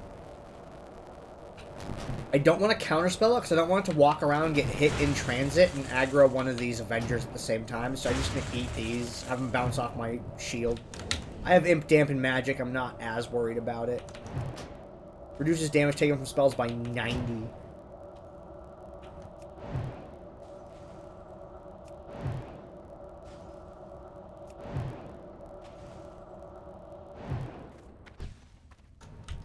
Okay.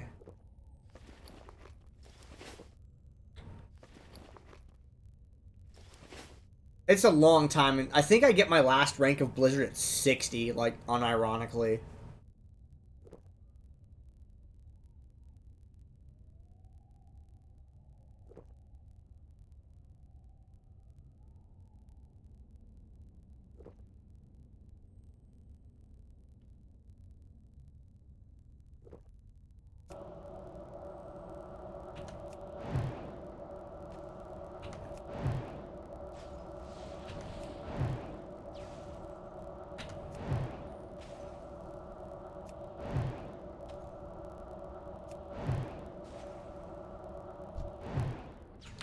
Oh, who's this behind me? A shaman?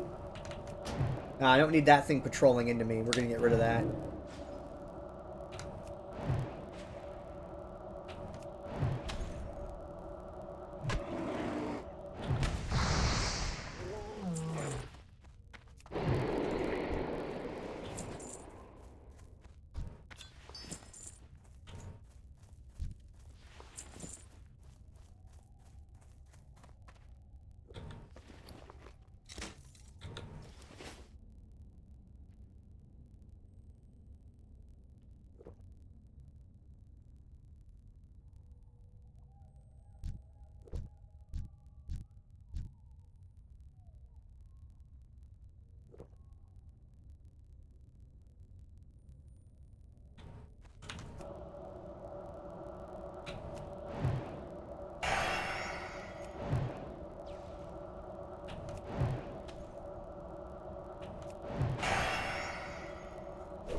It's a little slower than I wanted. I might do the South Camp 254.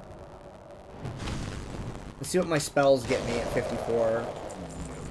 53 may be a little early for this.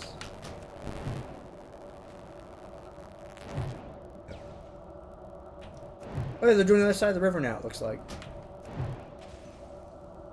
I haven't run out of mobs to kill, so it's working out.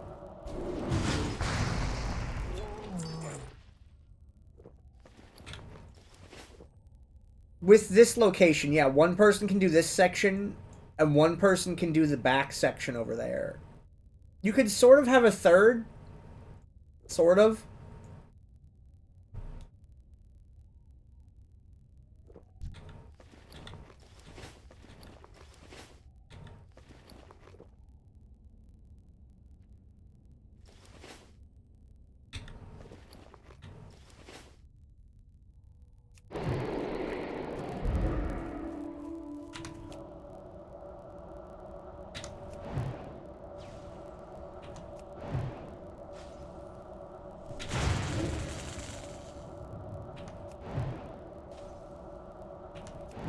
Okay, and Scorcher's enough to kill these.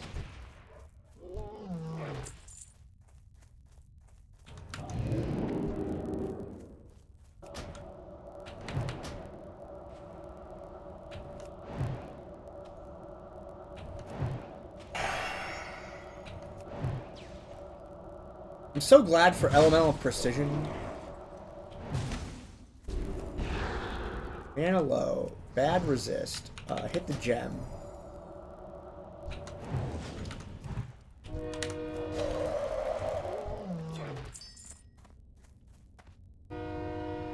He's worth 3 kills. Anytime you kill Blood Maw or Roar, they're worth 3 kills. If you kill Rage Paw is worth 5. He's a rare spawn. I only got 2 of them.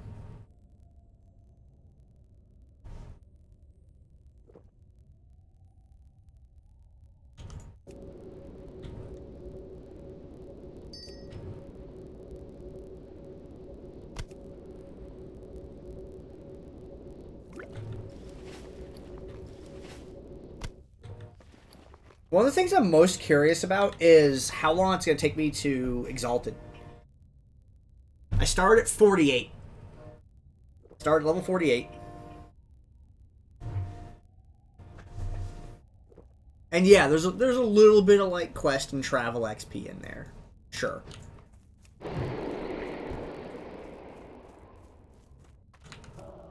I'm really curious about the time to Exalted. And if I'll be a high enough level to just switch to Silithus after that.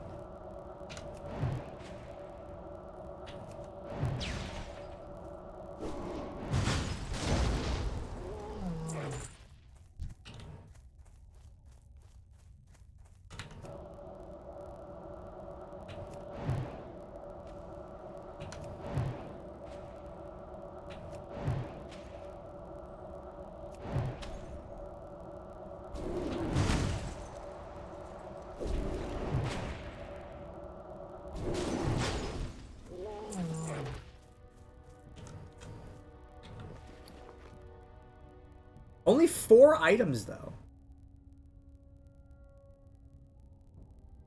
Not even 4, 2 items. Not a lot of rune cloth either. The loot here has been way worse. But it might just be because the quantity has been lower. Oh shit, this group's getting fucked up again. Gotta wait for that one to patrol out.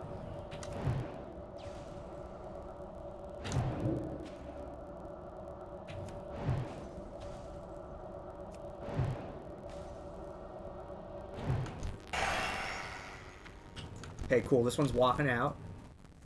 See this one next.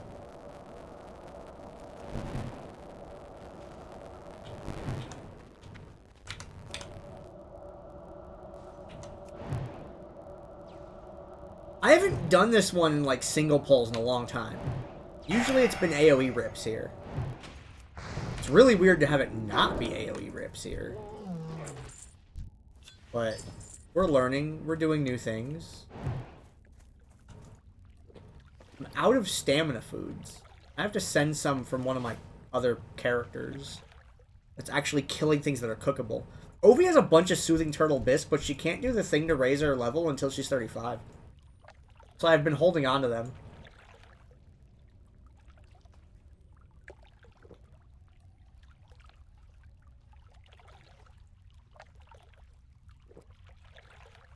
I guess I could auction house some giant eggs.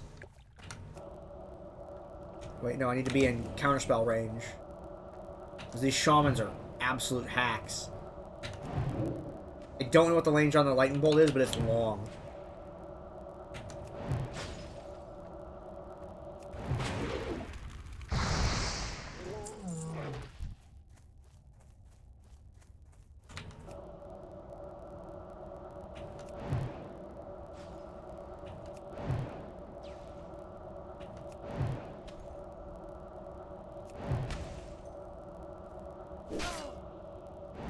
Oh, I forgot to, shield. It's not good.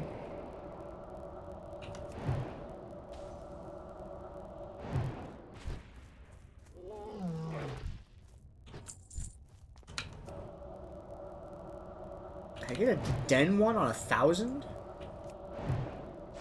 Doesn't look like I can. Learning how much mana I need to kill these things is going to take a little bit. Not 1,000, so I need like 1,400 for that one. What, 200 each? Yeah. I think they're 210 without the talent.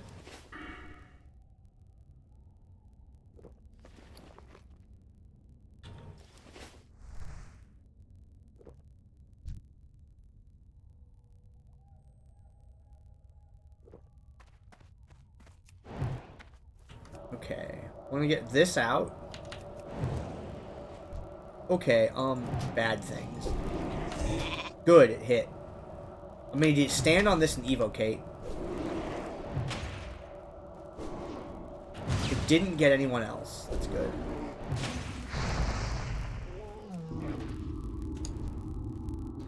Why am I taking this guy? Do I just have to fight him literally here? I guess. I have all my buttons. This will be okay.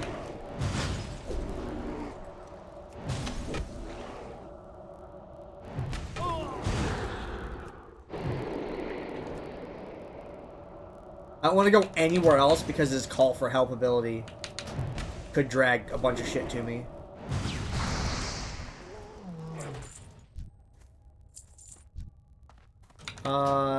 That's a pat. Let's get rid of it. We'll give it like 15 minutes or so and then we get out of here.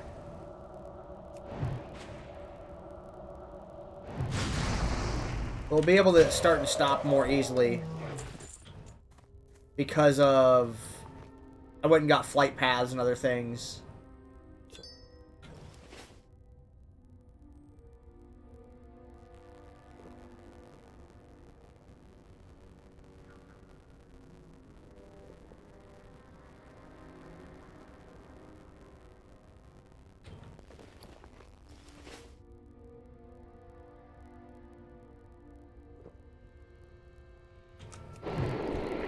Yeah, you can have that one, whatever.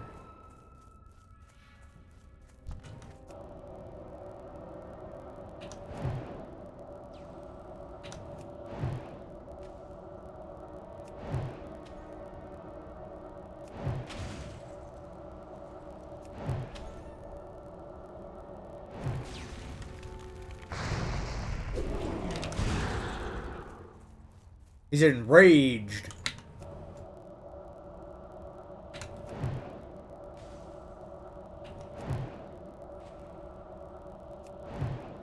The plot, there's plot here. I want that to be known. There is plot here. The Furbolg tribes are all corrupted except for the Timbermaw.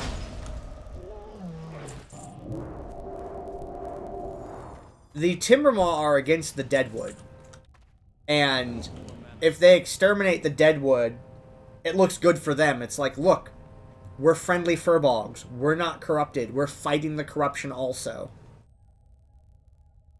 That's kind of the story that's going on here between the Timbermaw faction and the Deadwood faction. The Timbermaw are like, no one trusts us because all the Furbolgs are corrupted except us, so they don't believe it. So we're out here genociding the Deadwood.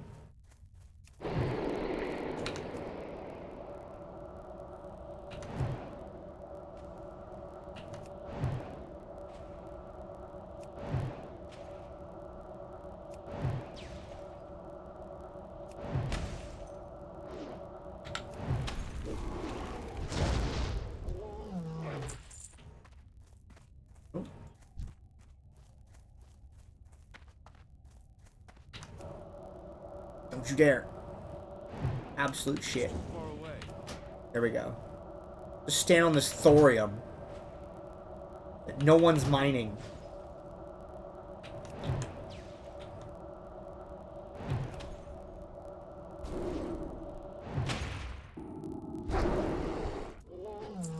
So when I press Alt, when I press Alt to wand, I'm not pressing it with my thumb. I'm squishing my sleeve of my shirt against it. Like, my thumb doesn't actually press the button. It just presses the fabric down, in general, enough that the fabric hits it. Without me having to press further. So it saves me this, like, these millimeters of, like, distance.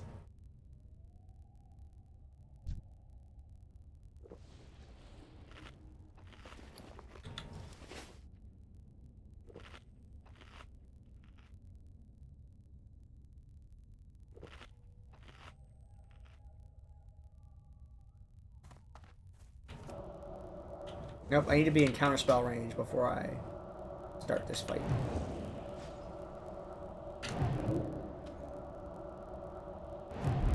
That spell isn't ready yet. Ow!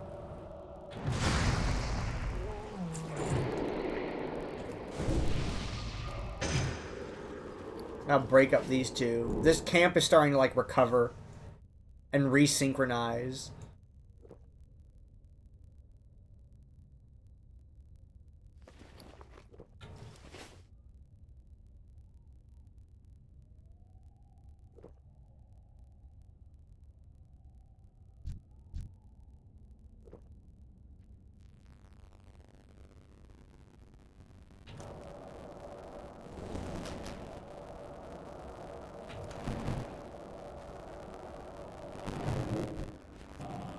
Wait, it's not social. It's too far away. Oh, hell yeah. I didn't know.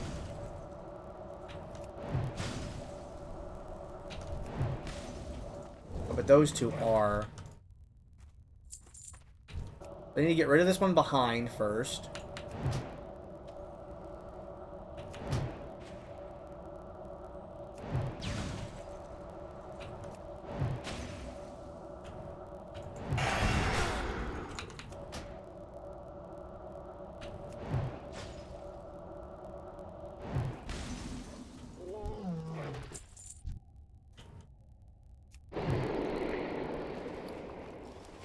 Still haven't really gotten any loot from here.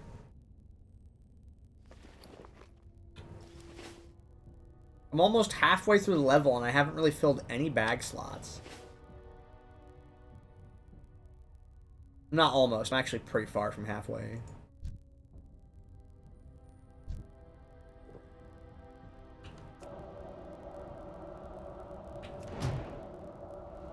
Ooh, that's not good.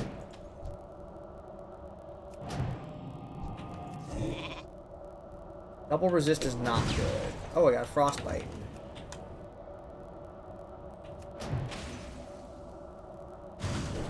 Another frostbite.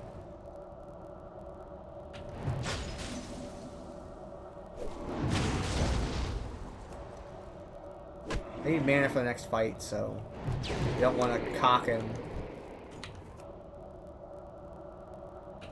Okay, so I need like 1,400. I'm a little bit short.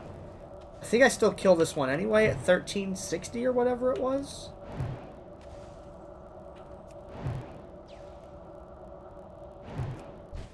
Excellent.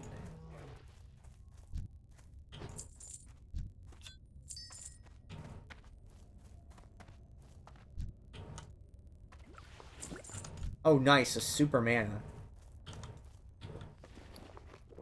Up to 3 of them? Okay.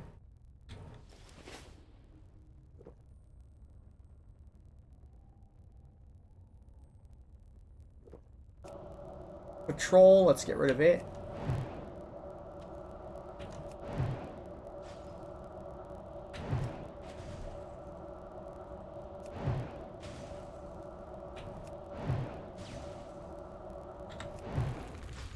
What?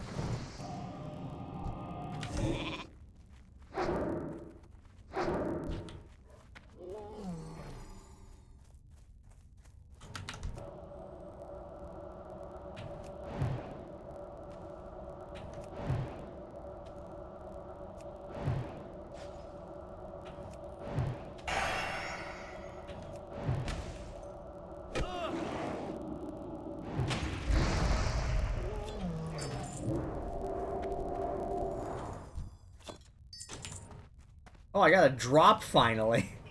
It's a gray sword, which is great. That is good. Any items are good.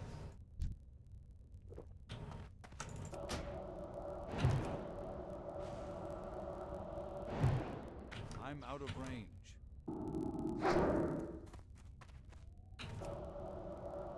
I want it to walk away from things so it doesn't call more over. Oh, there's a songflower up there. But I don't have any Cenarian salves for it. Not yet. That's what these Corrupted Soul Shards do. The Corrupted Soul Shards gets you an item that allows you to fix that Corrupted Songflower, which turns it into a Cleansed Songflower, which gives you a buff.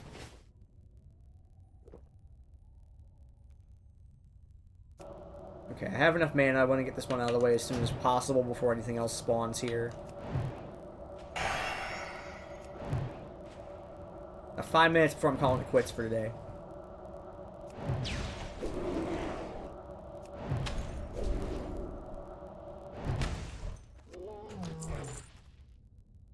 What do I need? What did I say I need? 1,400 for these?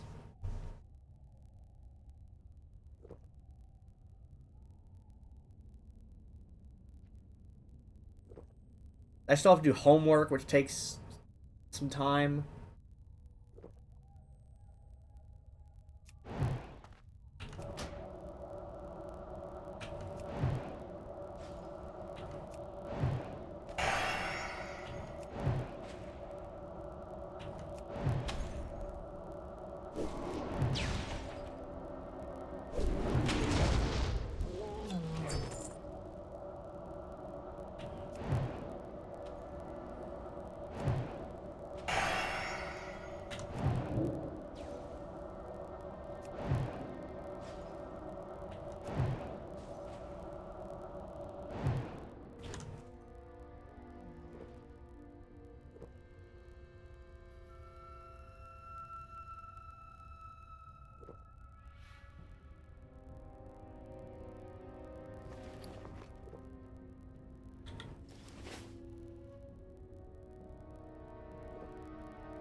This is level 55, this Deadwood Avenger.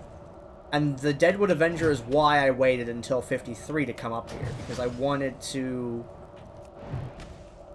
the hit chance to be decent against them before I tried anything.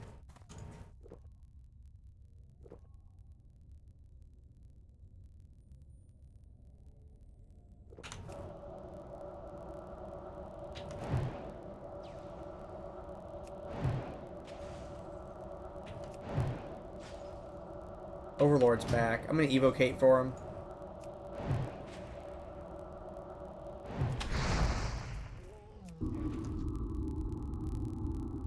His spawn rate seems higher than Roar's does. Oh, that's not a good frostbite. That could be bad.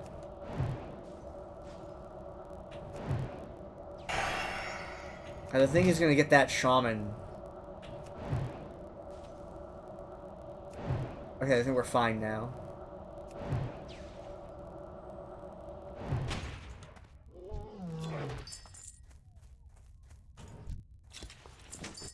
Hey, another item. Okay, let's clear this back section. That'll be it for me today.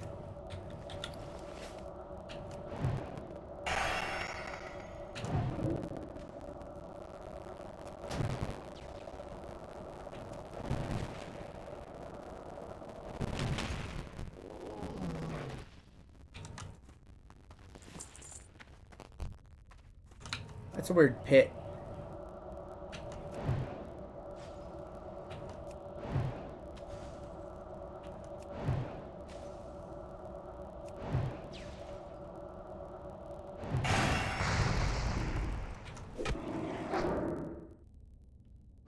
What? What?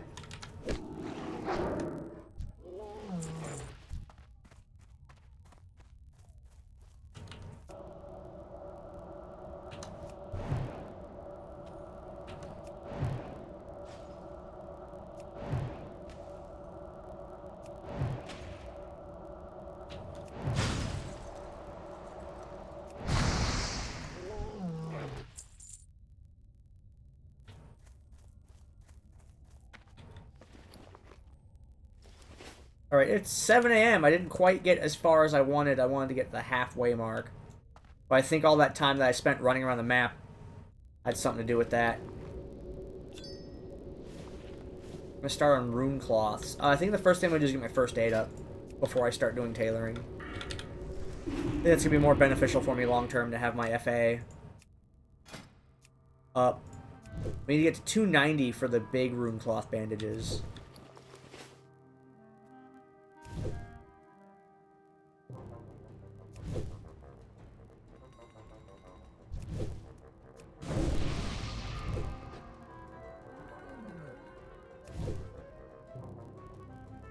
Well, at least they'll have int when they log in.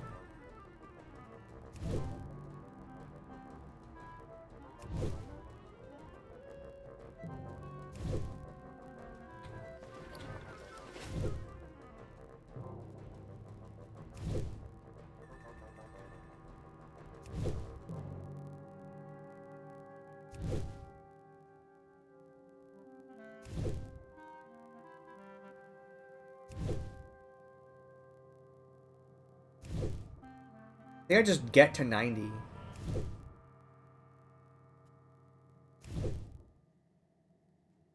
Looks like I have enough to do it.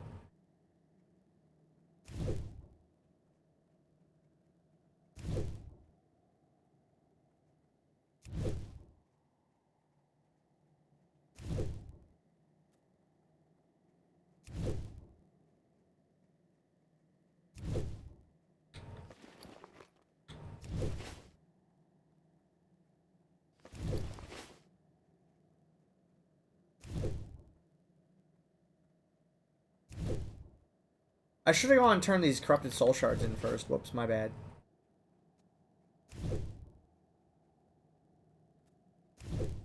Okay. Yeah, I need to go do that.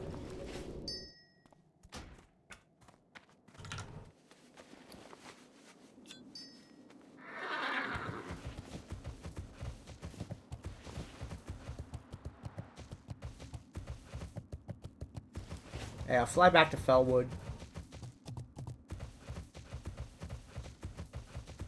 I need to turn these corrupted soul shards in for Cenarian whatever the hell's. What is that, 48?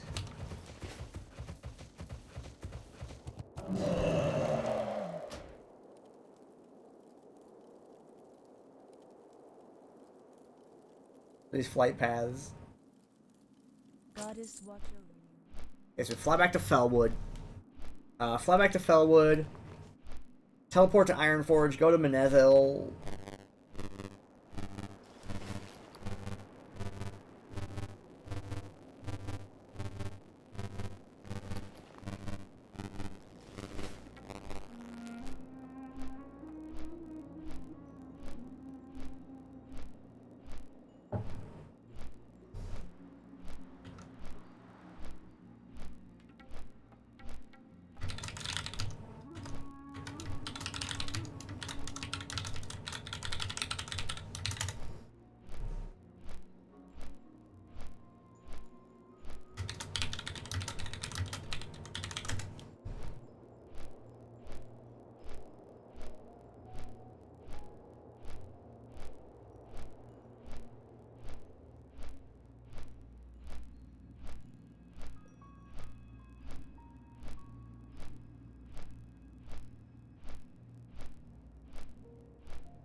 Britannia is a pretty good name for an elf. Well, not an elf, excuse me, hunter. A hunter.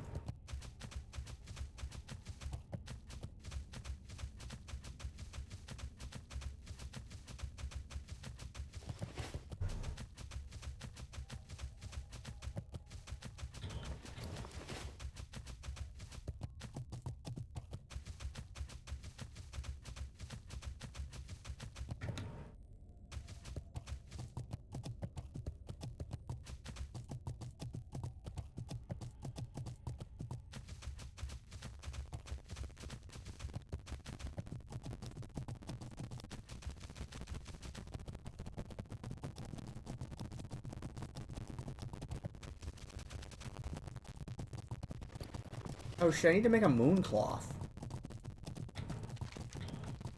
level are the demons?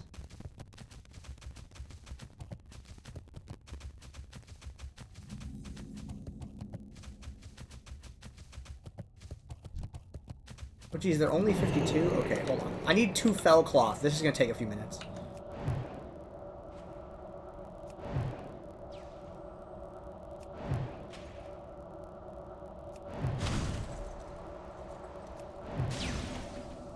Every time I'm like, oh, I need fell cloth, it takes an hour.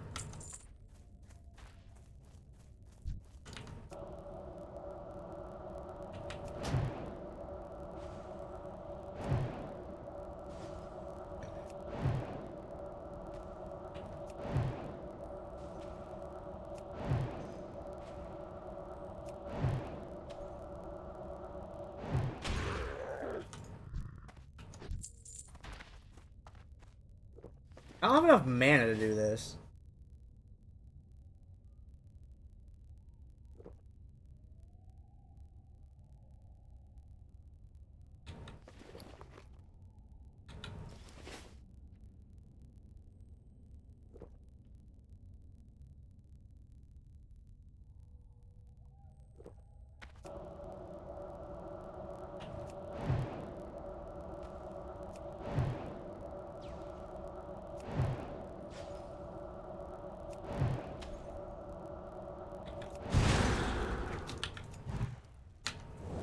Oh, are you f***ing kidding me? Hello?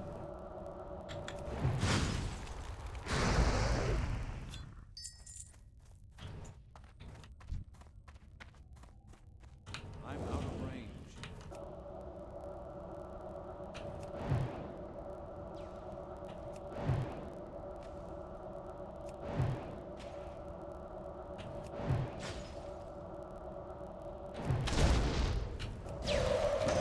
Real?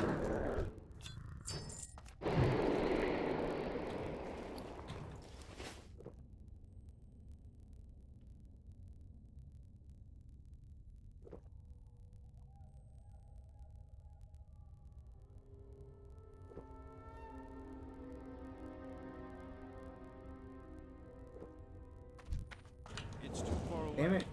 They're like, no wait, they're not. Just padding.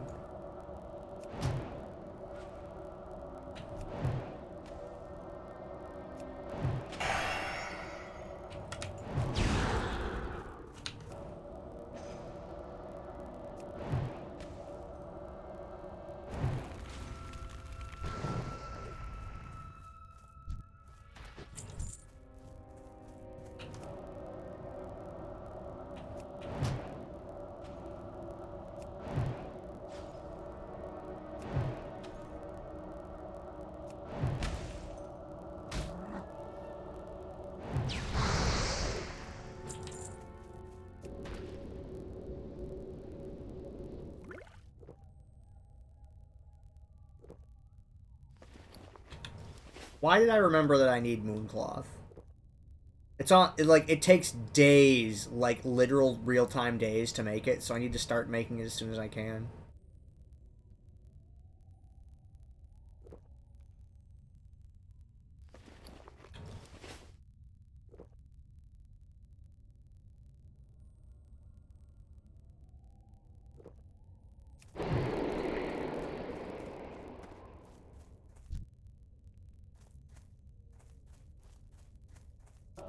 Okay, is this social with the Hell Collar?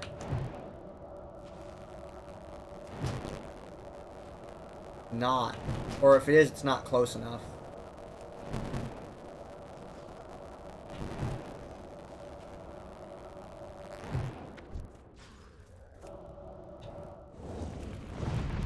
That's called Hell Collar. If it doesn't start throwing fireballs at me, I'm gonna be sad.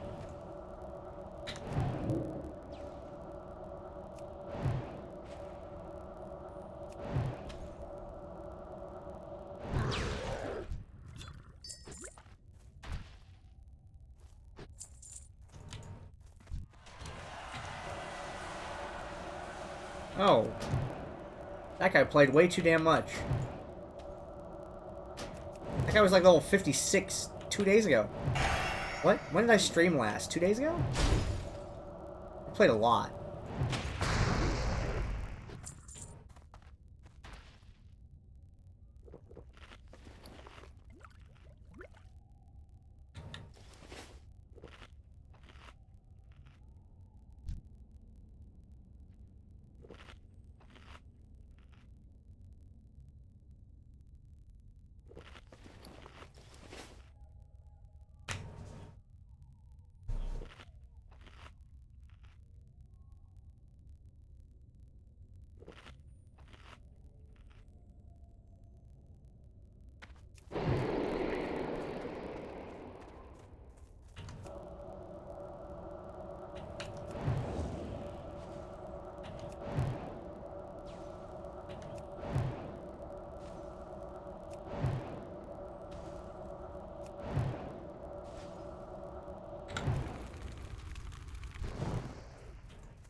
Not even one fell cloth yet.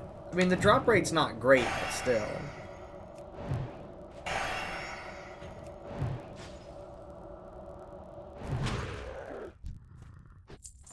Nothing?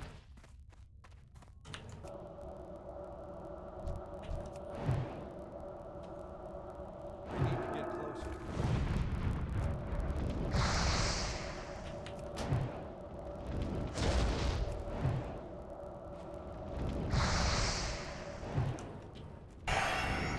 $199 with dampened magic up.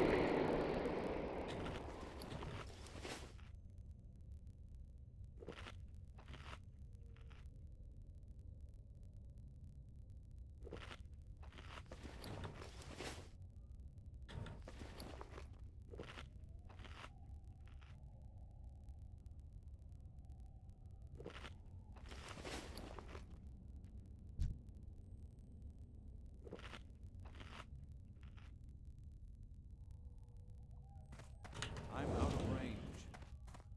Are these social with the boss is a question.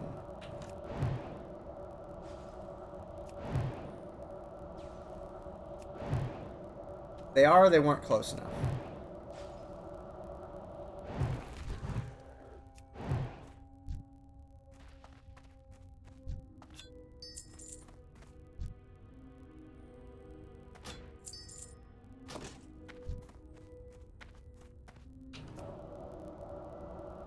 Mock runes are great, sort of. But the thing is, I already have a mana gem. It shares the same cooldown, so I'm probably just going to vendor it.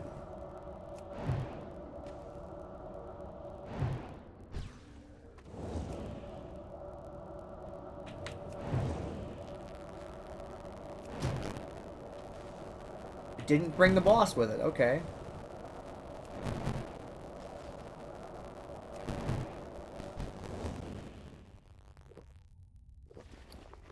Yeah, you use this and you gain mana, but you lose health.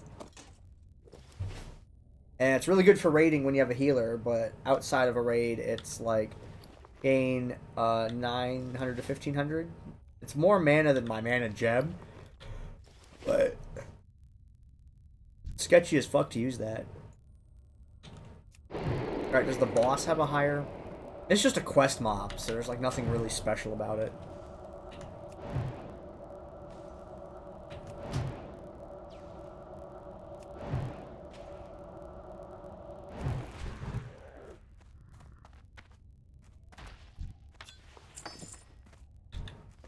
What?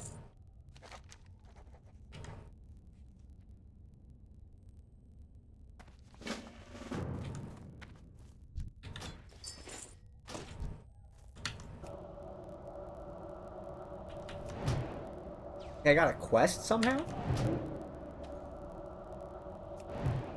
I just want some fell cloth.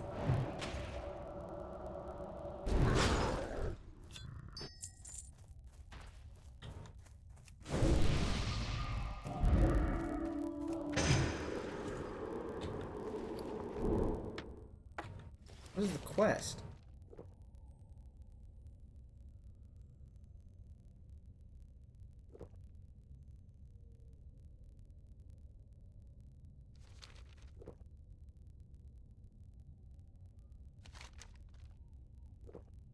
Southern Fellwood. Oh, this is where I need to go to anyway. To drop off the corrupted soul shards.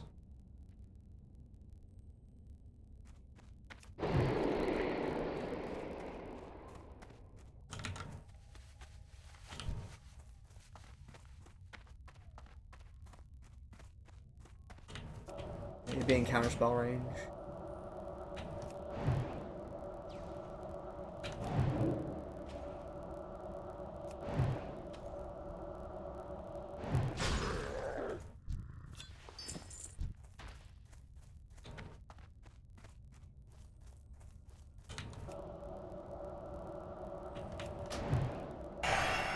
See, those ones at this camp behind me pulled in singles, but I don't think the ones that are at the other camp are going to pull in singles. I don't know, it just seems, like, sketchy.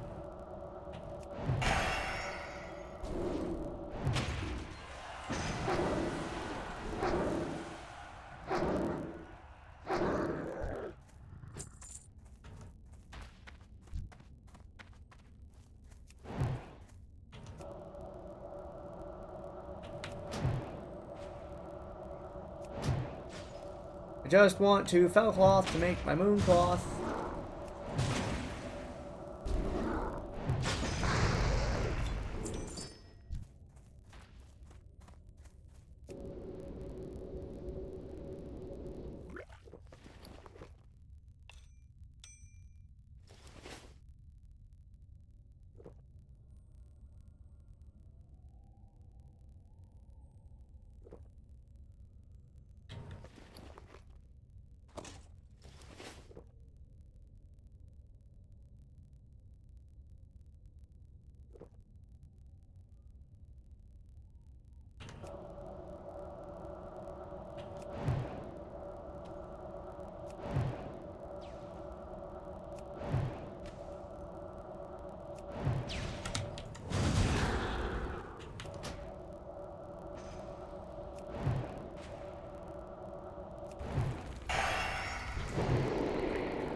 I got 1 fell cloth.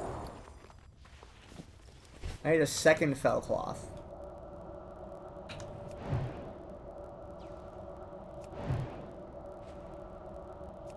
Takes 2 fell cloths to make 1 moon cloth. I'm mind controlled. What kind of shitty ability is that? It's too far away. It'll just make you go insane and reset the fight.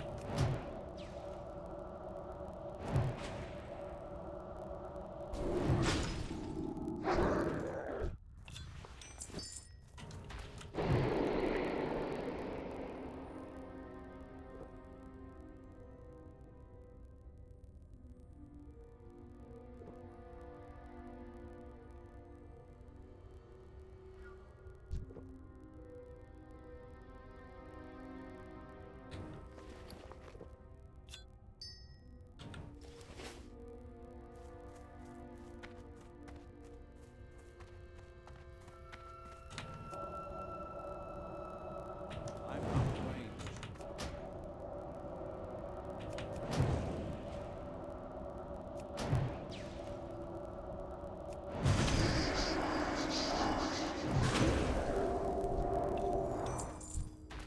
I'm gonna complete this quest before I get a 2nd fell cloth.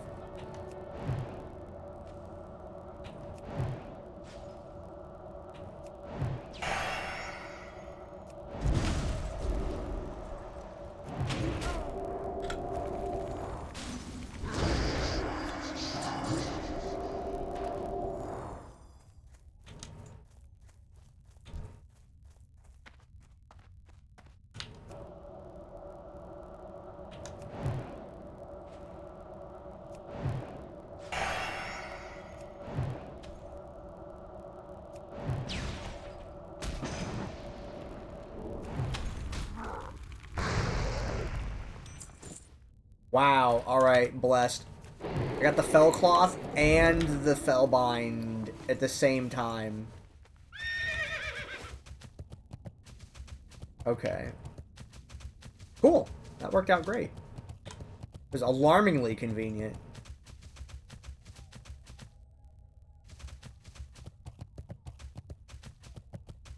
Actually, no, that's right. I can't auto run. It's dangerous.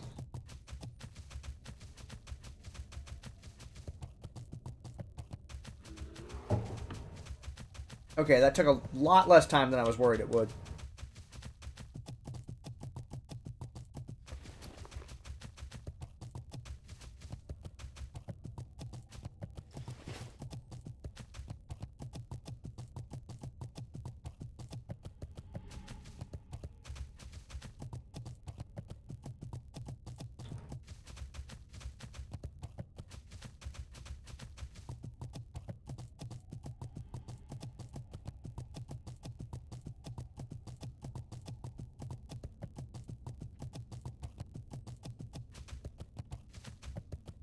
Keep one hit tap auto run, but it's a bad idea.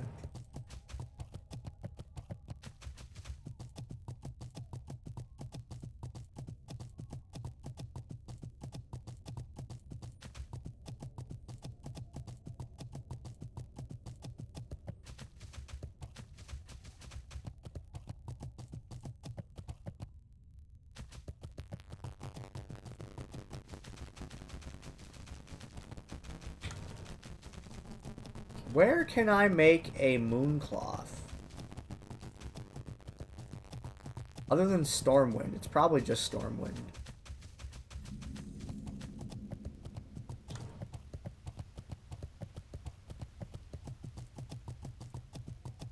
I need to go get heavy runecloth bandage.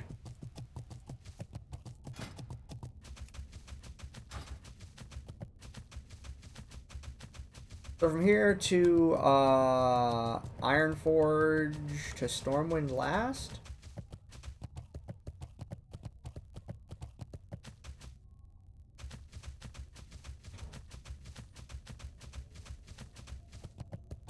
Yeah, the bandages are the most important things. Just do those next.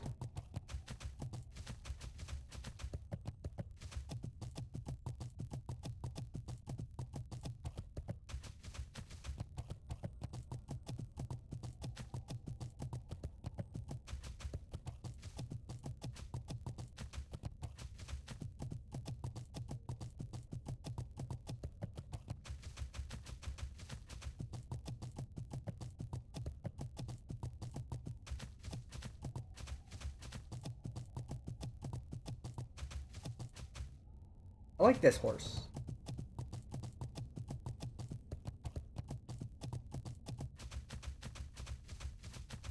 It's a Goral.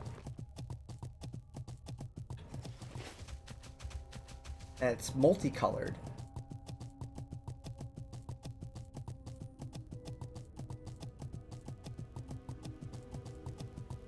Multicolored Goral.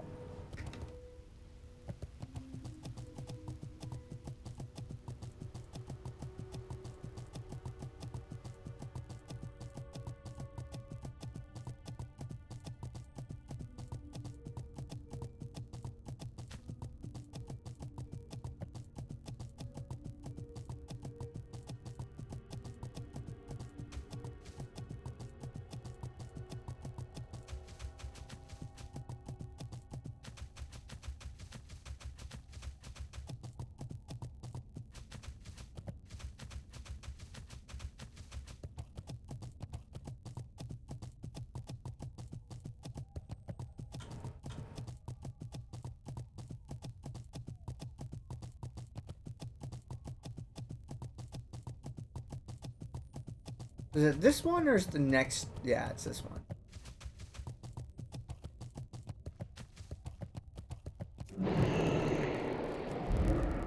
Illume be with you. Illume my journey.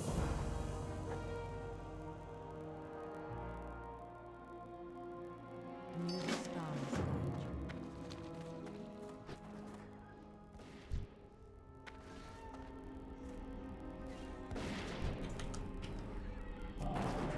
Okay, we'll use the Moonwell in Darnassus since we have to go there for a quest.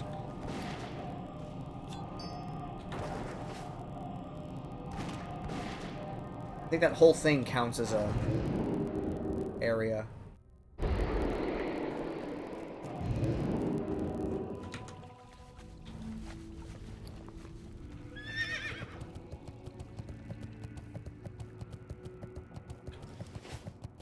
I'll get Regents from Melandia.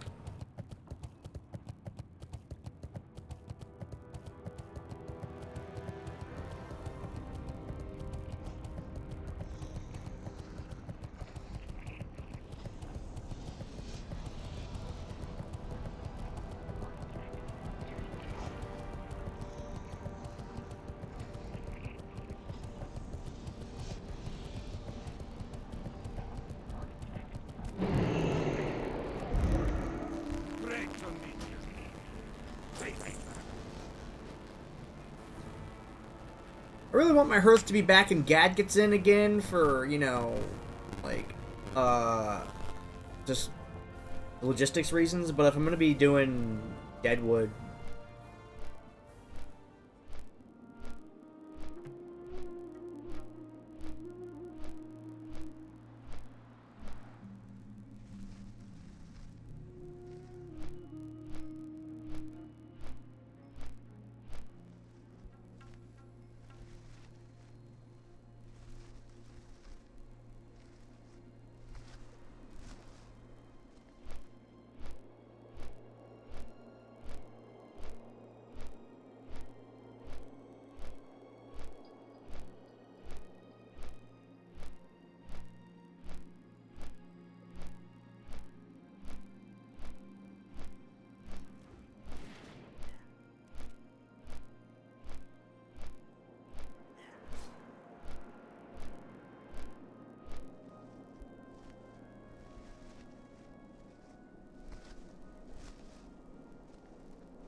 guess I can do fishing while I'm here.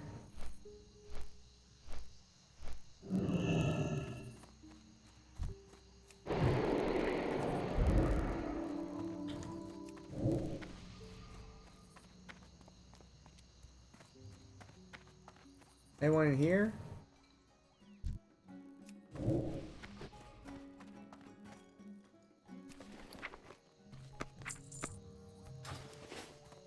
Oh no, I have money. Split it. Don't carry money.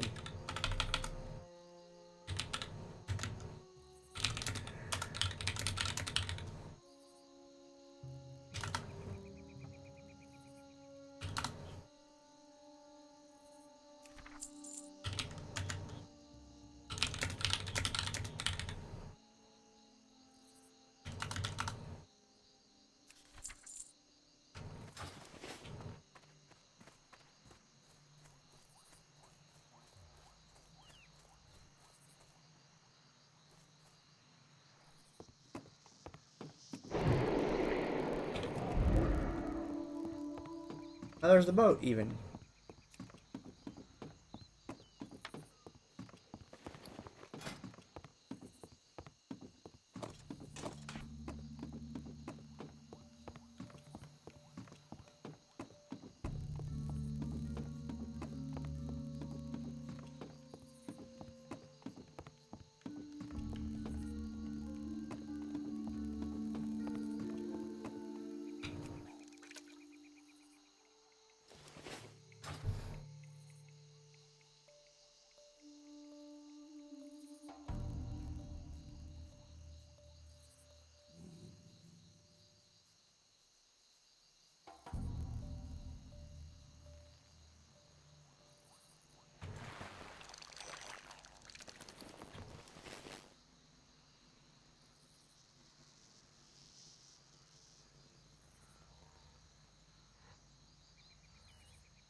What? You can catch those without, like, a fishing node? I didn't know that.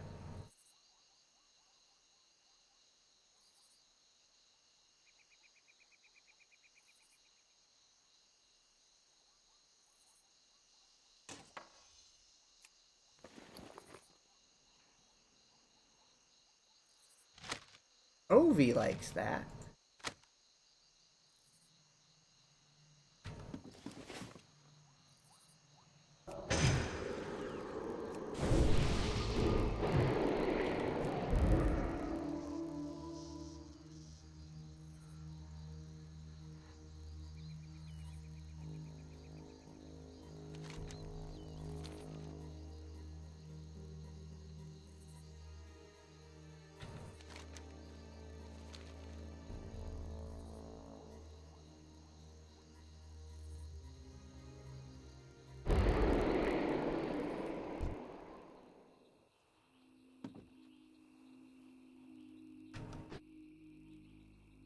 When do I get my last int? Is it 54 or 56? I know it's... I think it's a little bit before... I don't think it's 60. Like, I think you get it before then.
So from here to Darnassus. What can I do for you?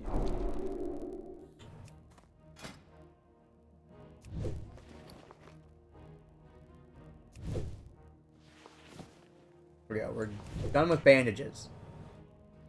The last thing is at 300. Where we get powerful anti-venom.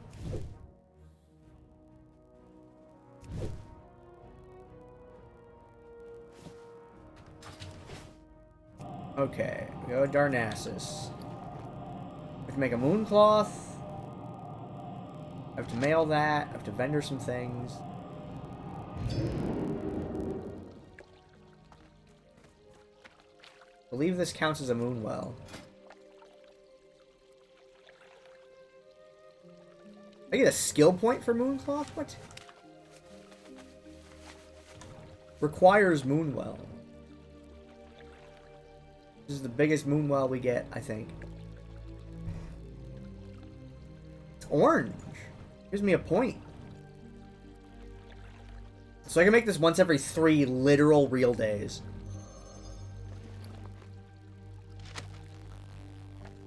That's why I was really anxious to get it right away from that camp. Because, like, waiting a day means it's now 5 days to my second one instead of just 4.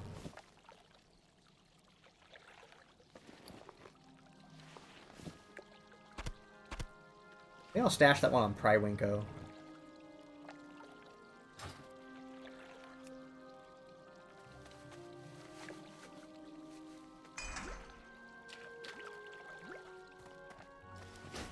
Once every 3 years to craft 1 time. I saved Mooncloth from the moment I could make it weekly. And it took me like a year? Not a year. It took me however literal long it took me to make all my bottomless bags. I made all my Mooncloth myself. I think those were 12 each. I had 4, 48, 4, like a third of a year.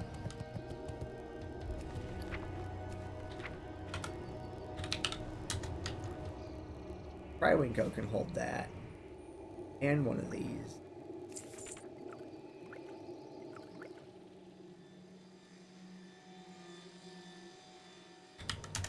Ovi can have prot scroll.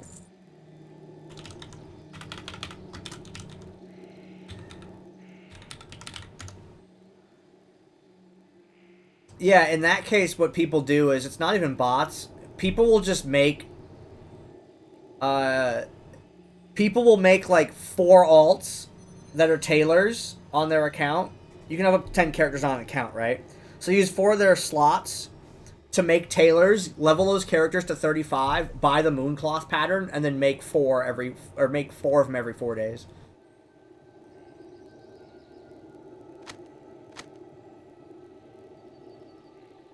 They're professionals, is what they get called.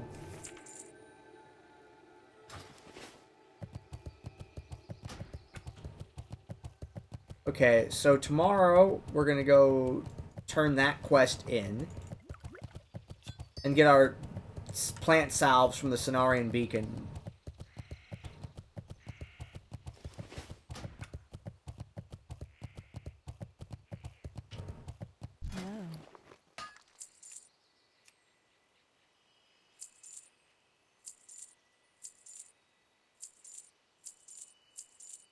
Farewell.